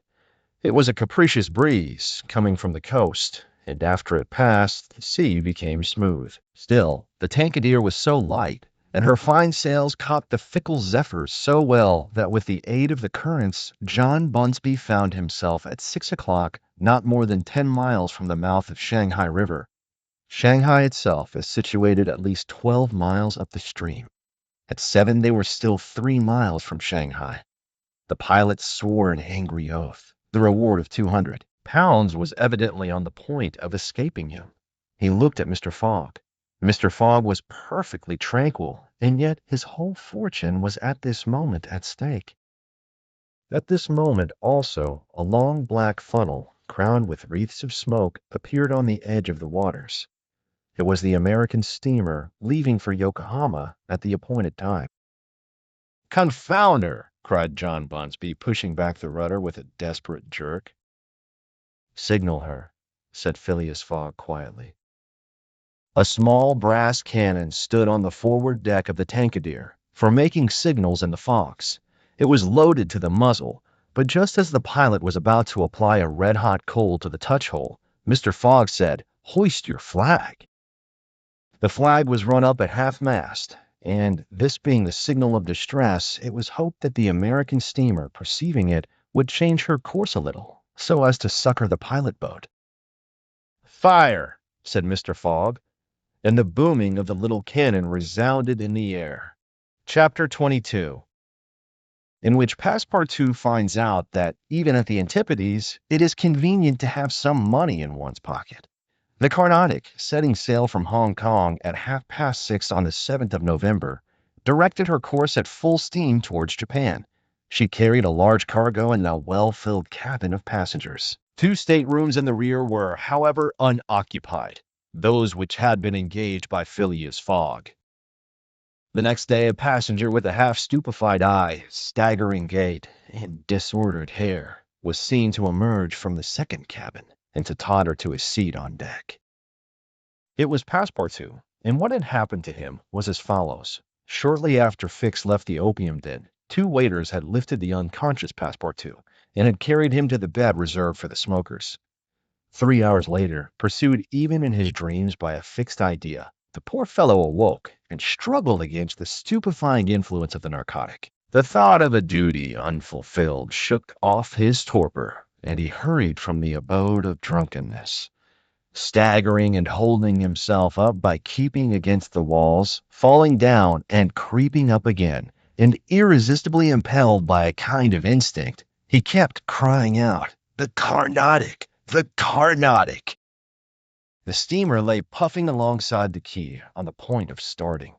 Passepartout had but few steps to go, and rushing upon the plank, he crossed it and fell unconscious on the deck, just as the Carnatic was moving off. Several sailors, who were evidently accustomed to this sort of scene, carried the poor Frenchman down into the second cabin, and Passepartout did not wake until they were 150 miles away from China. Thus he found himself the next morning on the deck of the Carnatic and eagerly inhaling the exhilarating sea breeze. The pure air sobered him. He began to collect his sense, which he found a difficult task, but at last he recalled the events of the evening before, Fix's revelation, and the opium house. "It is evident," said he to himself, "that I have been abominably drunk. What will Mr. Fogg say? At least I have not missed the steamer, which is the most important thing." Then, as Fix occurred to him, "As for that rascal, I hope we are well rid of him, and that he has not dared, as he proposed, to follow us on board the Carnatic. A detective on the track of Mr. Fogg, accused of robbing the Bank of England. Pshaw! Mr. Fogg is no more a robber than I am a murderer." Should he divulge Fix's real errand to his master? Would it do to tell the part the detective was playing? Would it not be better to wait until Mr. Fogg reached London again, and then impart to him that an agent of the Metropolitan Police had been following him round the world, and have a good laugh over it? No doubt, at least it was worth considering. The first thing to do was to find Mr. Fogg, and apologize for his singular behavior. Passepartout got up and proceeded, as well as he could with the rolling of the steamer, to the afterdeck. He saw no one who resembled either his master or Oda. "Good," muttered he. "Oda has not got up yet, and Mr. Fogg has probably found some partners at whist." He descended to the saloon. Mr. Fogg was not there. Passepartout had only, however, to ask the purser the number of his master's stateroom. The purser replied that he did not know any passenger by the name of Fogg. "I beg your pardon," said Passepartout persistently. "He is a tall gentleman, quiet and not very talkative, and has with him a young lady." "There is no young lady on board," interrupted the purser. "Here is a list of the passengers. You may see for yourself." Passepartout scanned the list, but his master's name was not upon it. All at once an idea struck him. "Ah, am I on the Carnatic?" "Yes." "On the way to Yokohama?" "Certainly." Passepartout had for an instant feared that he was on the wrong boat, but though he was really on the Carnatic, his master was not there. He fell thunderstruck on a seat. He saw it all now. He remembered that the time of sailing had been changed, that he should have informed his master of that fact, and that he had not done so. It was his fault, then, that Mr. Fogg and Oda had missed the steamer. Yes, but it was still more the fault of the traitor who, in order to separate him from his master and detain the latter at Hong Kong, had inveigled him into getting drunk. He now saw the detective's trick, and at this moment Mr. Fogg was certainly ruined. His bet was lost, and he himself perhaps arrested and imprisoned. At this thought, Passepartout tore his hair. Ah, if Fix ever came within his reach, what a settling of accounts there would be. After his first depression, Passepartout became calmer and began to study his situation. It was certainly not an enviable one. He found himself on the way to Japan, and what should he do when he got there? His pocket was empty. He had not a solitary shilling, not so much as a penny. His passage had fortunately been paid for in advance, and he had 5 or 6 days in which to decide upon his future course. He fell to at meals with an appetite, and ate for Mr. Fogg, Oda, and himself. He helped himself as generously as if Japan were a desert, where nothing to eat was to be looked for. At dawn on the 13th, the Carnatic entered the port of Yokohama. This is an important port of call in the Pacific where all the mail steamers and those carrying travelers between North America, China, Japan, and the Oriental Islands put in. It is situated in the Bay of Yedo, and at but a short distance from that second capital of the Japanese Empire, and the residence of the tycoon, the civil emperor, before the Mikado, the spiritual emperor, absorbed his office in his own. The Carnatic anchored at the quay near the custom house, in the midst of a crowd of ships bearing the flags of all nations. Passepartout went timidly ashore on this so curious territory of the sons of the sun. He had nothing better to do than taking chance for his guide to wander aimlessly through the streets of Yokohama. He found himself at first in a thoroughly European quarter, the houses having low fronts and being adorned with verandas, beneath which he caught glimpses of neat peristyles. This quarter occupied, with its streets, squares, docks, and warehouses, all the space between the promontory of the treaty and the river. Here, as at Hong Kong and Calcutta, were mixed crowds of all races, Americans and English, Chinamen and Dutchmen, mostly merchants ready to buy or sell anything. The Frenchman felt himself as much alone among them as if he had dropped down in the midst of Hottentots. He had at least one resource, to call on the French and English consuls at Yokohama for assistance.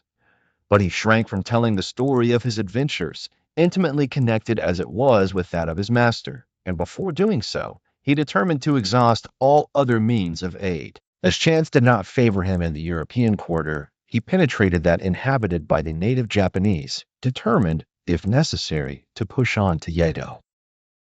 The Japanese quarter of Yokohama is called Benton, after the goddess of the sea, who is worshipped on the islands roundabout. There Passepartout beheld beautiful fir and cedar groves, sacred gates of a singular architecture, bridges half hid in the midst of bamboos and reeds, temples shaded by immense cedar trees, holy retreats where were sheltered Buddhist priests and sectaries of Confucius, and interminable streets where a perfect harvest of rose-tinted and red-cheeked children who looked as if they had been cut out of Japanese screens and who might have been gathered. The streets were crowded with people. Priests were passing in processions, beating their dreary tambourines. Police and custom house officers with pointed hats encrusted with lac and carrying two sabers hung to their waists. Soldiers, clad in blue cotton with white stripes and bearing guns. The Mikado's guards, enveloped in silken doubles, hauberks, and coats of mail. And numbers of military folk of all ranks. For the military profession is as much respected in Japan as it is these day pairs. Passepartout saw two begging friars, long-robed pilgrims, and simple civilians, with their warped and jet-black hair, big heads, long busts, slender legs, short stature, and complexions varying from copper color to a dead white, but never yellow like the Chinese, from whom the Japanese widely differ. He did not fail to observe the curious equipages, carriages and palanquins, barrows supplied with sails, and litters made of bamboo. Nor the women, whom he thought not especially handsome, who took little steps with their little feet, whereon they wore canvas shoes, straw sandals, and clogs of worked wood, and who displayed tight-looking eyes, flat chests, teeth fashionably blackened, and gowns crossed with silken scarfs, tied in an enormous knot behind an ornament which the modern Parisian ladies seem to have borrowed from the dames of Japan. Passepartout wandered for several hours in the midst of this motley crowd, looking in at the windows of the rich and curious shops, the jewelry establishments glittering with quaint Japanese ornaments, the restaurants decked with streamers and banners, the tea houses where the odorous beverage was being drunk with sake, a liquor concocted from the fermentation of rice, and the comfortable smoking houses where they were puffing, not opium, stringy tobacco. He went on till he found himself in the fields in the midst of vast rice plantations. There he saw dazzling camellias expanding themselves, with flowers which were giving forth their last colors and perfumes, not on bushes, but on trees, and within bamboo enclosures, cherry, plum, and apple trees, which the Japanese cultivate rather for their blossoms than their fruit, and which queerly fashioned, grinning scarecrows protected from the sparrows, pigeons, ravens, and other voracious birds. On the branches of the cedars were perched large eagles. Amid the foliage of the weeping willows were herons, solemnly standing on one leg, and on every hand were crows, ducks, hawks, wild birds, and a multitude of cranes, which the Japanese consider sacred, and which to their minds symbolize long life and prosperity. As he was strolling along, Passepartout espied some violets among the shrubs. "Good," said he, "I'll have some supper." But on smelling them, he found that they were odorless. No chance there, thought he. The worthy fellow had certainly taken good care to eat as hearty a breakfast as possible before leaving the Carnatic, but as he had been walking about all day, the demands of hunger were becoming importunate. He observed that the butcher's stalls contained neither mutton, goat, nor pork, and knowing also that it is a sacrilege to kill cattle, which are preserved solely for farming, he made up his mind that meat was far from plentiful in Yokohama, nor was he mistaken, and in default of butcher's meat, he could have wished for a quarter of wild boar or deer, a partridge, or some quails, some game or fish, which with rice the Japanese S, which Eponese E, steamships. But he found it necessary to keep up a stout heart and to postpone the meal he craved till the following morning. Night came, and Passepartout re-entered the native quarter, where he wandered through the streets, lit by vari-colored lanterns, looking on at the dancers, who were executing skillful steps and boundings, and the astrologers who stood in the open air with their telescopes. Then he came to the harbor, which was lit up by the resin torches of the fishermen, who were fishing from their boats. The streets at last became quiet, and the patrol, the officers of which, in their splendid costumes and surrounded by their suites, Passepartout thought seemed like ambassadors, succeeded the bustling crowd. Each time a company passed, Passepartout chuckled and said to himself, "Good! Another Japanese embassy departing for Europe." Chapter 23, in which Passepartout nose becomes outrageously long. The next morning, poor, jaded, famished Passepartout said to himself that he must get something to eat at all hazards, and the sooner he did so the better. He might indeed sell his watch, but he would have starved first. Now or never he must use the strong, if not melodious voice which nature had bestowed upon him. He knew several French and English songs and resolved to try them upon the Japanese, who must be lovers of music, since they were forever pounding on their cymbals, tam-tams, and tambourines, and could not but appreciate European talent. It was perhaps rather early in the morning to get up a concert, and the audience, prematurely aroused from their slumbers, might not possibly pay their entertainer with coin bearing the Mikado's features. Passepartout therefore decided to wait several hours, and as he was sauntering along, it occurred to him that he would seem rather too well dressed for a wandering artist. The idea struck him to change his garments for clothes more in harmony with his project, by which he might also get a little money to satisfy the immediate cravings of hunger. The resolution taken, it remained to carry it out. It was only after a long search that Passepartout discovered a native dealer in old clothes to whom he applied for an exchange. The man liked the European costume ere long Passepartout issued from his shop accoutred in an old Japanese coat and a sort of one-sided turban, faded with long use. A few small pieces of silver, moreover, jingled in his pocket. "Good," thought he. "I will imagine I am at the carnival." His first care, after being thus Japanesed, was to enter a tea-house of modest appearance, and upon half a bird and a little rice, to breakfast, like a man for whom dinner was as yet a problem to be solved. "Now," thought he, when he had eaten heartily, "I mustn't lose my head. I can't sell this costume again for one still more Japanese. I must consider how to leave this country of the sun, of which I shall not retain the most delightful of memories, as quickly as possible." It occurred to him to visit the steamers which were about to leave for America. He would offer himself as a cook or servant in payment of his passage and meals. Once at San Francisco, he would find some means of going on. The difficulty was how to traverse the 4,700 miles of the Pacific which lay between Japan and the New World. Passepartout was not the man to let an idea go begging, and directed his steps towards the docks. But as he approached them, his project, which at first had seemed so simple, began to grow more and more formidable to his mind. What need would they have of a cook or servant on an American steamer? And what confidence would they put in him, dressed as he was? What references could he give? As he was reflecting in this wise, his eyes fell upon an immense placard which a sort of clown was carrying through the streets. This placard, which was in English, read as follows: "Acrobatic Japanese Troupe. Honorable William Bedalker, Proprietor. Last representations, prior to their departure to the United States, of the..."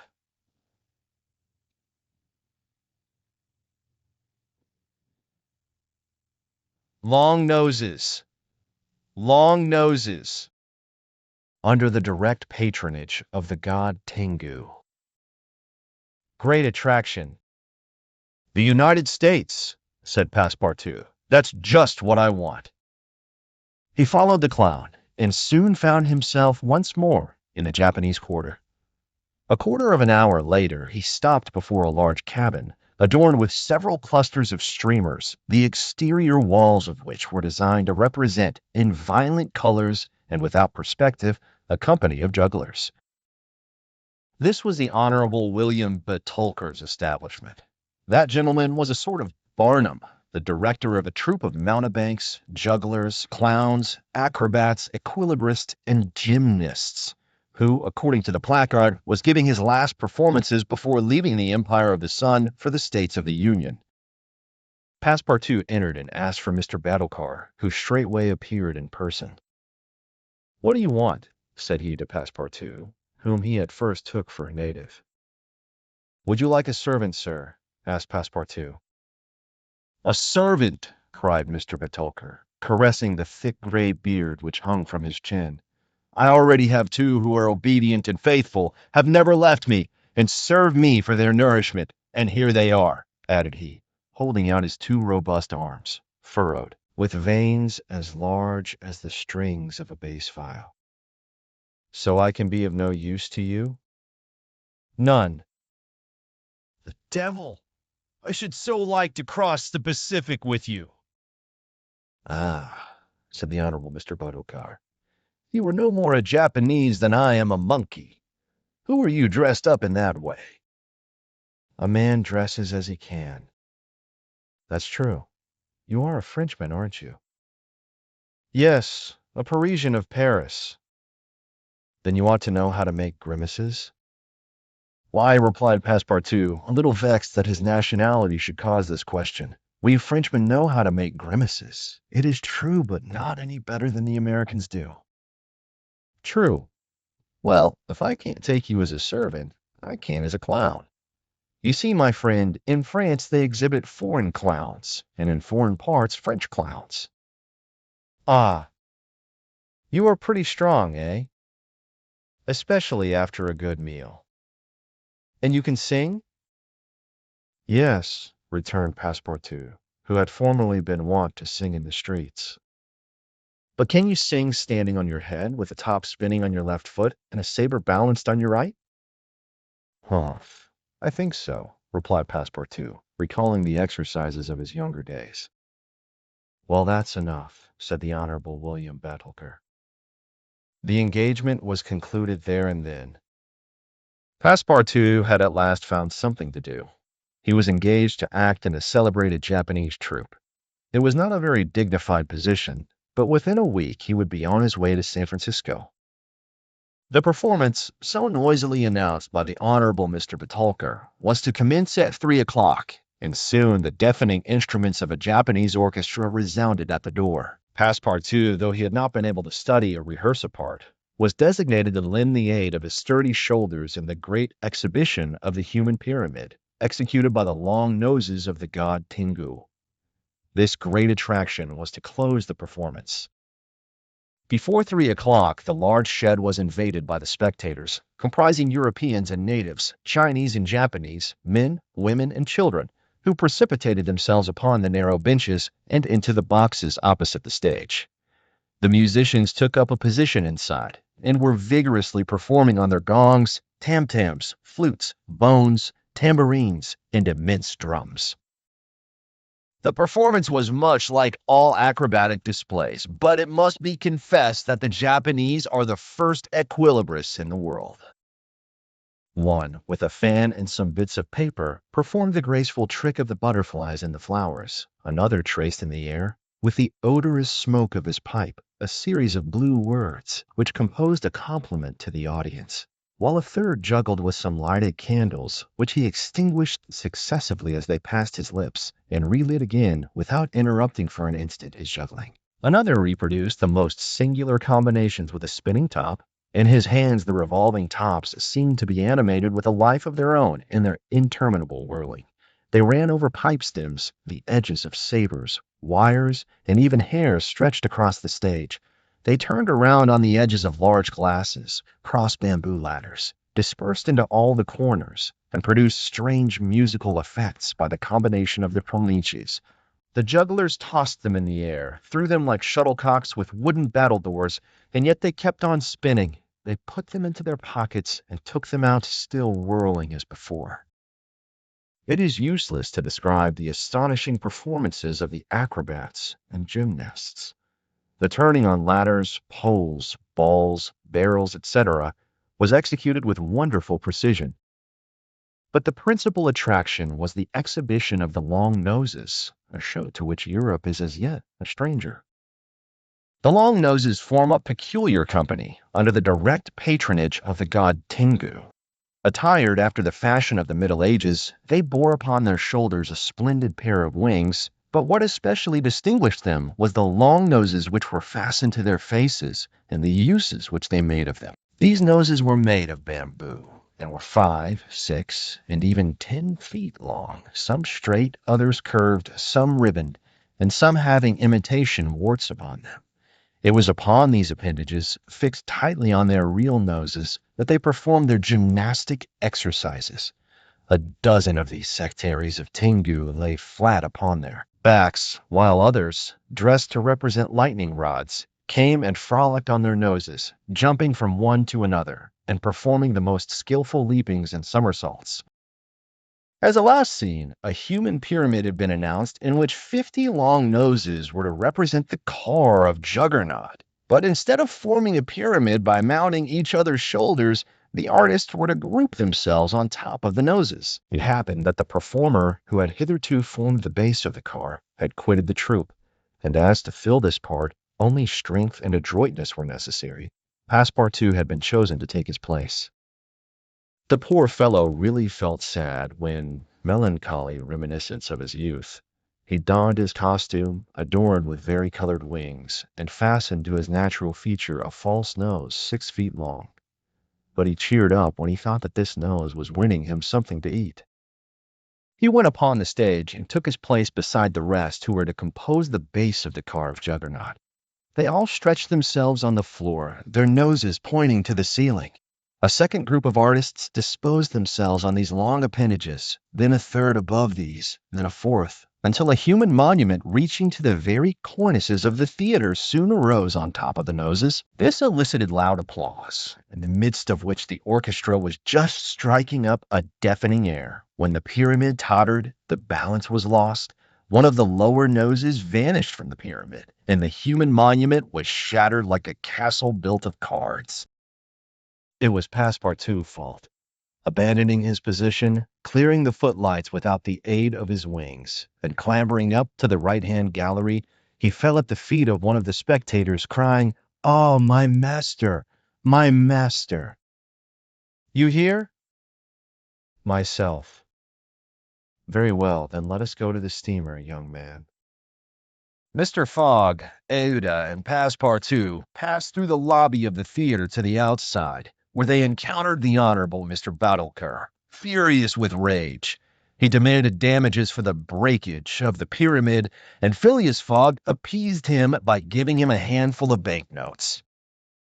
At 6:30, the very hour of departure, Mr. Fogg and Auda, followed by Passepartout, who in his hurry had retained his wings, and nose 6 feet long, stepped upon the American steamer. Chapter 24, during which Mr. Fogg and party crossed the Pacific Ocean. What happened when the pilot boat came in sight of Shanghai will be easily guessed. The signals made by the Tankadere had been seen by the captain of the Yokohama steamer, who, in unbinding the flag at half-mast, had directed his course towards the little craft. Phileas Fogg, after paying the stipulated price of his passage to John Busby and rewarding that worthy with the additional sum of £550, ascended the steamer with Oda and Fix, and they started at once for Nagasaki and Yokohama. They reached their destination on the morning of the 14th of November. Phileas Fogg lost no time in going on board the Carnatic, where he learned, to Uda's great delight, and perhaps to his own, though he betrayed no emotion, that Passepartout, a Frenchman, had really arrived on her the day before. The San Francisco steamer was announced to leave that very evening, and it became necessary to find Passepartout, if possible, without delay.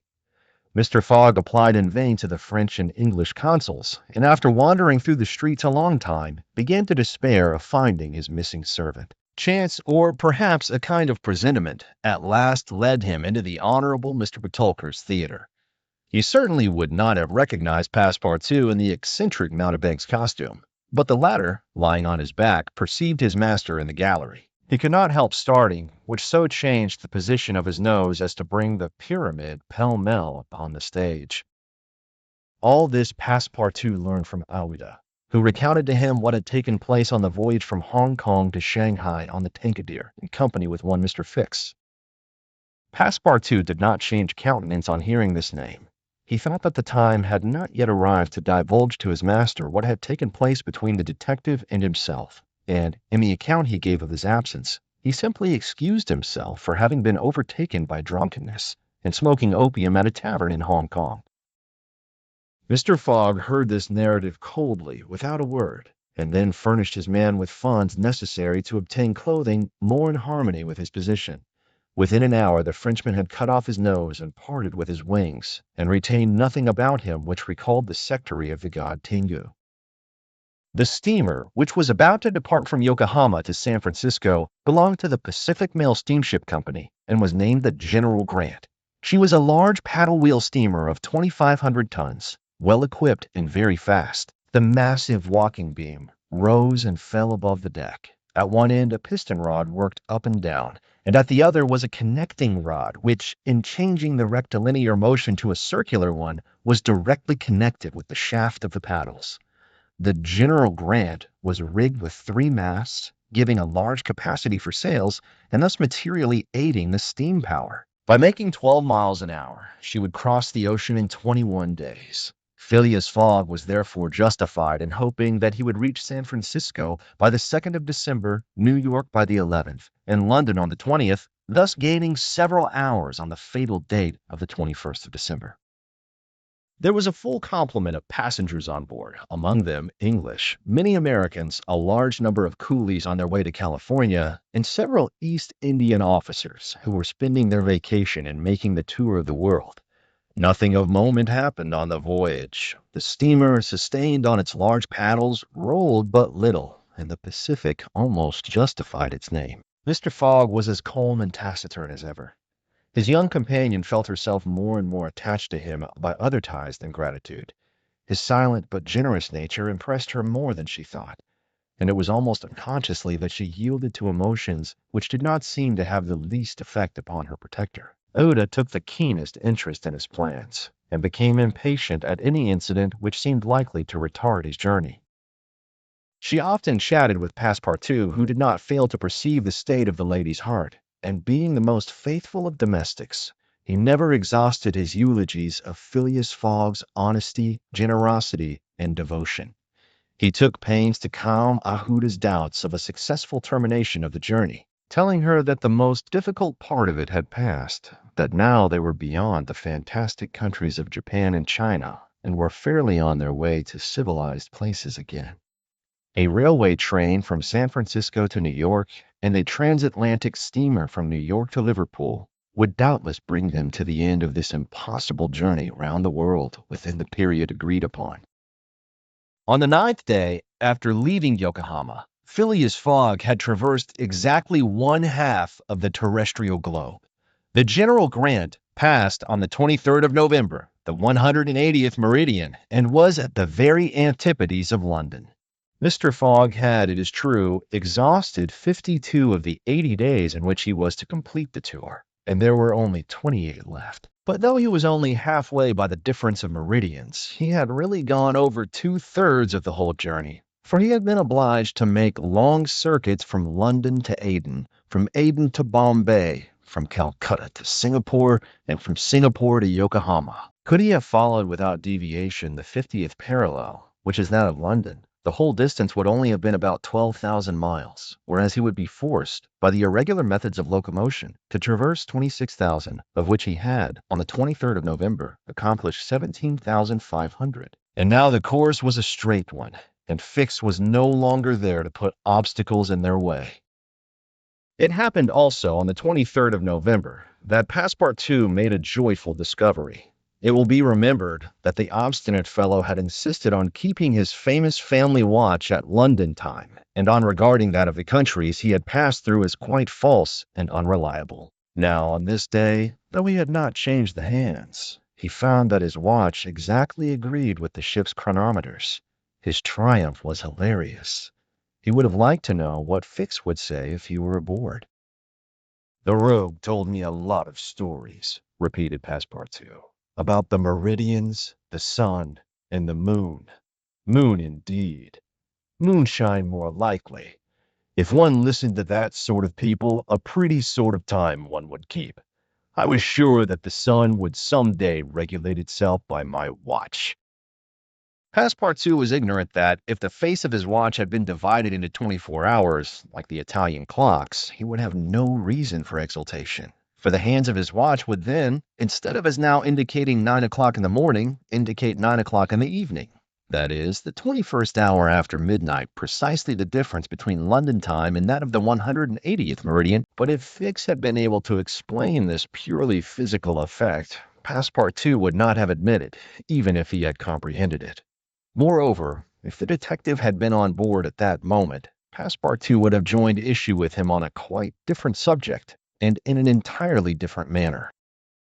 Where was Fix at that moment? He was actually on board the General Grant.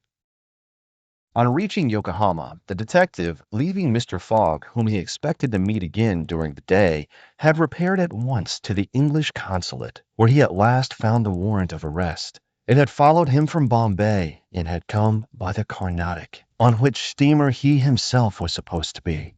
Fix's disappointment may be imagined when he reflected that the warrant was now useless. Mr. Fogg had left English ground, and it was now necessary to procure his extradition. Well, thought Fix, after a moment of anger, my warrant is not good here, but it will be in England. The rogue evidently intends to return to his own country, thinking he has thrown the police off his track. Good. I will follow him across the Atlantic. As for the money, heaven grant there may be some left. But the fellow has already spent in traveling, rewards, trials, bail, elephants, and all sorts of charges, more than £5,000. Yet, after all, the bank is rich. His course decided on, he went on board the General Grant, and was there when Mr. Fogg and Udo arrived. To his utter amazement, he recognized Passepartout despite his theatrical disguise.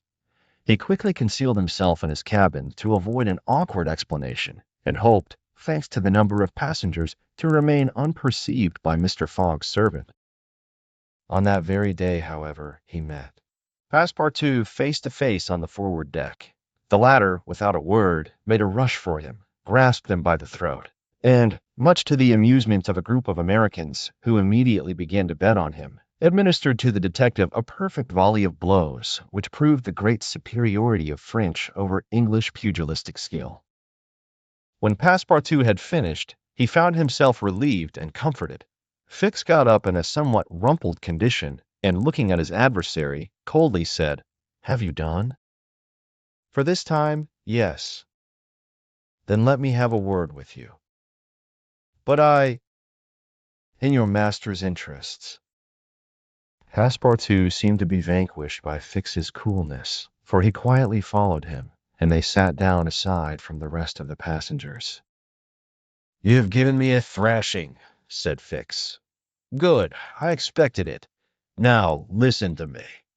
Up to this time I have been Mr. Fogg's adversary. I am now in his game." "Aha!" cried Passepartout. "You are convinced he is an honest man?" "No," replied Fix coldly. "I think him a rascal. Don't budge and let me speak. As long as Mr. Fogg was on English ground, it was for my interest to detain him there until my warrant of arrest arrived. I did everything I could to keep him back. I sent the Bombay priests after him. I got you intoxicated at Hong Kong. I separated you from him, and I made him miss the Yokohama steamer." Passepartout listened with closed fists. "Now," resumed Fix, "Mr. Fogg seems to be going back to England. Well, I will follow him there. But hereafter I will do as much to keep obstacles out of his way as I have done up to this time to put them in his path. I've changed my game, you see, and simply because it was for my interest to change it. Your interest is the same as mine, for it is only in England that you will ascertain whether you are in the service of a criminal or an honest man." Passepartout listened very attentively to Fix, and was convinced that he spoke with entire good faith. "Are we friends?" asked the detective. "Friends? No," replied Passepartout, "but allies, perhaps. At the least sign of treason, however, I'll twist your neck for you." "Agreed," said the detective quietly. 11 days later, on the 3rd of December, the General Grant entered the Bay of the Golden Gate and reached San Francisco. Mr. Fogg had neither gained nor lost a single day. Chapter 25, in which a slight glimpse is had of San Francisco. It was 7 in the morning when Mr. Fogg, Aouda, and Passepartout set foot upon the American continent, if this name can be given to the floating quay upon which they disembarked. These quays, rising and falling with the tide, thus facilitate the loading and unloading of vessels. Alongside them were clippers of all sizes, steamers of all nationalities, and the steamboats, with several decks rising one above the other, which ply on the Sacramento and its tributaries. There were also heaped up the products of a commerce which extends to Mexico, Chile, Peru, Brazil, Europe, Asia, and all the Pacific Islands. Passepartout, in his joy on reaching at last the American continent, thought he would manifest it by executing a perilous vault in fine style, but tumbling upon some worm-eaten planks, he fell through them. Put out of countenance by the manner in which he thus set foot upon the new world, he uttered a loud cry, which so frightened the innumerable cormorants and pelicans that are always perched upon these movable quays, that they flew noisily away. Mr. Fogg, on reaching shore, proceeded to find out at what hour the first train left for New York, and learned that this was at 6 o'clock p.m. He had, therefore, an entire day to spend in the Californian capital. Taking a carriage at a charge of $3, he and Oda entered it, while Passepartout mounted the box beside the driver, and they set out for the International Hotel. From his exalted position, Passepartout observed with much curiosity the wide streets, the low, evenly ranged houses, the Anglo-Saxon Gothic churches, the great docks, the palatial wooden and brick warehouses, the numerous conveyances, omnibuses, horse cars, and upon the sidewalks, not only Americans and Europeans, but Chinese and Indians. Passepartout was surprised at all he saw. San Francisco was no longer the legendary city of 1849, a city of banditti, assassins, and incendiaries who had flocked hither in crowds in pursuit of plunder, a paradise of outlaws where they gambled with gold dust, a revolver in one hand and a bowie knife in the other. It was now a great commercial emporium. The lofty tower of its city hall overlooked the whole panorama of the streets and avenues, which cut each other at right angles, and in the midst of which appeared pleasant, verdant squares, while beyond appeared the Chinese quarter, seemingly imported from the Celestial Empire in a toy box. Sombreros and red shirts and plumed Indians were rarely to be seen, but there were silk hats and black coats everywhere, worn by a multitude of nervously active, gentlemanly-looking men. Some of the streets, especially Montgomery Street, which is to San Francisco what Regent Street is to London, the Boulevard des Citoyens to Paris, and Broadway to New York, were lined with splendid and spacious stores, which exposed in their windows the products of the entire world. When Passepartout reached the International Hotel, it did not seem to him as if he had left England at all. The ground floor of the hotel was occupied by a large bar, a sort of restaurant freely open to all passers-by, who might partake of dried beef, oyster soup, biscuits, and cheese without taking out their purses. Payment was made only for the ale, porter, or sherry which was drunk. This seemed very American to Passepartout. The hotel refreshment rooms were comfortable, and Mr. Fogg and Aouda, installing themselves at a table, were abundantly served on diminutive plates by negroes of darkest hue. After breakfast, Mr. Fogg, accompanied by Aouda, started for the English consulate to have his passport viséed.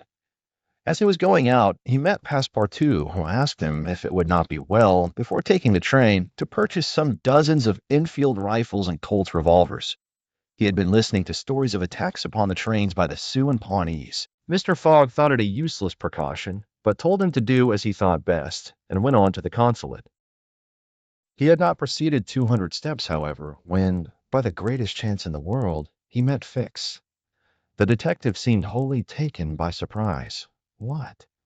Had Mr. Fogg and himself crossed the Pacific together, and not met on the steamer? At least Fix felt honored to behold once more the gentleman to whom he owed so much, and, as his business recalled him to Europe, he should be delighted to continue the journey in such pleasant company. Mr. Fogg replied that the honor would be his, and the detective, who was determined not to lose sight of him, begged permission to accompany them in their walk about San Francisco, a request which Mr. Fogg readily granted. They soon found themselves in Montgomery Street, where a great crowd was collected. The sidewalks, street, horse-car rails, the shop doors, the windows of the houses, and even the roofs were full of people. Men were going about carrying large posters, and flags and streamers were floating in the wind, while loud cries were heard on every hand. Hurrah for Cammerfield! Hurrah for Mandaboy! It was a political meeting, at least so Fix conjectured, who said to Mr. Fogg, "Perhaps we had better not mingle with the crowd. There may be danger in it." "Yes," returned Mr. Fogg, "and blows, even if they are political, are still blows." Fix smiled at this remark, and in order to be able to see without being jostled about, the party took up a position on the top of a flight of steps situated at the upper end of Montgomery Street. Opposite them, on the other side of the street, between a coal wharf and a petroleum warehouse, a large platform had been erected in the open air, towards which the current of the crowd seemed to be directed. For what purpose was this meeting? What was the occasion of this excited assemblage? Phileas Fogg could not imagine. Was it to nominate some high official, a governor or member of Congress? It was not improbable, so agitated was the multitude before them. Just at this moment there was an unusual stir in the human mass. All the hands were raised in the air. Some, tightly closed, seemed to disappear suddenly in the midst of the cries, an energetic way, no doubt, of casting a vote. The crowd swayed back, the banners and flags wavered, disappeared an instant, then reappeared in tatters. The undulations of the human surge reached the steps, while all the heads floundered on the surface like a sea agitated by a squall. Many of the black hats disappeared, and the greater part of the crowd seemed to have diminished in height. "It is evidently a meeting," said Fix, "and its object must be an exciting one. I should not wonder if it were about the Alabama, despite the fact that that question is settled." "Perhaps," replied Mr. Fogg simply. "At least there are two champions in presence of each other, the Honorable Mr. Cammerfield and the Honorable Mr. Mandaboy." Ouda, leaning upon Mr. Fogg's arm, observed the tumultuous scene with surprise, while Fix asked a man near him what the cause of it all was. Before the man could reply, a fresh agitation arose. Hurrahs and excited shouts were heard. The staffs of the banners began to be used as offensive weapons, and fists flew about in every direction. Thumps were exchanged from the tops of the carriages and omnibuses which had been blocked up in the crowd. Boots and shoes went whirling through the air, and Mr. Fogg thought he even heard the crack of revolvers mingling in the din. The rout approached the stairway and flowed over the lower step. One of the parties had evidently been repulsed, but the mere lookers-on could not tell whether Mandaboy or Cammerfield had gained the upper hand. "It would be prudent for us to retire," said Fix, who was anxious that Mr. Fogg should not receive any injury, at least until they got back to London. "If there is any question about England in all this, and we were recognized, I fear it would go hard with us." "An English subject," began Mr. Fogg. He did not finish his sentence, for a terrific hubbub now arose on the terrace behind the flight of steps where they stood, and there were frantic shouts of "Hurrah for Mandaboy! Hip, hip, hurrah!"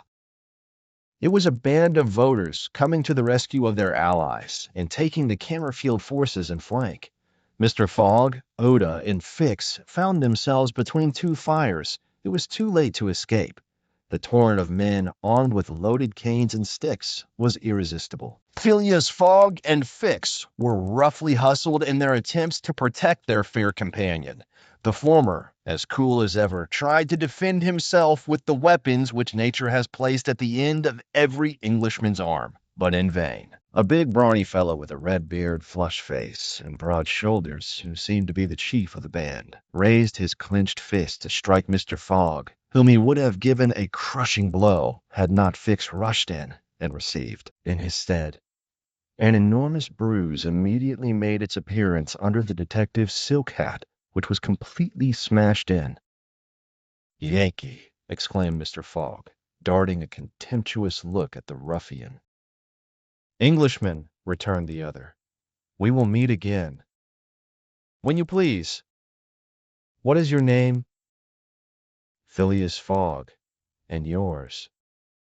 Colonel Stamp Proctor. The human tide now swept by after overturning Fix, who speedily got upon his feet again, though with tattered clothes. Happily, he was not seriously hurt. His traveling overcoat was divided into two unequal parts, and his trousers resembled those of certain Indians, which fit less compactly than they are easy to put on. Oda had escaped unharmed, and Fix alone bore marks of the fray in his black and blue bruise. "Thanks," said Mr. Fogg to the detective as soon as they were out of the crowd. "No thanks are necessary," replied Fix, "but let us go." "Where?" "To a tailor's." Such a visit was indeed opportune. The clothing of both Mr. Fogg and Fix was in rags, as if they had themselves been actively engaged in the contest between Cammerfield and Mandaboy. An hour after, they were once more suitably attired, and with Oda returned to the International Hotel.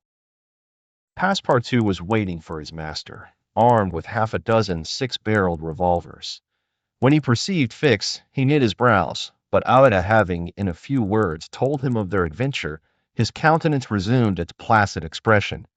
Fix evidently was no longer an enemy, but an ally. He was faithfully keeping his word.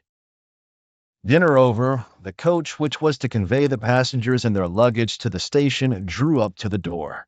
As he was getting in, Mr. Fogg said to Fix, "You have not seen this Colonel Proctor again?" "No." "I will come back to America to find him," said Phileas Fogg, calmly.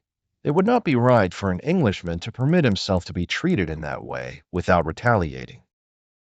The detective smiled, but did not reply. It was clear that Mr. Fogg was one of those Englishmen who, while they do not tolerate dueling at home, fight abroad when their honor is attacked.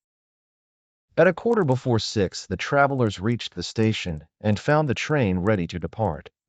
As he was about to enter it, Mr. Fogg called a porter and said to him, "My friend, was there not some trouble today in San Francisco?"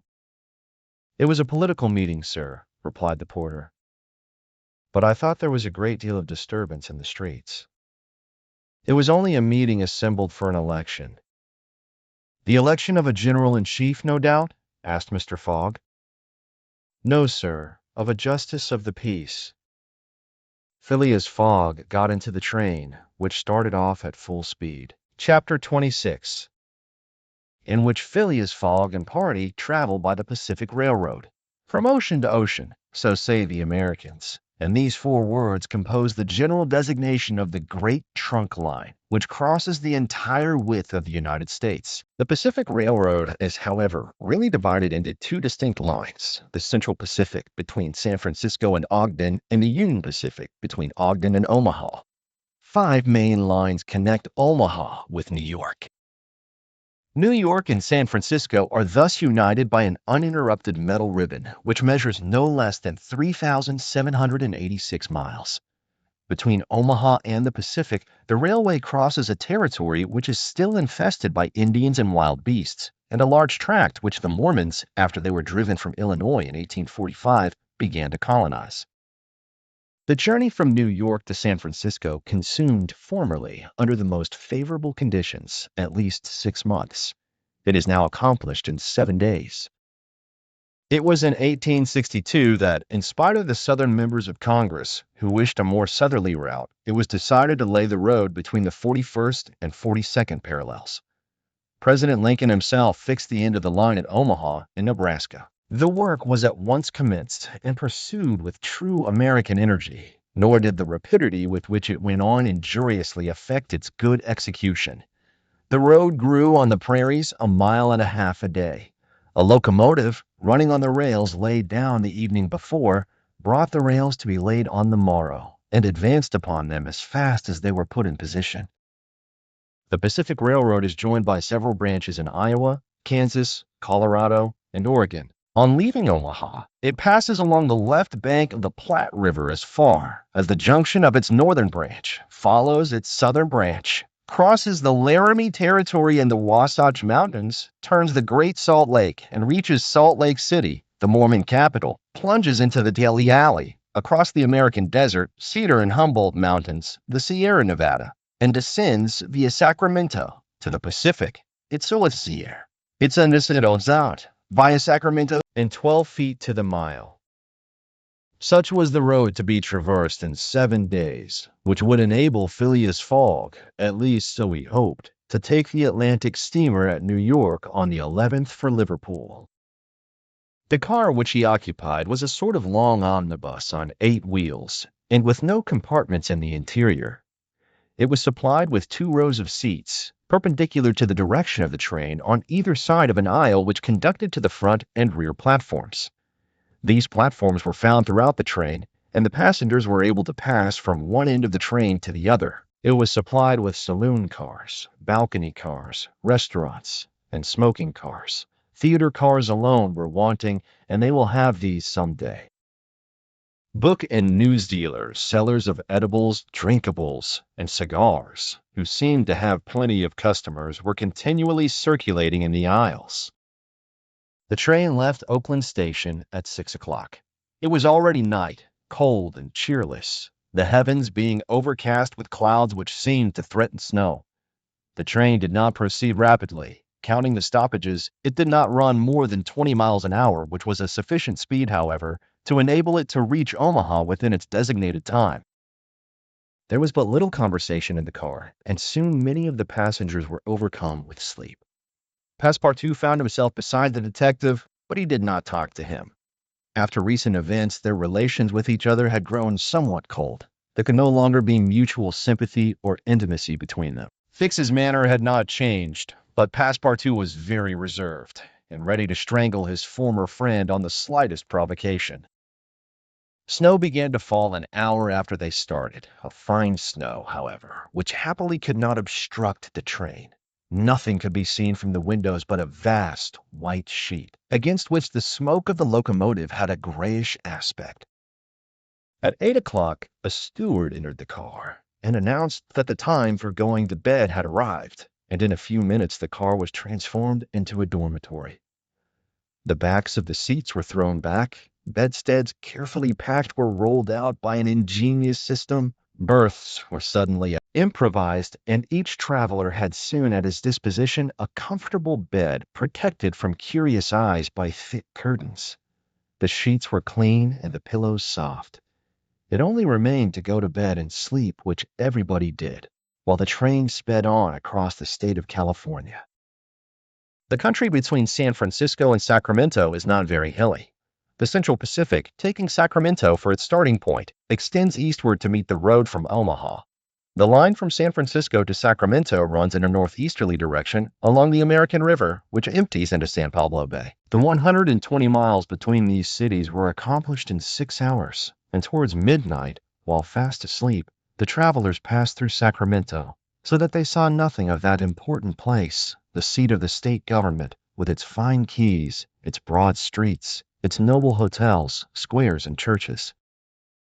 The train, on leaving Sacramento and passing the junction, Rocklin, Auburn, and Colfax, entered the range of the Sierra Nevada.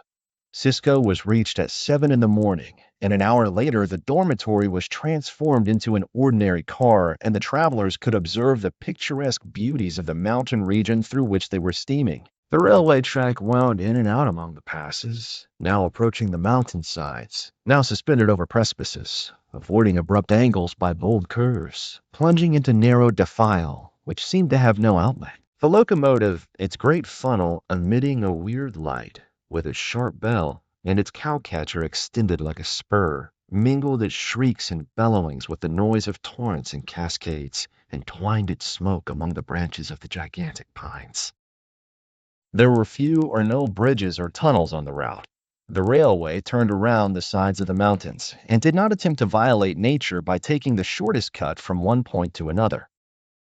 The train entered the state of Nevada through the Carson Valley about 9 o'clock, going always northeasterly, and at midday reached Reno, where there was a delay of 20 minutes for breakfast.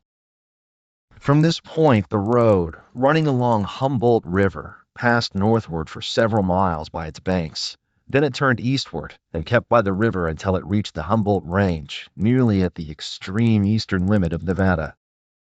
Having breakfasted, Mr. Fogg and his companions resumed their places in the car and observed the varied landscape which unfolded itself as they passed along the vast prairies, the mountains lining the horizon, and the creeks with their frothy, foaming streams. Sometimes a great herd of buffaloes, massing together in the distance, seemed like a movable dam. These innumerable multitudes of ruminating beasts often form an insurmountable obstacle to the passage of the trains. Thousands of them have been seen passing over the track for hours together in compact ranks. The locomotive is then forced to stop and wait till the road is once more clear. This happened indeed to the train in which Mr. Fogg was traveling. About 12 o'clock, a troop of 10 or 12,000 head of buffalo encumbered the track. The locomotive, slackening its speed, tried to clear the way with its cowcatcher, but the mass of animals was too great. The buffaloes marched along with a tranquil gait, uttering now and then deafening bellowings. There was no use of interrupting them, for having taken a particular direction, nothing can moderate and change their course. It is a torrent of living flesh which no dam could contain. The travelers gazed on this curious spectacle from the platforms, but Phileas Fogg, who had the most reason of all to be in a hurry, remained in his seat and waited philosophically until it should please the buffaloes to get out of the way. Passepartout was furious at the delay they occasioned and longed to discharge his arsenal of revolvers upon them. "What a country!" cried he.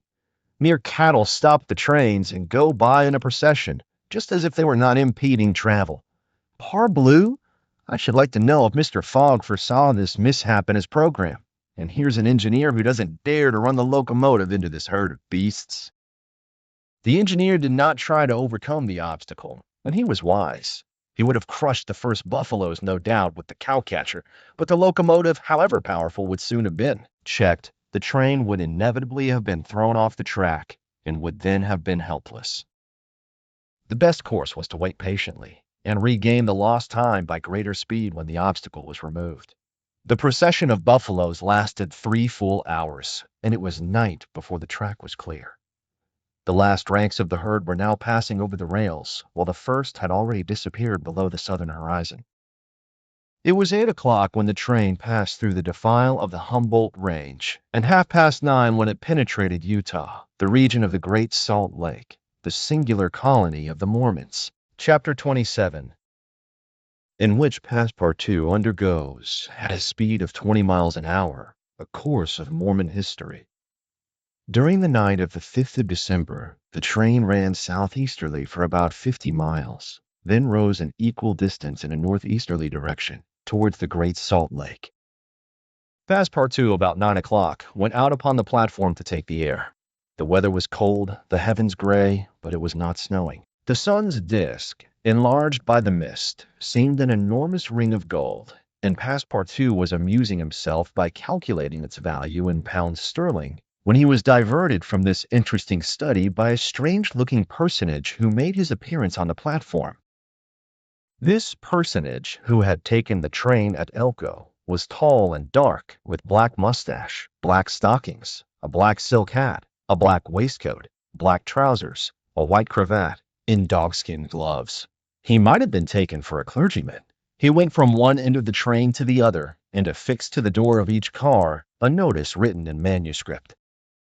Passepartout approached and read one of these notices, which stated that Elder William Hitch, Mormon missionary, taking advantage of his presence on train number 48, would deliver a lecture on Mormonism in car number 117 from 11 to 12 o'clock, and that he invited all who were desirous of being instructed concerning the mysteries of the religion of the Latter-day Saints to attend. "I'll go," said Passepartout to himself. He knew nothing of Mormonism except the custom of polygamy, which is its foundation. The news quickly spread through the train, which contained about 100 passengers, 30 of whom, at most, attracted by the notice, ensconced themselves in car number 117. Passepartout took one of the front seats. Neither Mr. Fogg nor Fix cared to attend. At the appointed hour, Elder William Hitch rose, and in an irritated voice, as if he had already been contradicted, said, "I tell you that Joe Smith is a martyr, that his brother Hiram is a martyr, and that the persecutions of the United States government against the prophets will also make a martyr of Brigham Young. Who dares to say the contrary? No one ventured to gainsay the missionary, whose excited tone contrasted curiously with his naturally calm visage. No doubt his anger arose from the hardships to which the Mormons were actually subjected. The government had just succeeded, with some difficulty, in reducing these independent fanatics to its rule. It had made itself master of Utah and subjected that territory to the laws of the Union, after imprisoning Brigham Young on a charge of rebellion and polygamy. The disciples of the prophet had since redoubled their efforts and resisted, by words at least, the authority of Congress. Elder Hitch, as is seen, was trying to make proselytes on the very railway trains. Then, emphasizing his words with his loud voice and frequent gestures, he related the history of the Mormons from biblical times, how that, in Israel, a Mormon prophet of the tribe of Joseph published the annals of the new religion and bequeathed them to his son Mormon. How, many centuries later, a translation of this precious book, which was written in Egyptian, was made by Joseph Smith, Jr., a Vermont farmer, who revealed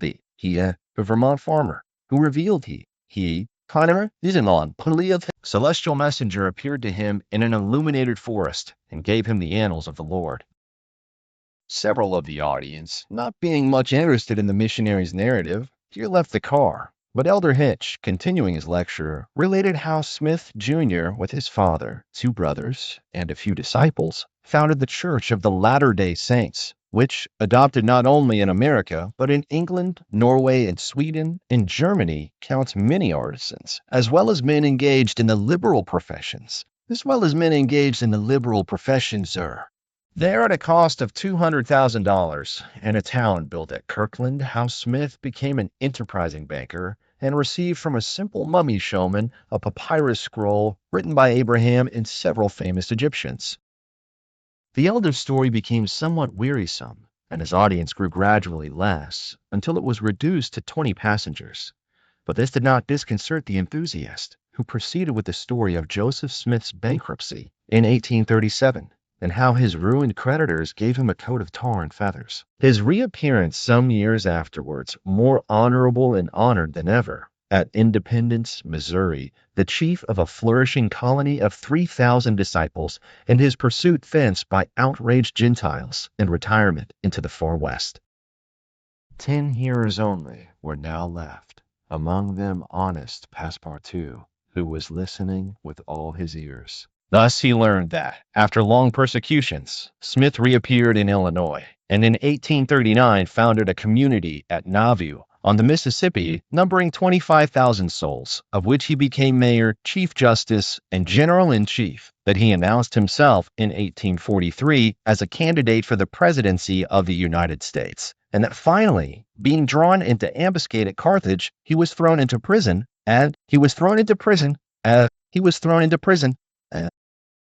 Passepartout was now the only person left in the car, and the elder, looking him full in the face, reminded him that 2 years after the assassination of Joseph Smith, the inspired prophet, Brigham Young, his successor, left Nauvoo for the banks of the Great Salt Lake, where, in the midst of that fertile region, directly on the route of the immigrants who crossed Utah on their way to California, the new colony, thanks to the polygamy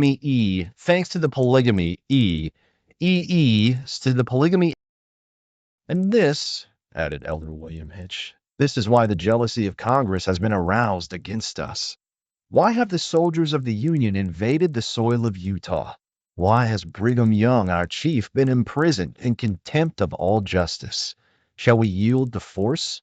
Never. Driven from Vermont, driven from Illinois, driven from Ohio, driven from Missouri, driven from Utah, we shall yet find some independent territory on which to plant our tents.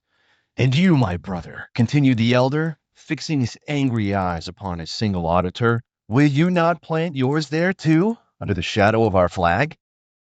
No, replied Passepartout courageously, in his turn retiring from the car and leaving the elder to preach to vacancy. During the lecture, the train had been making good progress, and towards 12:30 it reached the northwest border of the Great Salt Lake. Thence the passengers could observe the vast extent of this interior sea, which is also called the Dead Sea, and into which flows an American Jordan.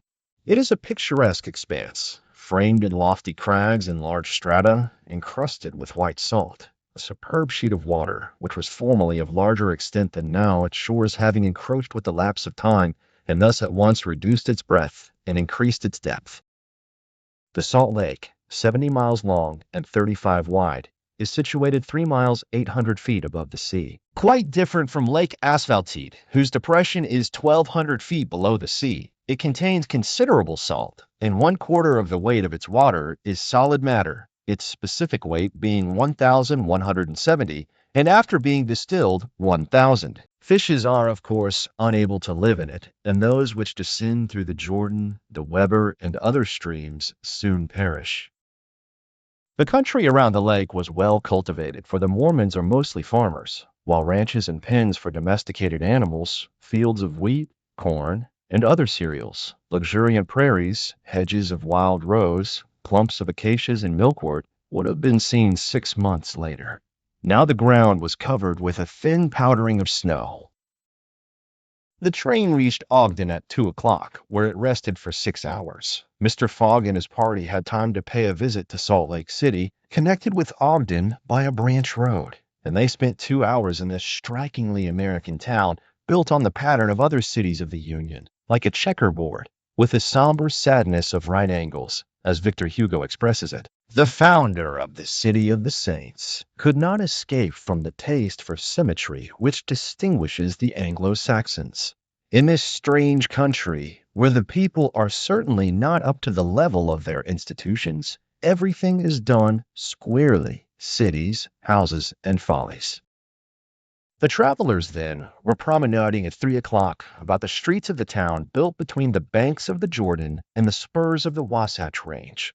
They saw few or no churches, but the prophet's mansion, the courthouse, and the arsenal, blue brick houses with verandas and porches, surrounded by gardens bordered with acacias, palms, and locusts. A clay and pebble wall, built in 1853, surrounded the town, and in the principal street were the market and several hotels adorned with pavilions. The place did not seem thickly populated. The streets were almost deserted, except in the vicinity of the temple, which they only reached after having traversed several quarters surrounded by palisades. There were many women, which was easily accounted for by the peculiar institution of the Mormons. But it must not be supposed that all the Mormons are polygamists. They are free to marry or not, as they please, but it is worth noting that it is mainly the female citizens of Utah who are anxious to marry, as according to the Mormon religion, maiden ladies are not admitted to the possession of its highest joys. These poor creatures seem to be neither well off nor happy. Some, the more well-to-do, no doubt, wore short, open, black silk dresses under a hood or modest shawl. Others were habited in Indian fashion. Passepartout could not behold without a certain fright these women, charged, in groups, with conferring happiness on a single Mormon. His common sense pitied, above all, the husband. It seemed to him a terrible thing to have to guide so many wives at once across the vicissitudes of life, and to conduct them, as it were, in a body to the Mormon paradise, with the prospect of seeing them in the company of the glorious Smith, who doubtless was the chief ornament of that delightful place to all eternity. He felt decidedly repelled from such a vocation, and he imagined, perhaps he was mistaken, that the fair ones of Salt Lake City cast rather alarming glances on his person. Happily, his stay there was but brief. At 4, the party found themselves again at the station, took their places in the train, and the whistle sounded for starting. Just at the moment, however, that the locomotive wheels began to move, cries of "Stop! Stop!" were heard. Trains, like time and tide, stop for no one. The gentleman who uttered the cries was evidently a belated Mormon. He was breathless with running. Happily for him, the station had neither gates nor barriers. He rushed along the track, jumped on the rear platform of the train, and fell, exhausted, into one of the seats. Passepartout, who had been anxiously watching this amateur gymnast, approached him with lively interest, and learned that he had taken flight after an unpleasant domestic scene. When the Mormon had recovered his breath, Passepartout ventured to ask him politely how many wives he had, for from the manner in which he had decamped, it might be thought that he had 20 at least. "One, sir," replied the Mormon, raising his arms heavenward. "One, and that was enough." Chapter 28, in which Passepartout does not succeed in making anybody listen to reason. The train, on leaving Great Salt Lake at Ogden, passed northward for an hour as far as Vapor River, having completed nearly 900 miles from San Francisco. From this point, it took an easterly direction towards the jagged Wasatch Mountains. It was in the section included between this range and the Rocky Mountains that the American engineers found the most formidable difficulties in laying the road, and that the government granted a subsidy of $48,000 per mile instead of $16,000 allowed for the work done on the plains. But the engineers, instead of violating nature, avoided its difficulties by winding around instead of penetrating the rocks. One tunnel only, 14,000 feet in length, was pierced in order to arrive at the Great Basin. The track up to this time had reached its highest elevation at the Great Salt Lake. From this point, it described a long curve descending towards Bitter Creek Valley to rise again to the dividing ridge of the waters between the Atlantic and the Pacific. There were many creeks in this mountainous region, and it was necessary to cross Muddy Creek, Green Creek, and others upon culverts. Passepartout grew more and more impatient as they went on, while Fix longed to get out of this difficult region and was more anxious than Phileas Fogg himself to be beyond the danger of delays and accidents and set foot on English soil. At 10 o'clock at night, the train stopped at Fort Bridger Station, and 20 minutes later entered Wyoming territory, following the valley of Bitter Creek throughout. The next day, December 7th, they stopped for a quarter of an hour at Green River Station. Snow had fallen abundantly during the night, but being mixed with rain, it had half melted and did not interrupt their progress. The bad weather, however, annoyed Passepartout, for the accumulation of snow, by blocking the wheels of the cars, would certainly have been fatal to Mr. Fogg's tour. "What an idea!" he said to himself. "Why did my master make this journey in winter? Couldn't he have waited for the good season to increase his chances?"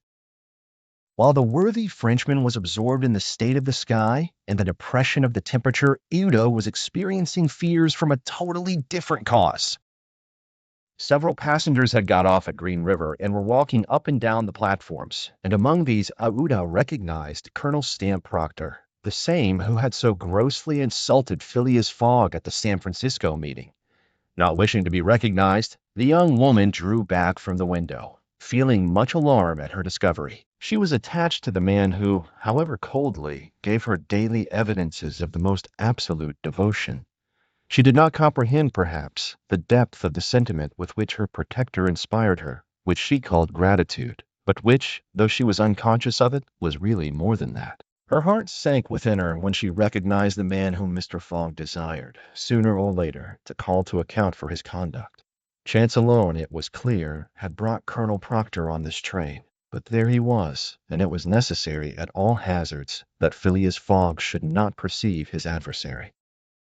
Oda seized a moment when Mr. Fogg was asleep to tell Fix and Passepartout whom she had seen. "Proctor on this train!" cried Fix. "Well, reassure yourself, madam, before he settles with Mr. Fogg. He has got to deal with me. It seems to me that I was the more insulted of the two."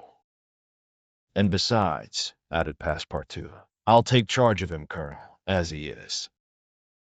"Mr. Fix," resumed Oda, "Mr. Fogg will allow no one to avenge him. He said that he would come back to America to find this man. Should he perceive Colonel Proctor, we could not prevent a collision, which might have terrible results. He must not see him." "You are right, madam," replied Fix. "A meeting between them might ruin all. Whether he were victorious or beaten, Mr. Fogg would be delayed, and, added Passepartout, that would play the game of the gentlemen of the Reform Club. In 4 days we shall be in New York. Well, if my master does not leave this car during those 4 days, we may hope that chance will not bring him face to face with this confounded American. We must, if possible, prevent his stirring out of it." The conversation dropped. Mr. Fogg had just woke and was looking out at the window. Soon after, Passepartout, without being heard by his master or Aouda, whispered to the detective, "Would you really fight for him?" "I would do anything," replied Fix, in a tone which betrayed determined will to get him back living to Europe. Passepartout felt something like a shudder shoot through his frame, but his confidence in his master remained unbroken. Was there any means of detaining Mr. Fogg in the car to avoid a meeting between him and the Colonel? It ought not to be a difficult task, since that gentleman was naturally sedentary and little curious. The detective, at least, seemed to have found a way, for after a few moments he said to Mr. Fogg, "These are long and slow hours, sir, that we are passing on the railway." "Yes," replied Mr. Fogg, "but they pass." "You were in the habit of playing whist," resumed Fix, "on the steamers." "Yes, but it would be difficult to do so here. I have neither cards nor partners." "Oh, but we can easily buy some cards, for they are sold on all the American trains. And as for partners, if Madame plays—" "Certainly, sir," Aouda quickly replied. "I understand whist. It is part of an English education." "I myself have some pretensions to playing a good game. Well, here are three of us and a dummy." "As you please, sir," replied Phileas Fogg, heartily glad to resume his favorite pastime even on the railway. Passepartout was dispatched in search of the steward, and soon returned with 2 packs of cards, some pins, counters, and a shelf covered with cloth. The game commenced. Aouda understood whist sufficiently well, and even received some compliments on her playing from Mr. Fogg. As for the detective, he was simply an adept, and worthy of being matched against his present opponent. "Now," thought Passepartout, "we've got him. He won't budge." At 11 in the morning, the train had reached the dividing ridge of the waters at Bridger Pass, 7,524 feet above the level of the sea, one of the highest points attained by the track in crossing the Rocky Mountains. After going about 200 miles, the travelers at last found themselves on one of those vast plains which extend to the Atlantic and which nature has made so propitious for laying the iron road. On the declivity of the Atlantic basin, the first streams, branches of the North Platte River, already appeared. The whole northern and eastern horizon was bounded by the immense semicircular curtain which is formed by the southern portion of the Rocky Mountains, the highest being Laramie Peak. Between this and the railway extended vast plains, plentifully irrigated. On the right rose the lower spurs of the mountainous mass, which extends southward to the sources of the Arkansas River, one of the great tributaries of the Missouri. At 12:30, the travelers caught sight for an instant of Fort Halleck, which commands that section, and in a few more hours the Rocky Mountains were crossed. There was reason to hope, then, that no accident would mark the journey through this difficult country. The snow had ceased falling, and the air became crisp and cold. Large birds, frightened by the locomotive, rose and flew off in the distance. No wild beast appeared on the plain. It was a desert in its vast nakedness. After a comfortable breakfast, served in the car, Mr. Fogg and his partners had just resumed whist when a violent whistling was heard, and the train stopped. Passepartout put his head out of the door, but saw nothing to cause the delay. No station was in view. Aouda and Fix feared that Mr. Fogg might take it into his head to get out, but that gentleman contented himself with saying to his servant, "See what is the matter." Passepartout rushed out of the car. 30 or 40 passengers had already descended, amongst them Colonel Stamp Proctor. The train had stopped before a red signal which blocked the way. The engineer and conductor were talking excitedly with a signalman whom the station master at Medicine Bow, the next stopping place, had sent on before. The passengers drew round and took part in the discussion, in which Colonel Proctor, with his insolent manner, was conspicuous. Passepartout, joining the group, heard the signalman say, "No, you can't pass. The bridge at Medicine Bow is shaky and would not bear the weight of the train." This was a suspension bridge, thrown over some rapids, about a mile from the place where they now were. According to the signalman, it was in a ruinous condition, several of the iron wires being broken, and it was impossible to risk the passage. He did not in any way exaggerate the condition of the bridge. It may be taken for granted that, rash as the Americans usually are, when they are prudent, there is good reason for it. Passepartout, not daring to apprise his master of what he heard, listened with set teeth, immovable as a statue. Cried Colonel Proctor. But we are not going to stay here, I imagine, and take root in the snow? Colonel, replied the conductor, we have telegraphed to Omaha for a train, but it is not likely that it will reach Medicine Bow in less than 6 hours. 6 hours, cried Passepartout. Certainly, returned the conductor. Besides, it will take us as long as that to reach Medicine Bow on foot. But it is only a mile from here, said one of the passengers. Yes, but it's on the other side of the river.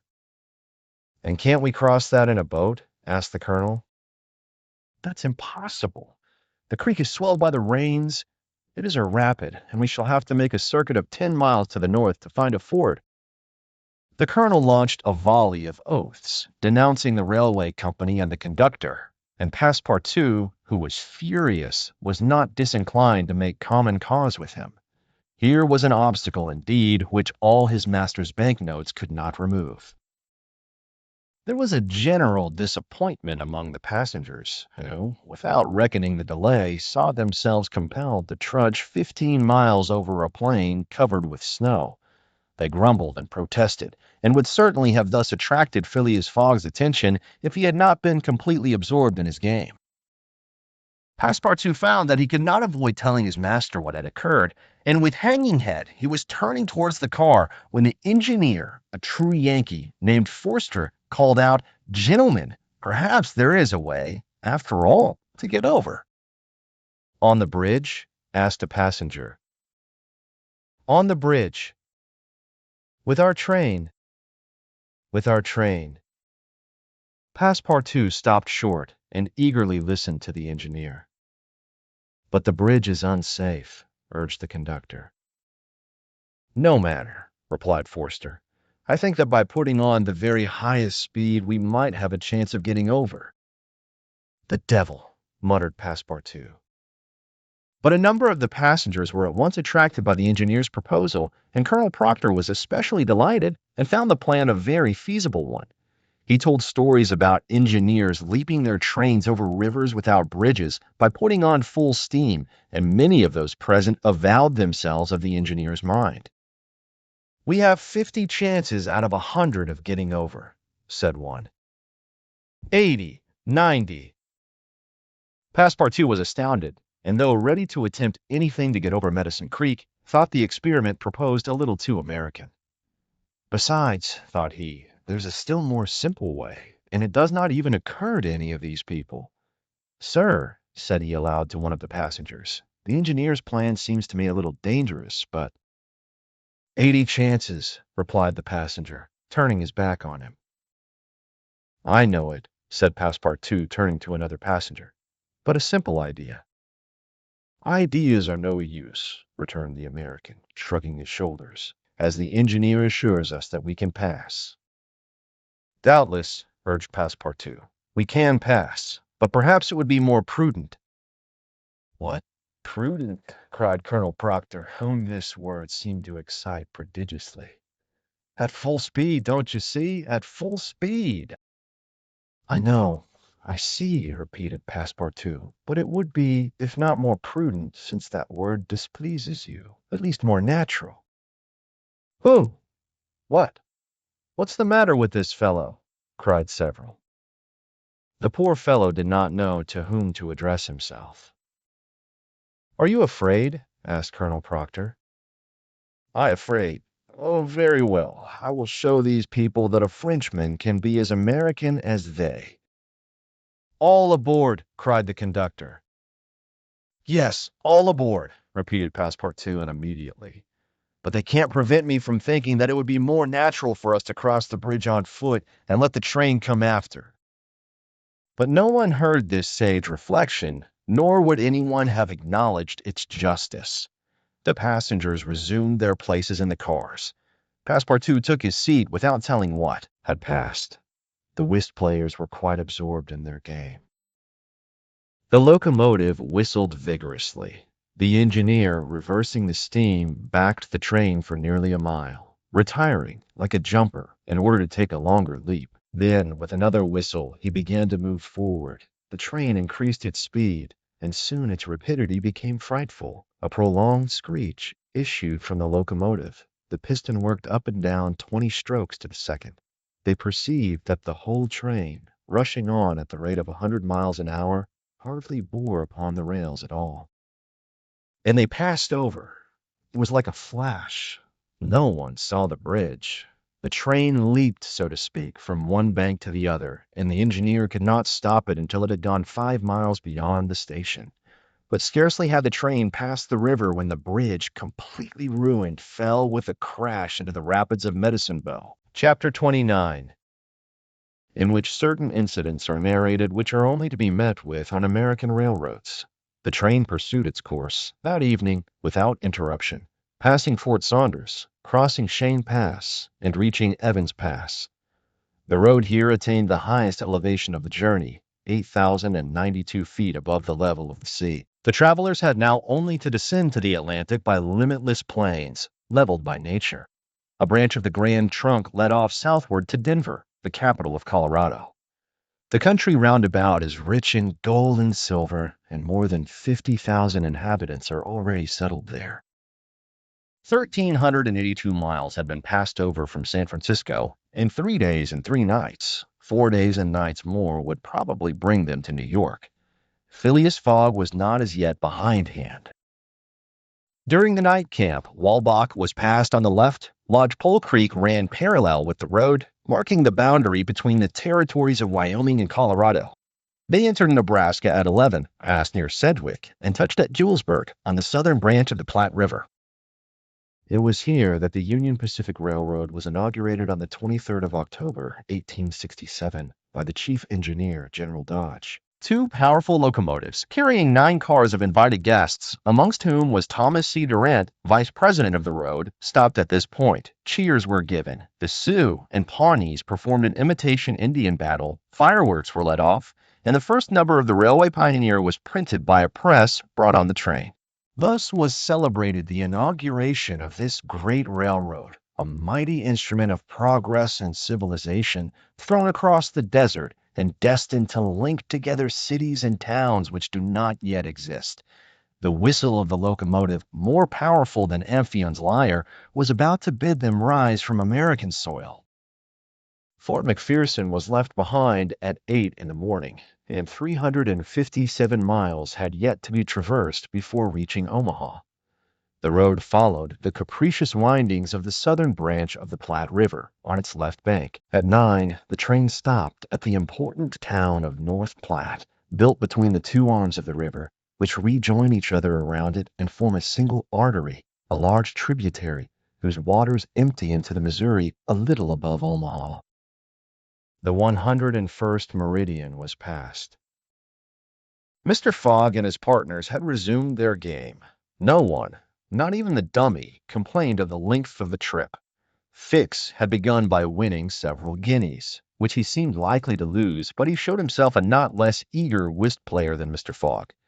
During the morning, chance distinctly favored that gentleman. Trumps and honors were showered upon his hands.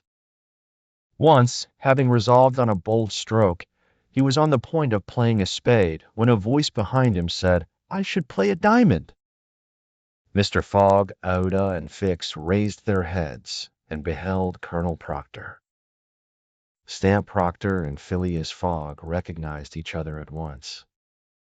"Ah, it's you, is it, Englishman?" cried the colonel. "It's you who are going to play a spade." "And who plays it?" replied Phileas Fogg, coolly, throwing down the 10 of spades. "Well, it pleases me to have it diamonds," replied Colonel Proctor, in an insolent tone. He made a movement as if to seize the card which had just been played, adding, "You don't understand anything about whist." "Perhaps I do, as well as another," said Phileas Fogg, rising. "You have only to try, son of John Bull," replied the colonel. Oda turned pale. and her blood ran cold. She seized Mr. Fogg's arm and gently pulled him back. Passepartout was ready to pounce upon the American, who was staring insolently at his opponent. But Fix got up and, going to Colonel Proctor, said, "You forget that it is I with whom you have to deal, sir. For it was I whom you not only insulted, but struck." "Mr. Fix," said Mr. Fogg, "pardon me, but this affair is mine, and mine only. The Colonel has again insulted me by insisting that I should not play a spade, and he shall give me satisfaction for it." "When and where you will," replied the American, "and with whatever weapon you choose." Oda and Vane attempted to retain Mr. Fogg. As vainly did the detective endeavor to make the quarrel his. Passepartout wished to throw the Colonel out of the window, but a sign from his master checked him. Phileas Fogg left the car, and the American followed him upon the platform. "Sir," said Mr. Fogg to his adversary, "I am in a great hurry to get back to Europe, and any delay whatever will be greatly to my disadvantage." "Well, what's that to me?" replied Colonel Proctor. "Sir," said Mr. Fogg, very politely, "after our meeting at San Francisco, I determined to return to America and find you as soon as I had completed the business which called me to England." "Really? Will you appoint a meeting for 6 months hence?" "Why not 10 years hence?" "I say 6 months," returned Phileas Fogg, "and I shall be at the place of meeting promptly." "All this is an evasion," cried Stamp Proctor. "Now or never." "Very good. You are going to New York?" "No." "To Chicago?" "No." "To Omaha?" "What difference is it to you? Do you know Plum Creek?" "No," replied Mr. Fogg. "It's the next station. The train will be there in an hour, and will stop there 10 minutes. In 10 minutes, several revolver shots could be exchanged." "Very well," said Mr. Fogg. "I will stop at Plum Creek." "And I guess you'll stay there, too," added the American insolently. "Who knows?" replied Mr. Fogg, returning to the car as coolly as usual. He began to reassure Aouda, telling her that blusterers were never to be feared, and begged Fix to be his second at the approaching duel, a request which the detective could not refuse. Mr. Fogg resumed the interrupted game with perfect calmness. At 11 o'clock the locomotive's whistle announced that they were approaching Plum Creek Station. Mr. Fogg rose, and, followed by Fix, went out upon the platform. Passepartout accompanied him, carrying a pair of revolvers. Etta remained in the car, as pale as death. The door of the next car opened, and Colonel Proctor appeared on the platform, attended by a Yankee of his own stamp as his second. But just as the combatants were about to step from the train, the conductor hurried up and shouted, "You can't get off, gentlemen!" "Why not?" asked the Colonel. "We are 20 minutes late, and we shall not stop. But I'm going to fight a duel with this gentleman." "I'm sorry," said the conductor, "but we shall be off at once. There's the bell ringing now." The train started. "I'm really very sorry, gentlemen," said the conductor. "Under any other circumstances I should have been happy to oblige you. But after all, as you have not had time to fight here, why not fight as we go along?" "That wouldn't be convenient, perhaps, for this gentleman," said the Colonel, in a jeering tone. "It would be perfectly so," replied Phileas Fogg. "Well, we are really in America," thought Passepartout, "and the conductor is a gentleman of the first order." So, muttering, he followed his master. The two combatants, their seconds, and the conductor passed through the cars to the rear of the train. The last car was only occupied by a dozen passengers, whom the conductor politely asked if they would not be so kind as to leave it vacant for a few moments, as two gentlemen had an affair of honor to settle. The passengers granted the request with alacrity, and straightway disappeared on the platform. The car, which was some 50 feet long, was very convenient for their purpose. The adversaries might march on each other in the aisle, and fire at their ease. Never was duel more easily arranged. Mr. Fogg and Colonel Proctor, each provided with two 6-barreled revolvers, entered the car. The second, remaining outside, shut them in. They were to begin firing at the first whistle of the locomotive. After an interval of 2 minutes, what remained of the two gentlemen would be taken from the car. Nothing could be more simple. Indeed, it was all so simple that Fix and Passepartout felt their hearts beating as if they would crack. They were listening for the whistle agreed upon, when suddenly savage cries resounded in the air, accompanied by reports which certainly did not issue from the car where the duelists were. The reports continued in front, and the whole length of the train. Cries of terror proceeded from the interior of the cars. Colonel Proctor and Mr. Fogg, revolvers in hand, hastily quitted their prison and rushed forward where the noise was most clamorous. They then perceived that the train was attacked by a band of Sioux. This was not the first attempt of these daring Indians, for more than once they had waylaid trains on the road. 100 of them had, according to their habit, jumped upon the steps without stopping the train, with the ease of a clown mounting a horse at full gallop. The Sioux were armed with guns, from which came the reports, to which the passengers, who were almost all armed, responded by revolver shots. The Indians had first mounted the engine and half stunned the engineer and stoker with blows from their muskets. A Sioux chief, wishing to stop the train, but not knowing how to work the regulator, had opened wide instead of closing the steam valve, and the locomotive was plunging forward with terrific velocity. The Sioux had at the same time invaded the cars, skipping like enraged monkeys over the roofs, thrusting open the doors and fighting hand to hand with the passengers. Penetrating the baggage car, they pillaged it, throwing the trunks out of the train. The cries and shots were constant.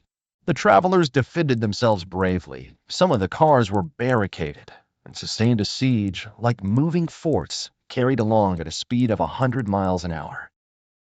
Oda behaved courageously from the first. She defended herself like a true heroine with a revolver, which she shot through the broken windows whenever a savage made his appearance. 20 Sioux had fallen mortally wounded to the ground, and the wheels crushed those who fell upon the rails as if they had been worms. Several passengers, shot or stunned, lay on the seats. It was necessary to put an end to the struggle, which had lasted for 10 minutes and which would result in the triumph of the Sioux if the train was not stopped. Fort Kearny Station, where there was a garrison, was only 2 miles distant, but that once passed, the Sioux would be masters of the train between Fort Kearny and the station beyond. The conductor was fighting beside Mr. Fogg when he was shot and fell. At the same moment he cried, "Unless the train is stopped in 5 minutes, we are lost." "It shall be stopped," said Phileas Fogg, preparing to rush from the car. "Stay, monsieur," cried Passepartout. "I will go." Mr. Fogg had not time to stop the brave fellow, who, opening a door unperceived by the Indians, succeeded in slipping under the car. And while the struggle continued and the balls whizzed across each other over his head, he made use of his old acrobatic experience and with amazing agility worked his way under the cars, holding on to the chains, aiding himself by the breaks and edges of the sashes, creeping from one car to another, with one car to another, with brilliant train. There, suspended by one hand between the baggage car and the tender, with the other he loosened the safety chains. But owing to the traction, he would never have succeeded in unscrewing the yoking bar had not a violent concussion jolted this bar out. The train, now detached from the engine, remained a little behind, whilst the locomotive rushed forward with increased speed. Carried on by the force already acquired, the train still moved for several minutes, but the brakes were worked, and at last they stopped less than 100 feet from Kearny Station. The soldiers of the fort, attracted by the shots, hurried up. The Sioux had not expected them, and decamped in a body before the train entirely stopped. But when the passengers counted each other on the station platform, several were found missing, among others the courageous Frenchman, whose devotion had just saved them. Chapter 30, in which Phileas Fogg simply does his duty. 3 passengers, including Passepartout, had disappeared. Had they been killed in the struggle? Were they taken prisoners by the Sioux? It was impossible to tell. There were many wounded, but none mortally. Colonel Proctor was one of the most seriously hurt. He had fought bravely, and a ball had entered his groin. He was carried into the station with the other wounded passengers to receive such attention as could be of avail. Uda was safe, and Phileas Fogg, who had been in the thickest of the fight, had not received a scratch. Fix was slightly wounded in the arm, but Passepartout was not to be found, and tears coursed down Uda's cheeks. All the passengers had got out of the train, the wheels of which were stained with blood. From the tires and spokes hung ragged pieces of flesh. As far as the eye could reach on the white plain behind, red trails were visible. The last Sioux were disappearing in the south, along the banks of Republican River. Mr. Fogg, with folded arms, remained motionless. He had a serious decision to make. Oda, standing near him, looked at him without speaking, and he understood her look. If his servant was a prisoner, ought he not to risk everything to rescue him from the Indians? "I will find him, living or dead," said he quietly to Oda. "Ah, Mr. Fogg," cried she, clasping his hands and covering them with tears. "Living," added Mr. Fogg, "if we do not lose a moment." Phileas Fogg, by this resolution, inevitably sacrificed himself. He pronounced his own doom. The delay of a single day would make him lose the steamer at New York, and his bet would be certainly lost. But as he thought, "It is my duty," he did not hesitate. The commanding officer of Fort Kearny was there. 100 of his soldiers had placed themselves in a position to defend the station should the Sioux attack it. "Sir," said Mr. Fogg to the captain, "3 passengers have disappeared." "Dead?" asked the captain. "Dead or prisoners. That is the uncertainty which must be solved. Do you propose to pursue the Sioux?" "That's a serious thing to do, sir," returned the captain. "These Indians may retreat beyond the Arkansas, and I cannot leave the fort unprotected." "The lives of 3 men are in question, sir," said Phileas Fogg. "Doubtless, but can I risk the lives of 50 men to save 3? "I don't know whether you can, sir, but you ought to do so." "Nobody here," returned the other, "has a right to teach me my duty." "Very well," said Mr. Fogg coldly. "I will go alone." "You, sir!" cried Fix, coming up. "You go alone in pursuit of the Indians? Would you have me leave this poor fellow to perish? Him to whom every one present owes his life. I shall go." "No, sir, you shall not go alone," cried the captain, touched in spite of himself. "No, you are a brave man. 30 volunteers," he added, turning to the soldiers. The whole company started forward at once. The captain had only to pick his men. 30 were chosen, and an old sergeant placed at their head. "Thanks, Captain," said Mr. Fogg. "Will you let me go with you?" asked Fix. "Do as you please, sir. But if you wish to do me a favor, you will remain with Ada, in case anything should happen to me." A sudden pallor overspread the detective's face. Separate himself from the man whom he had so persistently followed step by step. Leave him to wander about in this desert. Fix gazed attentively at Mr. Fogg, and despite his suspicions and of the struggle which was going on within him, he lowered his eyes before that calm and frank look. "I will stay," said he. A few moments after, Mr. Fogg pressed the young woman's hand, and having confided to her his precious carpet-bag, went off with the sergeant and his little squad. But before going, he had said to the soldiers, "My friends, I will divide $5,000 among you if we save the prisoners." It was then a little past noon. Oda retired to a waiting room, and there she waited alone, thinking of the simple and noble generosity, the tranquil courage of Phileas Fogg. He had sacrificed his fortune and was now risking his life, all without hesitation, from duty and silence. Fix did not have the same thoughts, and could scarcely conceal his agitation. He walked feverishly up and down the platform, but soon resumed his outward composure. He now saw the folly of which he had been guilty in letting Fogg go alone. What? This man, whom he had just followed around the world, was permitted now to separate himself from him. He began to accuse and abuse himself, and as if he were director of police, administered to himself a sound lecture for his greenness. I have been an idiot, he thought, and this man will see it. He is gone and won't come back. But how is it that I, Fix, who have in my pocket a warrant for his arrest, have been so fascinated by him? Decidedly, I am nothing but an ass. So reasoned the detective while the hours crept by all too slowly. He did not know what to do. Sometimes he was tempted to tell Aouda all, but he could not doubt how the young woman would receive his confidences. What course should he take? He thought of pursuing Fogg across the vast white plains. It did not seem impossible that he might overtake him. Footsteps were easily printed on the snow, but soon, under a new sheet, every imprint would be effaced. Fix became discouraged.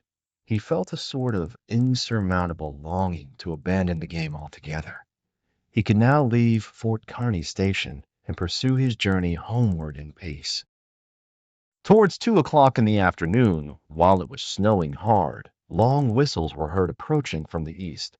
A great shadow, preceded by a wild light, slowly advanced, appearing still larger through the mist, which gave it a fantastic aspect. No train was expected from the east, neither had there been time for the succor asked for by telegraph to arrive. The train from Omaha to San Francisco was not due till the next day.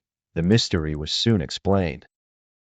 The locomotive, which was slowly approaching with deafening whistles, was that which, having been detached from the train, had continued its route with such terrific rapidity, carrying off the unconscious engineer and stoker. It had run several miles, when, the fire becoming low for want of fuel, the steam had slackened, and it had finally stopped an hour after, some 20 miles beyond Fort Kearny. Neither the engineer nor the stoker was dead, and after remaining for some time in their swoon, had come to themselves. The train had then stopped. The engineer, when he found himself in the desert and the locomotive without cars, understood what had happened. He could not imagine how the locomotive had become separated from the train, but he did not doubt that the train left behind was in distress. He did not hesitate what to do.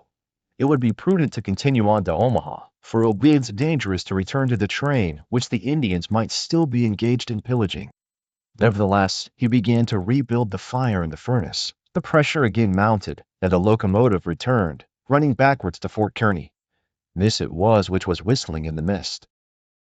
The travelers were glad to see the locomotive resume its place at the head of the train. They could now continue the journey, so terribly interrupted. Oda, on seeing the locomotive come up, hurried out of the station and asked the conductor, "Are you going to start?" "At once, madame." "But the prisoners, our unfortunate fellow travelers?" "I cannot interrupt the trip," replied the conductor. "We are already 3 hours behind time."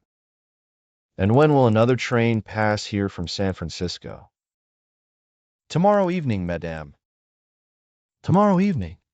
But then it will be too late. We must wait." "It is impossible," responded the conductor. "If you wish to go, please get in." "I will not go," said Oda. Fix had heard this conversation. A little while before, when there was no prospect of proceeding on the journey, he had made up his mind to leave Fort Kearny. But now that the train was there, ready to start, and he had only to take his seat in the car, an irresistible influence held him back. The station platform burned his feet, and he could not stir. The conflict in his mind again began. Anger and failure stifled him. He wished to struggle on to the end. Meanwhile, the passengers and some of the wounded, among them Colonel Proctor, whose injuries were serious, had taken their places in the train. The buzzing of the overheated boiler was heard, and the steam was escaping from the valves. The engineer whistled, the train started, and soon disappeared, mingling its white smoke with the eddies of the densely falling snow. The detective had remained behind. Several hours passed. The weather was dismal, and it was very cold. Fix sat motionless on a bench in the station. He might have been thought asleep. Oda, despite the storm, kept coming out of the waiting room. going to the end of the platform and peering through the tempest of snow as if to pierce the mist which narrowed the horizon around her, and to hear, if possible, some welcome sound. She heard and saw nothing. Then she would return, chilled through, to issue out again after the lapse of a few moments, but always in vain. Evening came, and the little band had not returned. Where could they be? Had they found the Indians, and were they having a conflict with them? Or were they still wandering amid the mist? The commander of the fort was anxious, though he tried to conceal his apprehensions. As night approached, the snow fell less plentifully, but it became intensely cold. Absolute silence rested on the plains. Neither flight of bird nor passing of beast troubled the perfect calm. Throughout the night, Oda, full of sad forebodings, her heart stifled with anguish, wandered about on the verge of the plains. Her imagination carried her far off and showed her innumerable dangers. What she suffered through the long hours it would be impossible to describe. Fix remained stationary in the same place, but did not sleep. Once a man approached and spoke to him, and the detective merely replied by shaking his head. Thus the night passed.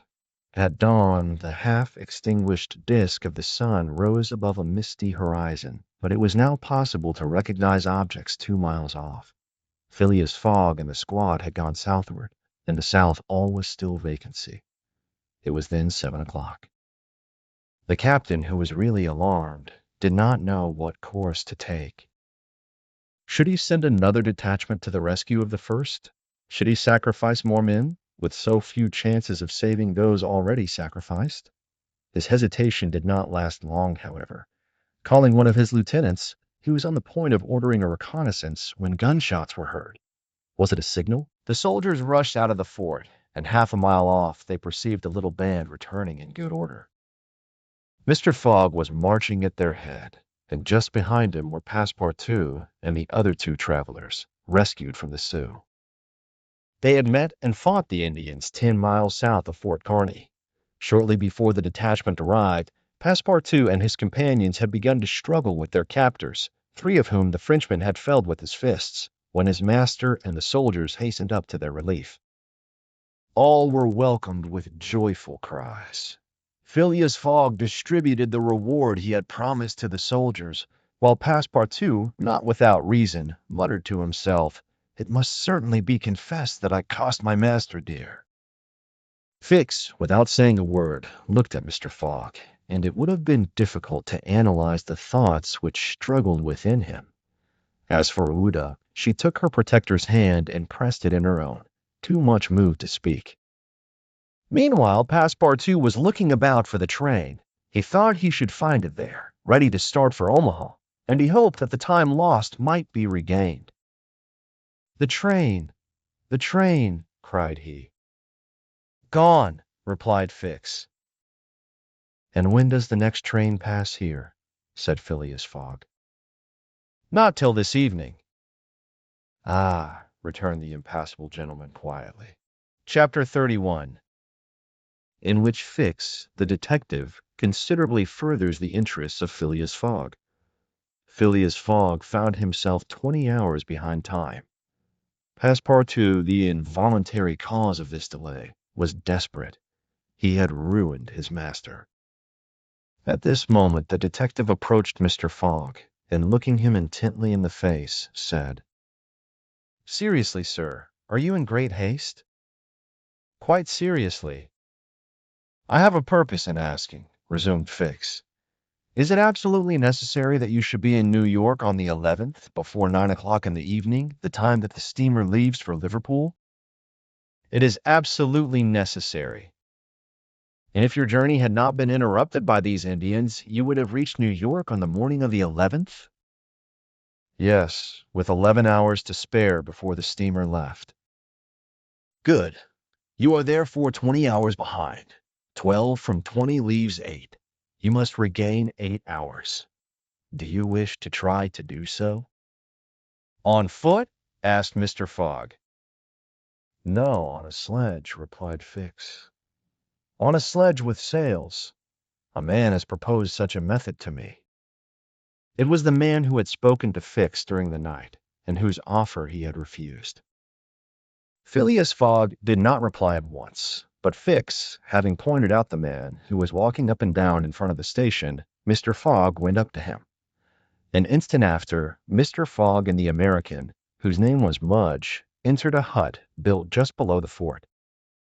There Mr. Fogg examined a curious vehicle, a kind of frame on two long beams, a little raised in front like the runners of a sledge, and upon which there was room for 5 or 6 persons. A high mast was fixed on the frame, held firmly by metallic lashings, to which was attached a large brigantine sail.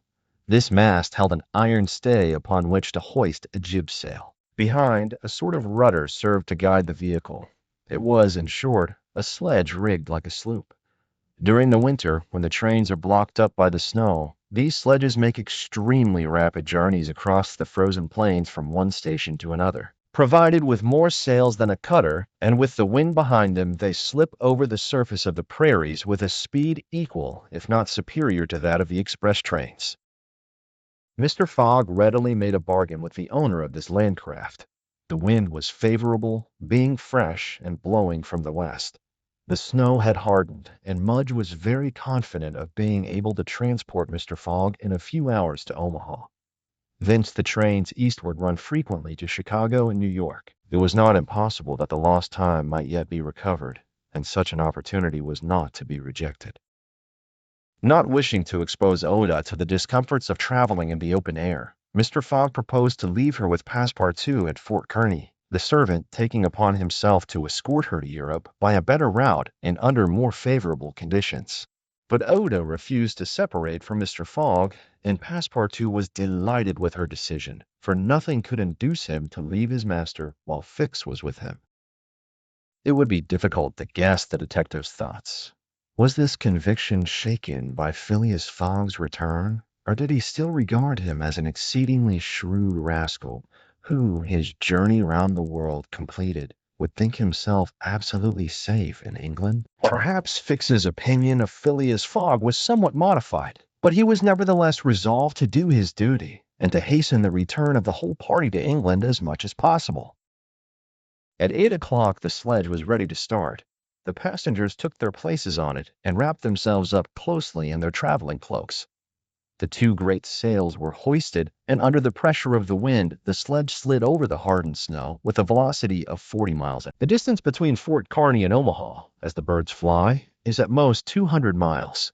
If the wind held good, the distance might be traversed in 5 hours. If no accident happened, the sledge might reach Omaha by 1 o'clock. What a journey! The travelers, huddled close together, could not speak for the cold, intensified by the rapidity at which they were going. The sledge sped on as lightly as a boat over the waves. When the breeze came skimming the earth, the sledge seemed to be lifted off the ground by its sails. Mudge, who was at the rudder, kept in a straight line, and by a turn of his hand checked the lurches which the vehicle had a tendency to make. All the sails were up, and the jib was so arranged as not to screen the brigantine. A topmast was hoisted, and another jib, held out to the wind, added its force to the other sails. Although the speed could not be exactly estimated, the sledge could not be going at less than 40 miles an hour. "If nothing breaks," said Mudge, "we shall get there." Mr. Fogg had made it for Mudge's interest to reach Omaha within the time agreed on by the offer of a handsome reward. The prairie across which the sledge was moving in a straight line was as flat as a sea. It seemed like a vast frozen lake. The railroad which ran through this section ascended from the southwest to the northwest by Great Island, Columbus, an important Nebraska town, Schuyler, and Fremont to Omaha. It followed throughout the right bank of the Platte River. The sledge, shortening this route, took a quarter of the arc described by the railway. Mudge was not afraid of being stopped by the Platte River because it was frozen. The road then was quite clear of obstacles, and Phileas Fogg had but two things to fear: an accident to the sledge, and a change or calm in the wind. But the breeze, far from lessening its force, blew as if to bend the mast, which, however, the metallic lashings held firmly. These lashings, like the chords of a stringed instrument, resounded as if vibrated by a violin bow. The sledge slid along in the midst of a plaintively intense melody. "Those chords give the fifth and the octave," said Mr. Fogg. These were the only words he uttered during the journey. Uda, cozily packed in furs and cloaks, was sheltered as much as possible from the attacks of the freezing wind. As for Passepartout, his face was as red as the sun's disk when it sets in the mist, and he laboriously inhaled the biting air. With his natural buoyancy of spirits, he began to hope again. They would reach New York on the evening, if not on the morning, of the 11th, and there were still some chances that it would be before the steamer sailed for Liverpool. Passepartout even felt a strong desire to grasp his ally, Fix, by the hand. He remembered that it was the detective who procured the sledge, the only means of reaching Omaha in time. But, checked by some presentiment, he kept his usual reserve. One thing, however, Passepartout would never forget, and that was the sacrifice which Mr. Fogg had made, without hesitation, to rescue him from the Sioux. Mr. Fogg had risked his fortune and his life. No, his servant would never forget that. While each of the party was absorbed in reflections so different, the sledge flew past over the vast carpet of snow. The creeks it passed over were not perceived. Fields and streams disappeared under the uniform whiteness. The plain was absolutely deserted. Between the Union Pacific Road and the branch which unites Kearney with St. Joseph, it formed a great uninhabited island. Neither village, station, nor fort appeared. From time to time they sped by some phantom-like tree, whose white skeleton twisted and rattled in the wind. Sometimes flocks of wild birds rose, or bands of gaunt, famished, ferocious prairie wolves ran howling after the sledge. Passepartout, revolver in hand, held himself ready to fire on those which came too near. Had an accident then happened to the sledge, the travelers attacked by these beasts would have been in the most terrible danger. But it held on its even course, soon gained on the wolves, and ere long left the howling band at a safe distance behind. About noon, Mudge perceived by certain landmarks that he was crossing the Platte River. He said nothing, but he felt certain that he was now within 20 miles of Omaha. In less than an hour he left the rudder and furled his sails, whilst the sledge, carried forward by the great impetus the wind had given it, went on half a mile further with its sails unspread. It stopped at last, and Mudge, pointing to a mass of roofs, white with snow, said, "We have got there." Arrived. Arrived at the station, which is in daily communication by numerous trains with the Atlantic seaboard. Passepartout and Fix jumped off, stretched their stiffened limbs, and aided Mr. Fogg and the young woman to descend from the sledge. Phileas Fogg generously rewarded Mudge, whose hand Passepartout warmly grasped, and the party directed their steps to the Omaha railway station. The Pacific Railroad proper finds its terminus at this important Nebraska town. Omaha is connected with Chicago by the Chicago and Rock Island Railroad, which runs directly east and passes 50 stations. A train was ready to start when Mr. Fogg and his party reached the station, and they only had time to get into the cars. They had seen nothing of Omaha, but Passepartout confessed to himself that this was not to be regretted, as they were not traveling to see the sights. The train passed rapidly across the state of Iowa, by Council Bluffs, Des Moines, and Iowa City. During the night, it crossed the Mississippi at Davenport, and by Rock Island entered Illinois. The next day, which was the 10th, at 4 o'clock in the evening, it reached Chicago, already risen from its ruins, and more proudly seated than ever on the borders of its beautiful Lake Michigan. 900 miles separated Chicago from New York, but trains are not wanting at Chicago. Mr. Fogg passed at once from one to the other, and the locomotive of the Pittsburgh, Fort Wayne, and Chicago Railway left at full speed, as if it fully comprehended that that gentleman had no time to lose. It traversed Indiana, Ohio, Pennsylvania, and New Jersey like a flash, rushing through towns with antique names, some of which had streets and car tracks, but as yet no houses. At last the Hudson came into view, and at 11:15 in the evening of the 11th, The train stopped in the station on the right bank of the river before the very pier of the Cunard line. The China for Liverpool had started 3/4 of an hour before. Chapter 32, in which Phileas Fogg engages in a direct struggle with bad fortune.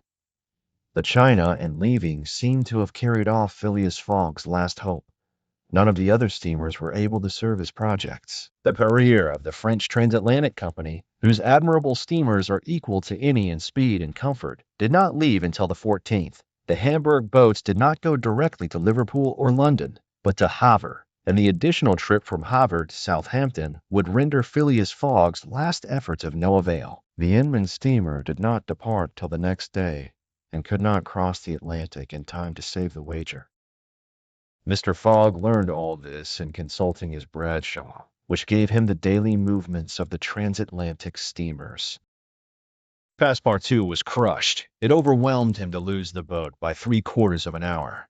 It was his fault, for instead of helping his master, he had not ceased putting obstacles in his path. Then when he recalled all the incidents of the tour, when he counted up the sums expended in pure loss and on his own account, when he thought that the immense stake, added to the heavy charges of this useless journey, would completely ruin Mr. Fogg, he overwhelmed himself with bitter self-accusations. Mr. Fogg, however, did not reproach him, and on leaving the Cunard pier, only said, "We will consult about what is best tomorrow. Come." The party crossed the Hudson in the Jersey City ferry boat and drove in a carriage to the St. Nicholas Hotel on Broadway. Rooms were engaged, and the night passed briefly to Phileas Fogg, who slept profoundly, but very long to Uda and the others, whose agitation did not permit them to rest. The next day was the 12th of December. From 7 in the morning of the 12th to 9:15 in the evening of the 21st, there were 9 days, 13 hours, and 45 minutes. If Phileas Fogg had left in the China, one of the fastest steamers on the Atlantic, he would have reached Liverpool and then London within the period agreed upon. Mr. Fogg left the hotel alone, after giving Passepartout instructions to await his return and inform Aouda to be ready at an instant's notice. He proceeded to the banks of the Hudson and looked about among the vessels moored or anchored in the river for any that were about to depart. Several had departure signals and were preparing to put to sea at morning tide, for in this immense and admirable port there is not one day in 100 that vessels do not set out for every quarter of the globe. But they were mostly sailing vessels, of which, of course, Phileas Fogg could make no use.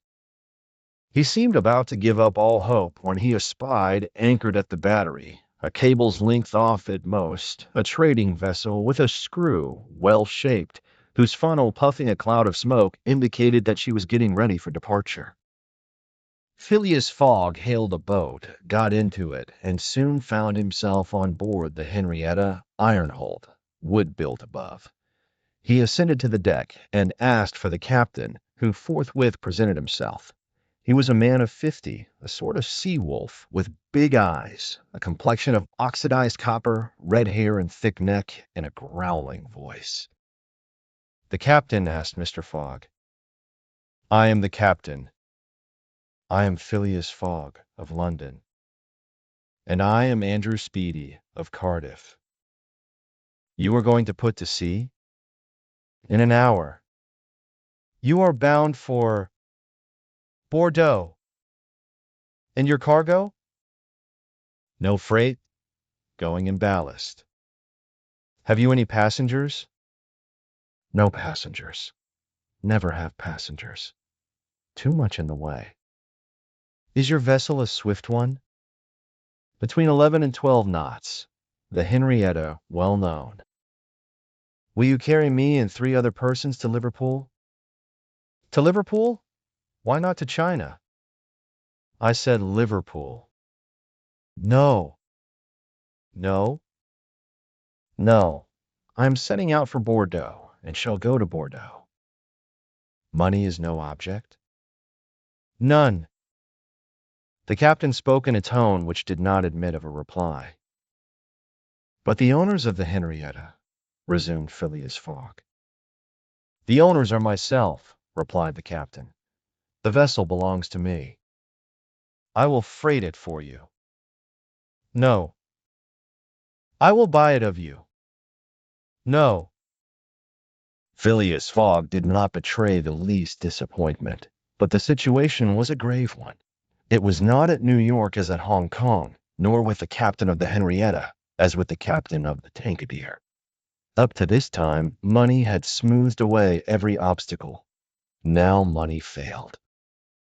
Still, some means must be found to cross the Atlantic on a boat, unless by balloon, which would have been venturesome, besides not being capable of being put in practice. It seemed that Phileas Fogg had an idea, for he said to the captain, "Well, will you carry me to Bordeaux?" "No, not if you paid me $200. "I offer you 2,000. "Apiece." "Apiece." "And there are 4 of you." "4." Captain Speedy began to scratch his head. There were $8,000 to gain, without changing his route, for which it was well worth conquering the repugnance he had for all kinds of passengers. Besides, passengers at $2,000 are no longer passengers, but valuable merchandise. "I start at 9 o'clock, said Captain Speedy simply. "Are you and your party ready?" "We will be on board at 9 o'clock, replied, no less simply, Mr. Fogg. It was 8:30. To disembark from the Henrietta, jump into a hack, hurry to the St. Nicholas, and return with Uda, Passepartout, and even the inseparable Fix was the work of a brief time, and was performed by Mr. Fogg with the coolness which never abandoned him. They were on board when the Henrietta made ready to weigh anchor. When Passepartout heard what this last voyage was going to cost, he uttered a prolonged "oh," which extended throughout his vocal gamut. As for Fix, he said to himself that the Bank of England would certainly not come out of this affair well indemnified. When they reached England, even if Mr. Fogg did not throw some handfuls of bank bills into the sea, more than £7,000 would have been spent. Chapter 33, in which Phileas Fogg shows himself equal to the occasion. An hour after, the Henrietta passed the lighthouse which marks the entrance of the Hudson, turned the point of Sandy Hook, and put to sea. During the day, she skirted Long Island, passed Fire Island, and directed her course rapidly eastward. At noon the next day, a man mounted the bridge to ascertain the vessel's position. It might be thought that this was Captain Speedy. Not the least in the world. It was Phileas Fogg, Esquire. As for Captain Speedy, he was shut up in his cabin under lock and key, and was uttering loud cries, which signified an anger at once pardonable and excessive. What had happened was very simple. Phileas Fogg wished to go to Liverpool, but the captain would not carry him there. Then Phileas Fogg had taken passage for Bordeaux, and during the 30 hours he had been on board, had so shrewdly managed with his banknotes that the sailors and stokers, who were only an occasional crew and were not on the best terms with the captain, went over to him in a body. This was why Phileas Fogg was in command instead of Captain Speedy, why the captain was a prisoner in his cabin, and why, in short, the Henrietta was directing her course towards Liverpool. It was very clear to see Mr. Fogg manage the craft that he had been a sailor. How the adventure ended will be seen anon. Uda was anxious, though she said nothing. As for Passepartout, he thought Mr. Fogg's maneuvers simply glorious. The captain had said between 11 and 12 knots, and the Henrietta confirmed his prediction. If then, for there were ifs still, the sea did not become too boisterous, if the wind did not veer round to the east, if no accident happened to the boat or its machinery, the Henrietta might cross the 3,000 miles from New York to Liverpool in the 9 days, between the 12th and the 21st of December. It is true that, once arrived, the affair on board the Henrietta, added to that of the Bank of England, might create more difficulties for Mr. Fogg than he imagined or could desire. During the first days they went along smoothly enough. The sea was not very unpropitious. The wind seemed stationary in the northeast. The sails were hoisted, and the Henrietta plowed across the waves like a real transatlantic steamer. Passepartout was delighted. His master's last exploit, the consequences of which he ignored, enchanted him. Never had the crew seen so jolly and dexterous a fellow. He formed warm friendships with the sailors and amazed them with his acrobatic feats. He thought they managed the vessel like gentlemen and that the stokers fired up like heroes. His loquacious good humor infected everyone. He had forgotten the past, its vexations and delays. He only thought of the end, so nearly accomplished, and sometimes he boiled over with impatience, as if heated by the furnaces of the Henrietta. Often, also, the worthy fellow revolved around Fix, looking at him with a keen, distrustful eye. But he did not speak to him, for their old intimacy no longer existed. Fix, it must be confessed, understood nothing of what was going on. The conquest of the Henrietta, the bribery of the crew, Fogg managing the boat like a skilled seaman, amazed and confused him. He did not know what to think. For after all, a man who began by stealing £55,000 might end by stealing a vessel, and Fix was not unnaturally inclined to conclude that the Henrietta under Fogg's command was not going to Liverpool at all, but to some part of the world where the robber, turned into a pirate, would quietly put himself in safety. The conjecture was at least a plausible one, and the detective began to seriously regret that he had embarked on the affair. As for Captain Speedy, he continued to howl and growl in his cabin, and Passepartout, whose duty it was to carry him his meals, courageous as he was, took the greatest precautions. Mr. Fogg did not seem even to know that there was a captain on board. On the 13th, they passed the edge of the banks of Newfoundland, a dangerous locality. During the winter, especially, there are frequent fogs and heavy gales of wind. Ever since the evening before, the barometer, suddenly falling, had indicated an approaching change in the atmosphere, and during the night the temperature varied, the cold became sharper, and the wind veered to the southeast. This was a misfortune. Mr. Fogg, in order not to deviate from his course, furled his sails and increased the force of the steam, but the vessel's speed slackened owing to the state of the sea, the long waves of which broke against the stern. She pitched violently, and this retarded her progress. The breeze, little by little, swelled into a tempest, and it was to be feared that the Henrietta might not be able to maintain herself upright on the waves. Passepartout's visage darkened with the skies, and for 2 days the poor fellow experienced constant fright. But Phileas Fogg was a bold mariner, and knew how to maintain headway against the sea, and he kept on his course without even decreasing his steam. The Henrietta, when she could not rise upon the waves, crossed them, swamping her deck, but passing safely. Sometimes the screw rose out of the water, beating its protruding end when a mountain of water raised the stern above the waves, but the craft always kept straight ahead. The wind, however, did not grow as boisterous as might have been feared. It was not one of those tempests which burst and rush on with a speed of 90 miles an hour.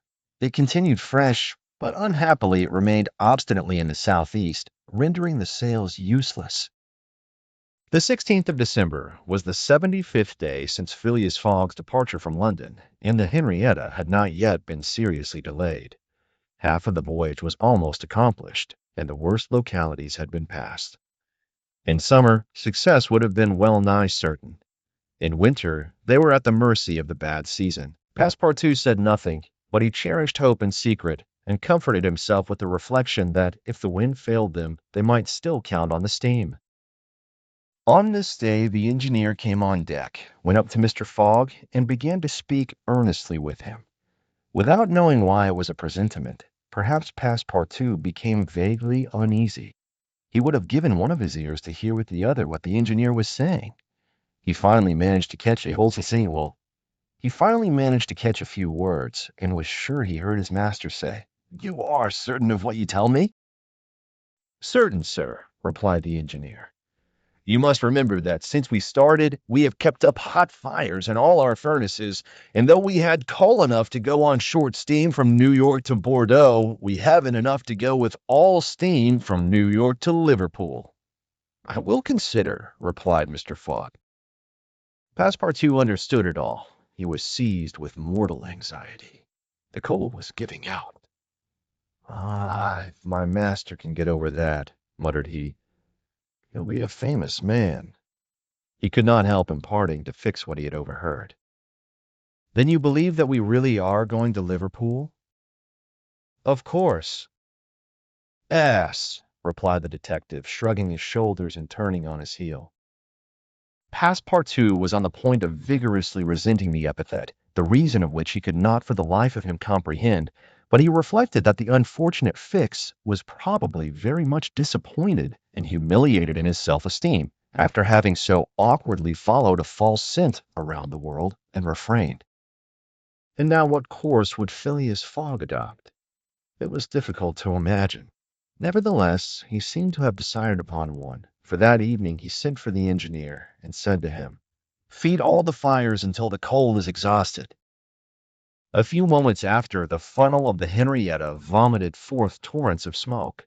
The vessel continued to proceed with all steam on, but on the 18th the engineer, as he had predicted, announced that the coal would give out in the course of the day. "Do not let the fires go down," replied Mr. Fogg. "Keep them up to the last. Let the valves be filled." Towards noon, Phileas Fogg, having ascertained their position, called Passepartout and ordered him to go for Captain Speedy. It was as if the honest fellow had been commanded to unchain a tiger. He went to the poop, saying to himself, "He will be like a madman." In a few moments, with cries and oaths, a bomb appeared on the poop deck. The bomb was Captain Speedy. It was clear that he was on the point of bursting.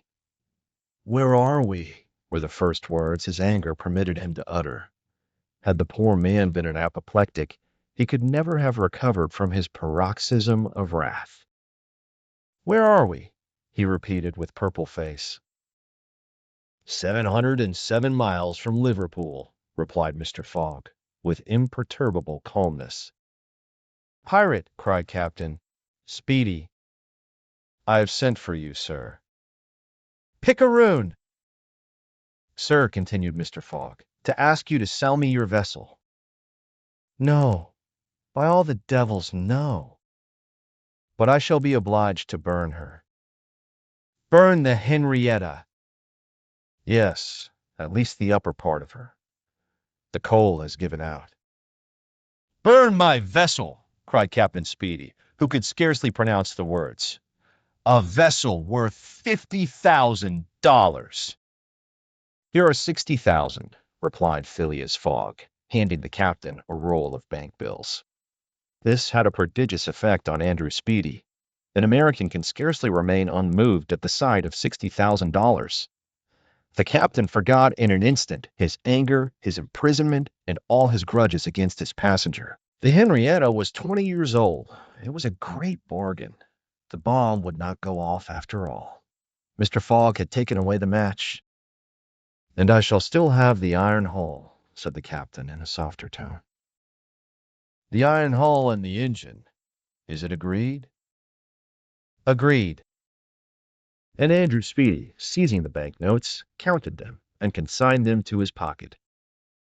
During this colloquy, Passepartout was as white as a sheet, and Fix seemed on the point of having an apoplectic fit. Nearly £20,000 had been expended, and Fogg left the hull and engine to the captain, that is, near the whole value of the craft. It was true, however, that £55,000 had been stolen from the bank. When Andrew Speedy had pocketed the money, Mr. Fogg said to him, "Don't let this astonish you, sir. You must know that I shall lose £20,000 unless I arrive in London by a quarter before 9 on the evening of the 21st of December. I missed the steamer at New York, and as you refused to take me to Liverpool—" "And I did well," cried Andrew Speedy, "for I have gained at least $40,000 by it." He added more sedately, "Do you know one thing, Fogg? Captain Fogg, you've got something of the Yankee about you." And having paid his passenger what he considered a high compliment, he was going away when Mr. Fogg said, "The vessel now belongs to me." "Certainly, from the keel to the truck of the masts, all the wood, that is." "Very well. Have the interior seats, bunks, and frames pulled down and burn them." It was necessary to have dry wood to keep the steam up to the adequate pressure, and on that day the poop, cabins, bunks, and the spare deck were sacrificed. On the next day, the 19th of December, the masts, rafts, and spars were burned. The crew worked lustily, keeping up the fires. Passepartout hewed, cut, and sawed away with all his might. There was a perfect rage for demolition. The railings, fittings, the greater part of the deck, and top sides disappeared on the 20th, and the Henrietta was now only a flat hulk. But on this day they sighted the Irish coast and Fastnet Light. By 10 in the evening they were passing Queenstown. The Phileas Fogg had only 24 hours more in which to get to London. That length of time was necessary to reach Liverpool with all steam on, and the steam was about to give out altogether. "Sir," said Captain Speedy, who was now deeply interested in Mr. Fogg's project, "I really commiserate you. Everything's against you. We are only opposite Queenstown." "Ah," said Mr. Fogg, "is that place where we see the lights Queenstown?" "Yes." "Can we enter the harbor?" "Not under 3 hours. Only at high tide." "Stay," replied Mr. Fogg calmly, without betraying in his features that by a supreme inspiration he was about to attempt once more to conquer ill fortune. "Queenstown is the Irish port at which the transatlantic steamers stop to put off the mails. These mails are carried to Dublin by express trains, always held in readiness to start. From Dublin, they are sent on to Liverpool by the most rapid boats, and thus gain 12 hours on the Atlantic steamers." Phileas Fogg counted on gaining 12 hours in the same way. Instead of arriving at Liverpool the next evening by the Henrietta, he would be there by noon, and would therefore have time to reach London before a quarter before 9 in the evening. The Henrietta entered Queenstown Harbor at 1 o'clock in the morning, it then being high tide, and Phileas Fogg, after being grasped heartily by the hand by Captain Speedy, left that gentleman on the leveled hulk of his craft, which was still worth half what he had sold it for. The party went on shore at once. Fix was greatly tempted to arrest Mr. Fogg on the spot, but he did not. Why? What struggle was going on within him? Had he changed his mind about his man? Did he understand that he had made a grave mistake? He did not, however, abandon Mr. Fogg. They all got upon the train, which was just ready to start at 1:30. At dawn of day they were in Dublin, and they lost no time in embarking on a steamer which, disdaining to rise upon the waves, invariably cut through them. Phileas Fogg at last disembarked on the Liverpool quay at 20 minutes before 12, December 21st. He was only 6 hours distant from London. But at this moment Fix came up, put his hand upon Mr. Fogg's shoulder, and showing his warrant, said, "You are really Phileas Fogg?" "I am.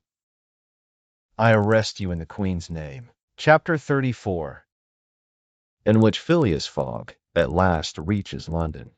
Phileas Fogg was in prison. He had been shut up in the custom house, and he was to be transferred to London the next day. Passepartout, when he saw his master arrested, would have fallen upon Fix had he not been held back by some policeman.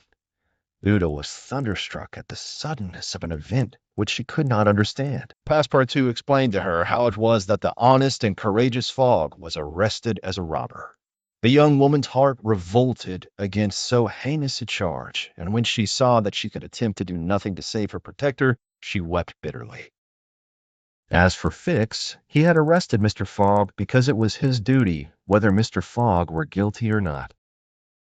The thought then struck Passepartout that he was the cause of this new misfortune.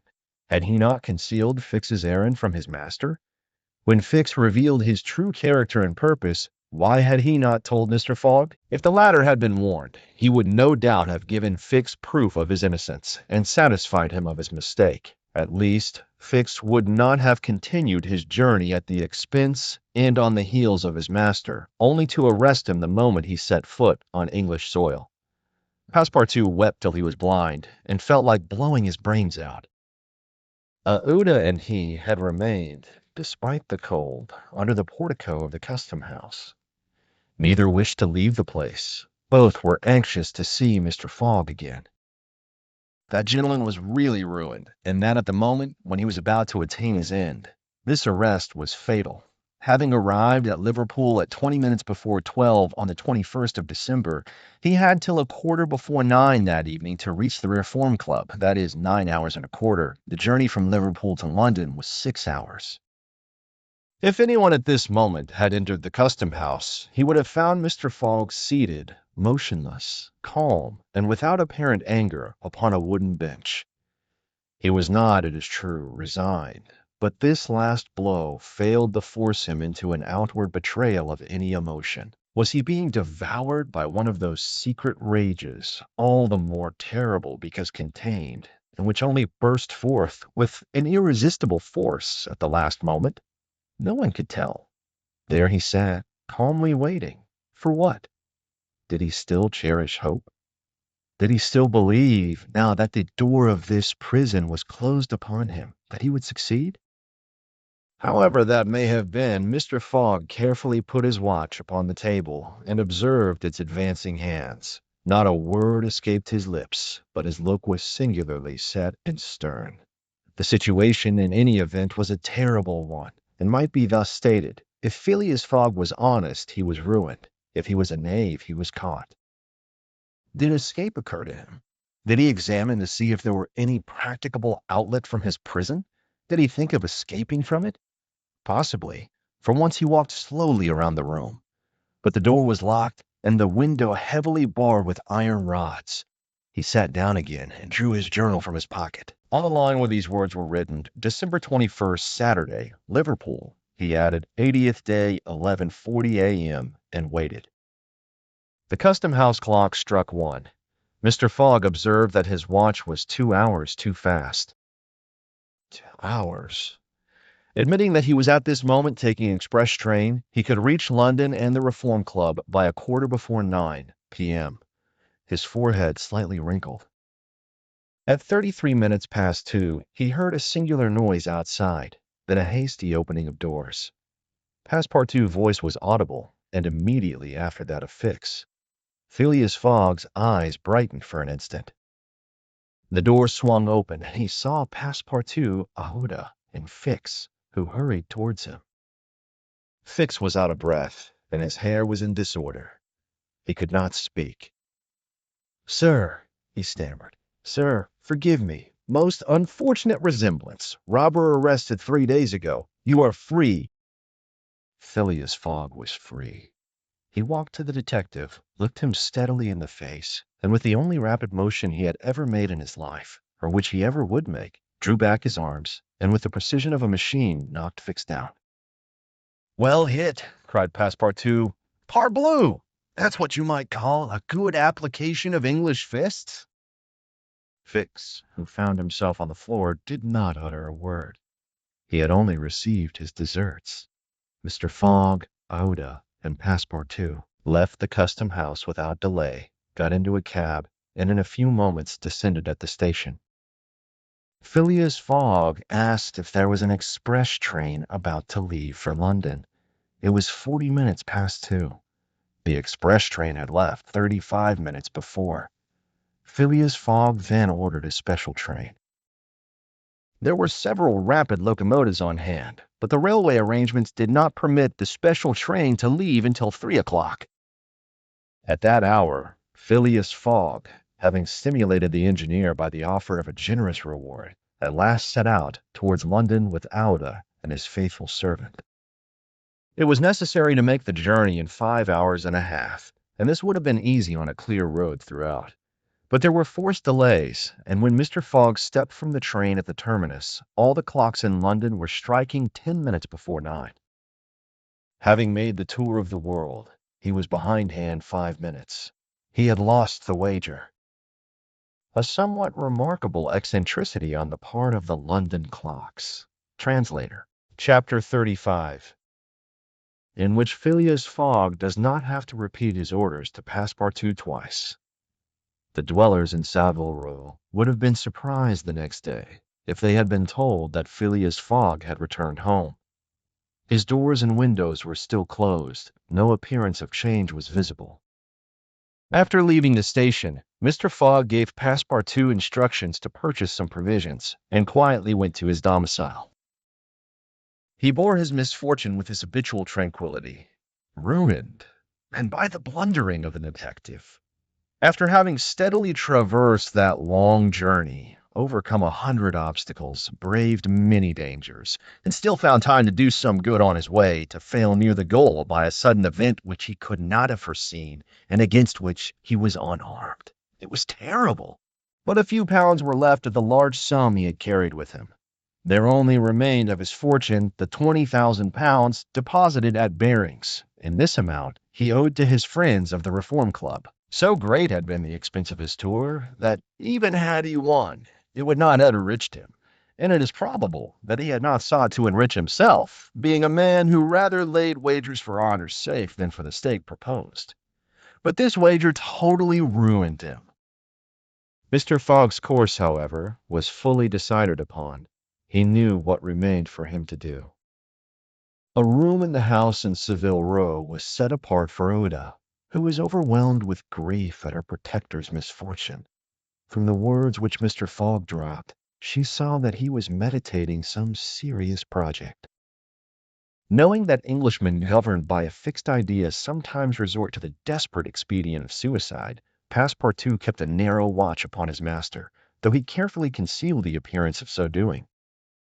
First of all, the worthy fellow had gone up to his room, and had extinguished the gas burner, which had been burning for 80 days. He had found in the letter box a bill from the gas company, and he thought it more than time to put a stop to this expense, which he had been doomed to bear. The night passed. Mr. Fogg went to bed, but did he sleep? Oda did not once close her eyes. Passepartout watched all night, like a faithful dog at his master's door. Mr. Fogg called him in the morning, and told him to get Uda's breakfast and a cup of tea and a chop for himself. He desired Uda to excuse him from breakfast and dinner, as his time would be absorbed all day in putting his affairs to rights. In the evening, he would ask permission to have a few moments' conversation with the young lady. Passepartout, having received his orders, had nothing to do but obey them. He looked at his imperturbable master, and could scarcely bring his mind to leave him. His heart was full, and his conscience tortured by remorse, for he accused himself more bitterly than ever of being the cause of the irretrievable disaster. Yes, if he had warned Mr. Fogg, and had betrayed Fix's projects to him, his master would certainly not have given the detective passage to Liverpool. And then Passepartout could hold in no longer. "My master, Mr. Fogg," he cried, "why do you not curse me? It was my fault that—" "I blame no one," returned Phileas Fogg, with perfect calmness. "Go." Passepartout left the room, and went to find Auda, to whom he delivered his master's message. "Madam," he added, "I can do nothing myself. Nothing. I have no influence over my master, but you, perhaps." "What influence could I have?" replied Auda. "Mr. Fogg is influenced by no one. Has he ever understood that my gratitude to him is overflowing? Has he ever read my heart? My friend, he must not be left alone an instant. You say he is going to speak with me this evening?" "Yes, madame, probably to arrange for your protection and comfort in England." "We shall see," replied Oda, becoming suddenly pensive. Throughout this day, Sunday, the house in Savile Row was as if uninhabited, and Phileas Fogg, for the first time since he had lived in that house, did not set out for his club when Westminster clock struck 11:30. Why should he present himself at the Reform? His friends no longer expected him there. As Phileas Fogg had not appeared in the saloon on the evening before, Saturday, the 21st of December, at 9:15, he had lost his wager. It was not even necessary that he should go to his bankers for the 20,000 pounds, for his antagonists already had his check in their hands, and they had only to fill it out and send it to the Barings to have the amount transferred to their credit. Mr. Fogg, therefore, had no reason for going out, and so he remained at home. He shut himself up in his room, and busied himself putting his affairs in order. Passepartout continually ascended and descended the stairs. The hours were long for him. He listened at his master's door, and looked through the keyhole, as if he had a perfect right so to do. and as if he feared that something terrible might happen at any moment. Sometimes he thought of Fix, but no longer in anger. Fix, like all the world, had been mistaken in Phileas Fogg, and had only done his duty in tracking and arresting him. While he, Passepartout, this thought haunted him, and he never ceased cursing his miserable folly. Finding himself too wretched to remain alone, he knocked at Ada's door, went into her room, seated himself, without speaking, in a corner, and looked ruefully at the young woman. Ada was still pensive. About 7:30 in the evening, Mr. Fogg sent to know if Ada would receive him, and in a few moments he found himself alone with her. Phileas Fogg took a chair and sat down near the fireplace, opposite Ada. No emotion was visible on his face. Fogg returned was exactly the Fogg who had gone away. There was the same calm, the same impassibility. He sat several minutes without speaking. Then, bending his eyes on Ada, "Madame," said he, "will you pardon me for bringing you to England?" "Aye, Mr. Fogg," replied Ada, checking the pulsations of her heart. "Please let me finish," returned Mr. Fogg. "When I decided to bring you far away from the country which was so unsafe for you, I was rich and counted on putting a portion of my fortune at your disposal. Then your existence would have been free and happy. But now I am ruined." "I know it, Mr. Fogg," replied Ada, "and I ask you in my turn, will you forgive me for having followed you, and, who knows, for having perhaps delayed you, and thus contributed to your ruin?" "Madam, you cannot remain in India, and your safety could only be assured by bringing you to such a distance that your persecutors could not take you." "So, Mr. Fogg," resumed Ada, "not content with rescuing me from a terrible death, you thought yourself bound to secure my comfort in a foreign land?" "Yes, madam, but circumstances have been against me. Still, I beg to place the little I have left at your service." "But what will become of you, Mr. Fogg?" "As for me, madame," replied the gentleman coldly, "I have need of nothing." "But how do you look upon the fate, sir, which awaits you?" "As I am in the habit of doing." "At least," said Ada, "want should not overtake a man like you.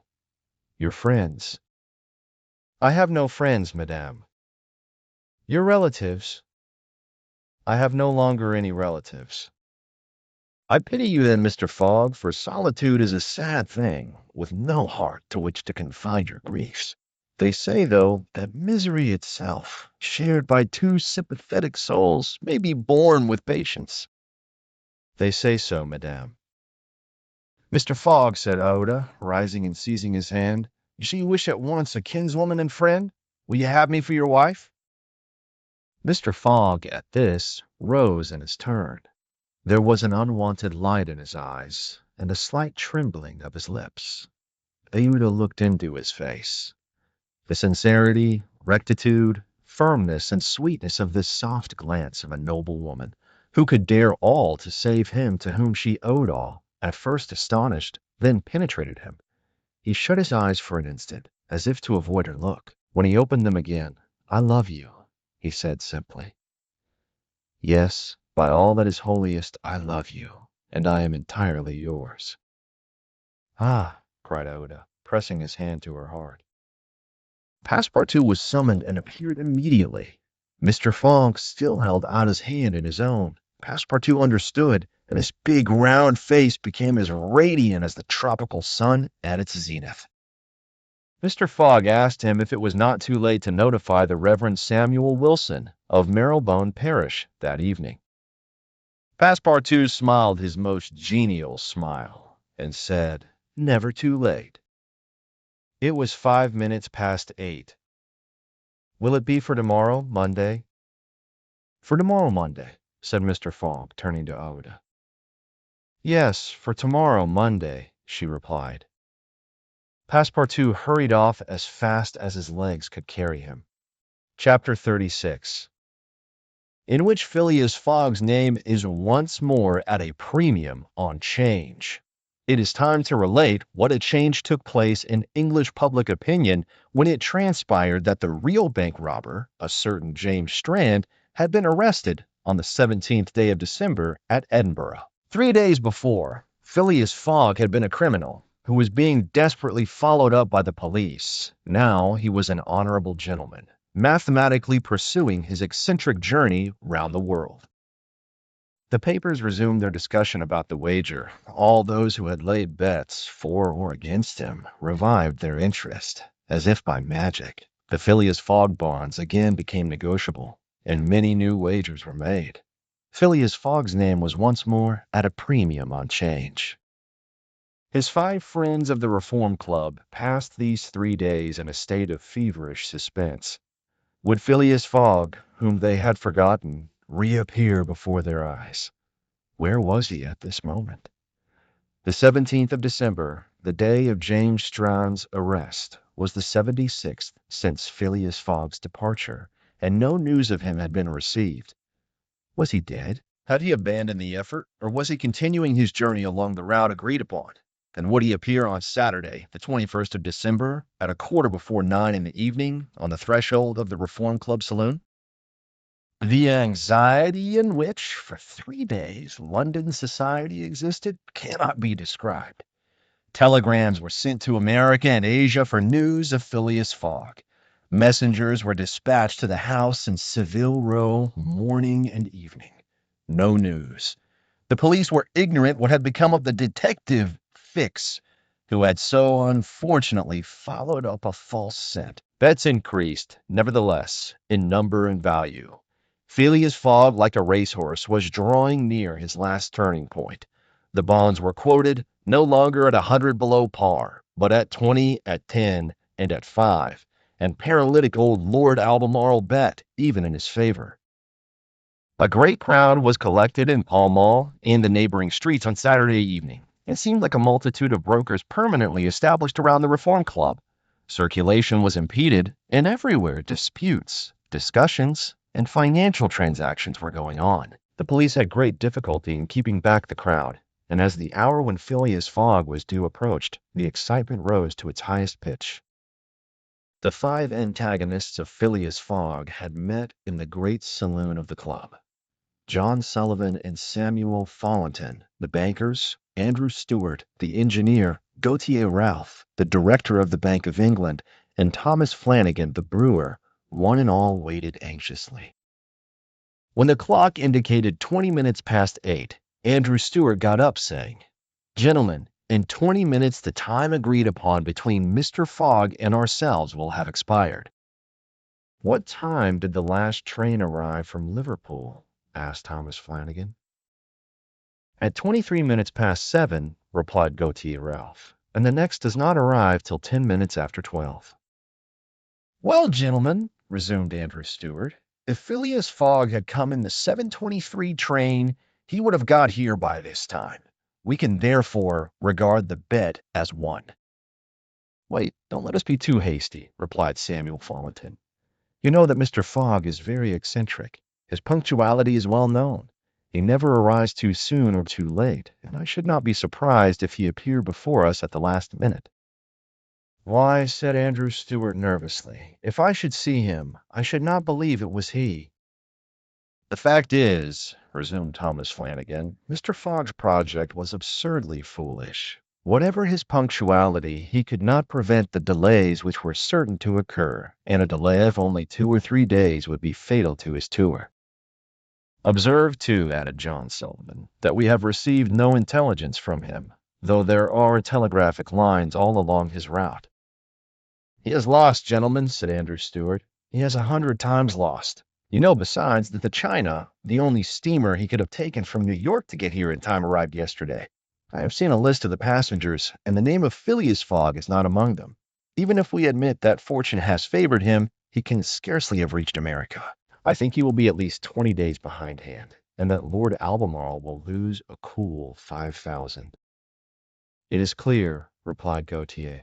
"Ralph, and we have nothing to do but to present Mr. Fogg's check at Barings tomorrow." At this moment the hands of the club clock pointed to 20 minutes to 9. "5 minutes more," said Andrew Stewart. The 5 gentlemen looked at each other. Their anxiety was becoming intense, but not wishing to betray it, They readily assented to Mr. Valentin's proposal of a rubber. "I wouldn't give up my 4,000 of the bet," said Andrew Stewart as he took his seat, "for 3,999. The clock indicated 18 minutes to 9. The players took up their cards, but could not keep their eyes off the clock. Certainly, however secure they felt, minutes had never seemed so long to them. 17 minutes to 9, said Thomas Flanagan as he cut the cards which Ralph handed to him. Then there was a moment of silence. The great saloon was perfectly quiet, but the murmurs of the crowd outside were heard, with now and then a shrill cry. The pendulum beat the seconds, which each player eagerly counted as he listened with mathematical regularity. 16 minutes to 9, said John Sullivan, in a voice which betrayed his emotion. 1 minute more, and the wager would be won. Andrew Stewart and his partners suspended their game. They left their cards and counted the seconds. At the 42nd, nothing. At the 50th, still nothing. At the 55th, a loud cry was heard in the street, followed by applause, hurrahs, and some fierce growls. The players rose from their seats. At the 57th second, the door of the saloon opened, and the pendulum had not beat the 60th second when Phileas Fogg appeared, followed by an excited crowd who had forced their way through the club doors, and in his calm voice said, "Here I am, gentlemen." Chapter 37, in which it is shown that Phileas Fogg gained nothing by his tour around the world, unless it were happiness. Yes, Phileas Fogg in person. The reader will remember that at 5 minutes past 8 in the evening, about 25 hours after the arrival of the travelers in London, Passepartout had been sent by his master to engage the services of the Reverend Samuel Wilson in a certain marriage ceremony, which was to take place the next day. Passepartout went on his errand enchanted. He soon reached the clergyman's house, but found him not at home. Passepartout waited a good 20 minutes, and when he left the reverend gentleman, it was 35 minutes past 8. But in what a state he was! With his hair in disorder, and without his hat, he ran along the street as never man was seen to run before, overturning passers-by, rushing over the sidewalk like a waterspout. In 3 minutes he was in Savile Row again, and staggered back into Mr. Fogg's room. He could not speak. "What is the matter?" asked Mr. Fogg. "My master," gasped Passepartout. "Marriage impossible." "Impossible." "Impossible for tomorrow." "Why so?" "Because tomorrow is Sunday." "Monday," replied Mr. Fogg. "No, today is Saturday." "Saturday? Impossible." "Yes, yes, yes, yes," cried Passepartout. "You have made a mistake of 1 day. We arrived 24 hours ahead of time, but there are only 10 minutes left." Passepartout had seized his master by the collar and was dragging him along with irresistible force. Phileas Fogg, thus kidnapped, without having time to think, left his house, jumped into a cab, promised £100 to the cabman, and having run over 2 dogs and overturned 5 carriages, reached the Reform Club. The clock indicated 9:15 when he appeared in the great saloon. Phileas Fogg had accomplished the journey round the world in 80 days. Phileas Fogg had won his wager of £20,000. How was it that a man so exact and fastidious could have made this error of a day? How came he to think that he had arrived in London on Saturday, the 21st day of December, when it was really Friday the 20th, the 79th day only from his departure? The cause of the error is very simple. Phileas Fogg had, without suspecting it, gained 1 day on his journey, and this merely because he had traveled constantly eastward. He would, on the contrary, have lost a day had he gone in the opposite direction, that is, westward. In journeying eastward, he had gone towards the sun, and the days therefore diminished for him as many times 4 minutes as he crossed degrees in this direction. There are 360 degrees on the circumference of the earth, And these 360 degrees multiplied by 4 minutes gives precisely 24 hours. That is, the day unconsciously gained. In other words, while Phileas Fogg, going eastward, saw the sun pass the meridian 80 times, his friends in London only saw it pass the meridian 79 times. This is why they awaited him at the Reform Club on Saturday and not Sunday, as Mr. Fogg thought. And Passepartout's famous family watch, which had always kept London time, would have betrayed this fact if it had marked the days as well as the hours and the minutes. Phileas Fogg then had won the £20,000, but as he had spent nearly 19,000 on the way, the pecuniary gain was small. His object was, however, to be victorious and not to win money. He divided the £1,000 that remained between Passepartout and the unfortunate Fix, against whom he cherished no grudge. He deducted, however, from Passepartout's share the cost of the gas which had burned in his room for 1,920 hours for the sake of regularity. That evening, Mr. Fogg, as tranquil and phlegmatic as ever, said to Aouda, "Is our marriage still agreeable to you?" "Mr. Fogg," replied she, "it is for me to ask that question. You were ruined, but now you are rich again." "Pardon me, madame, my fortune belongs to you.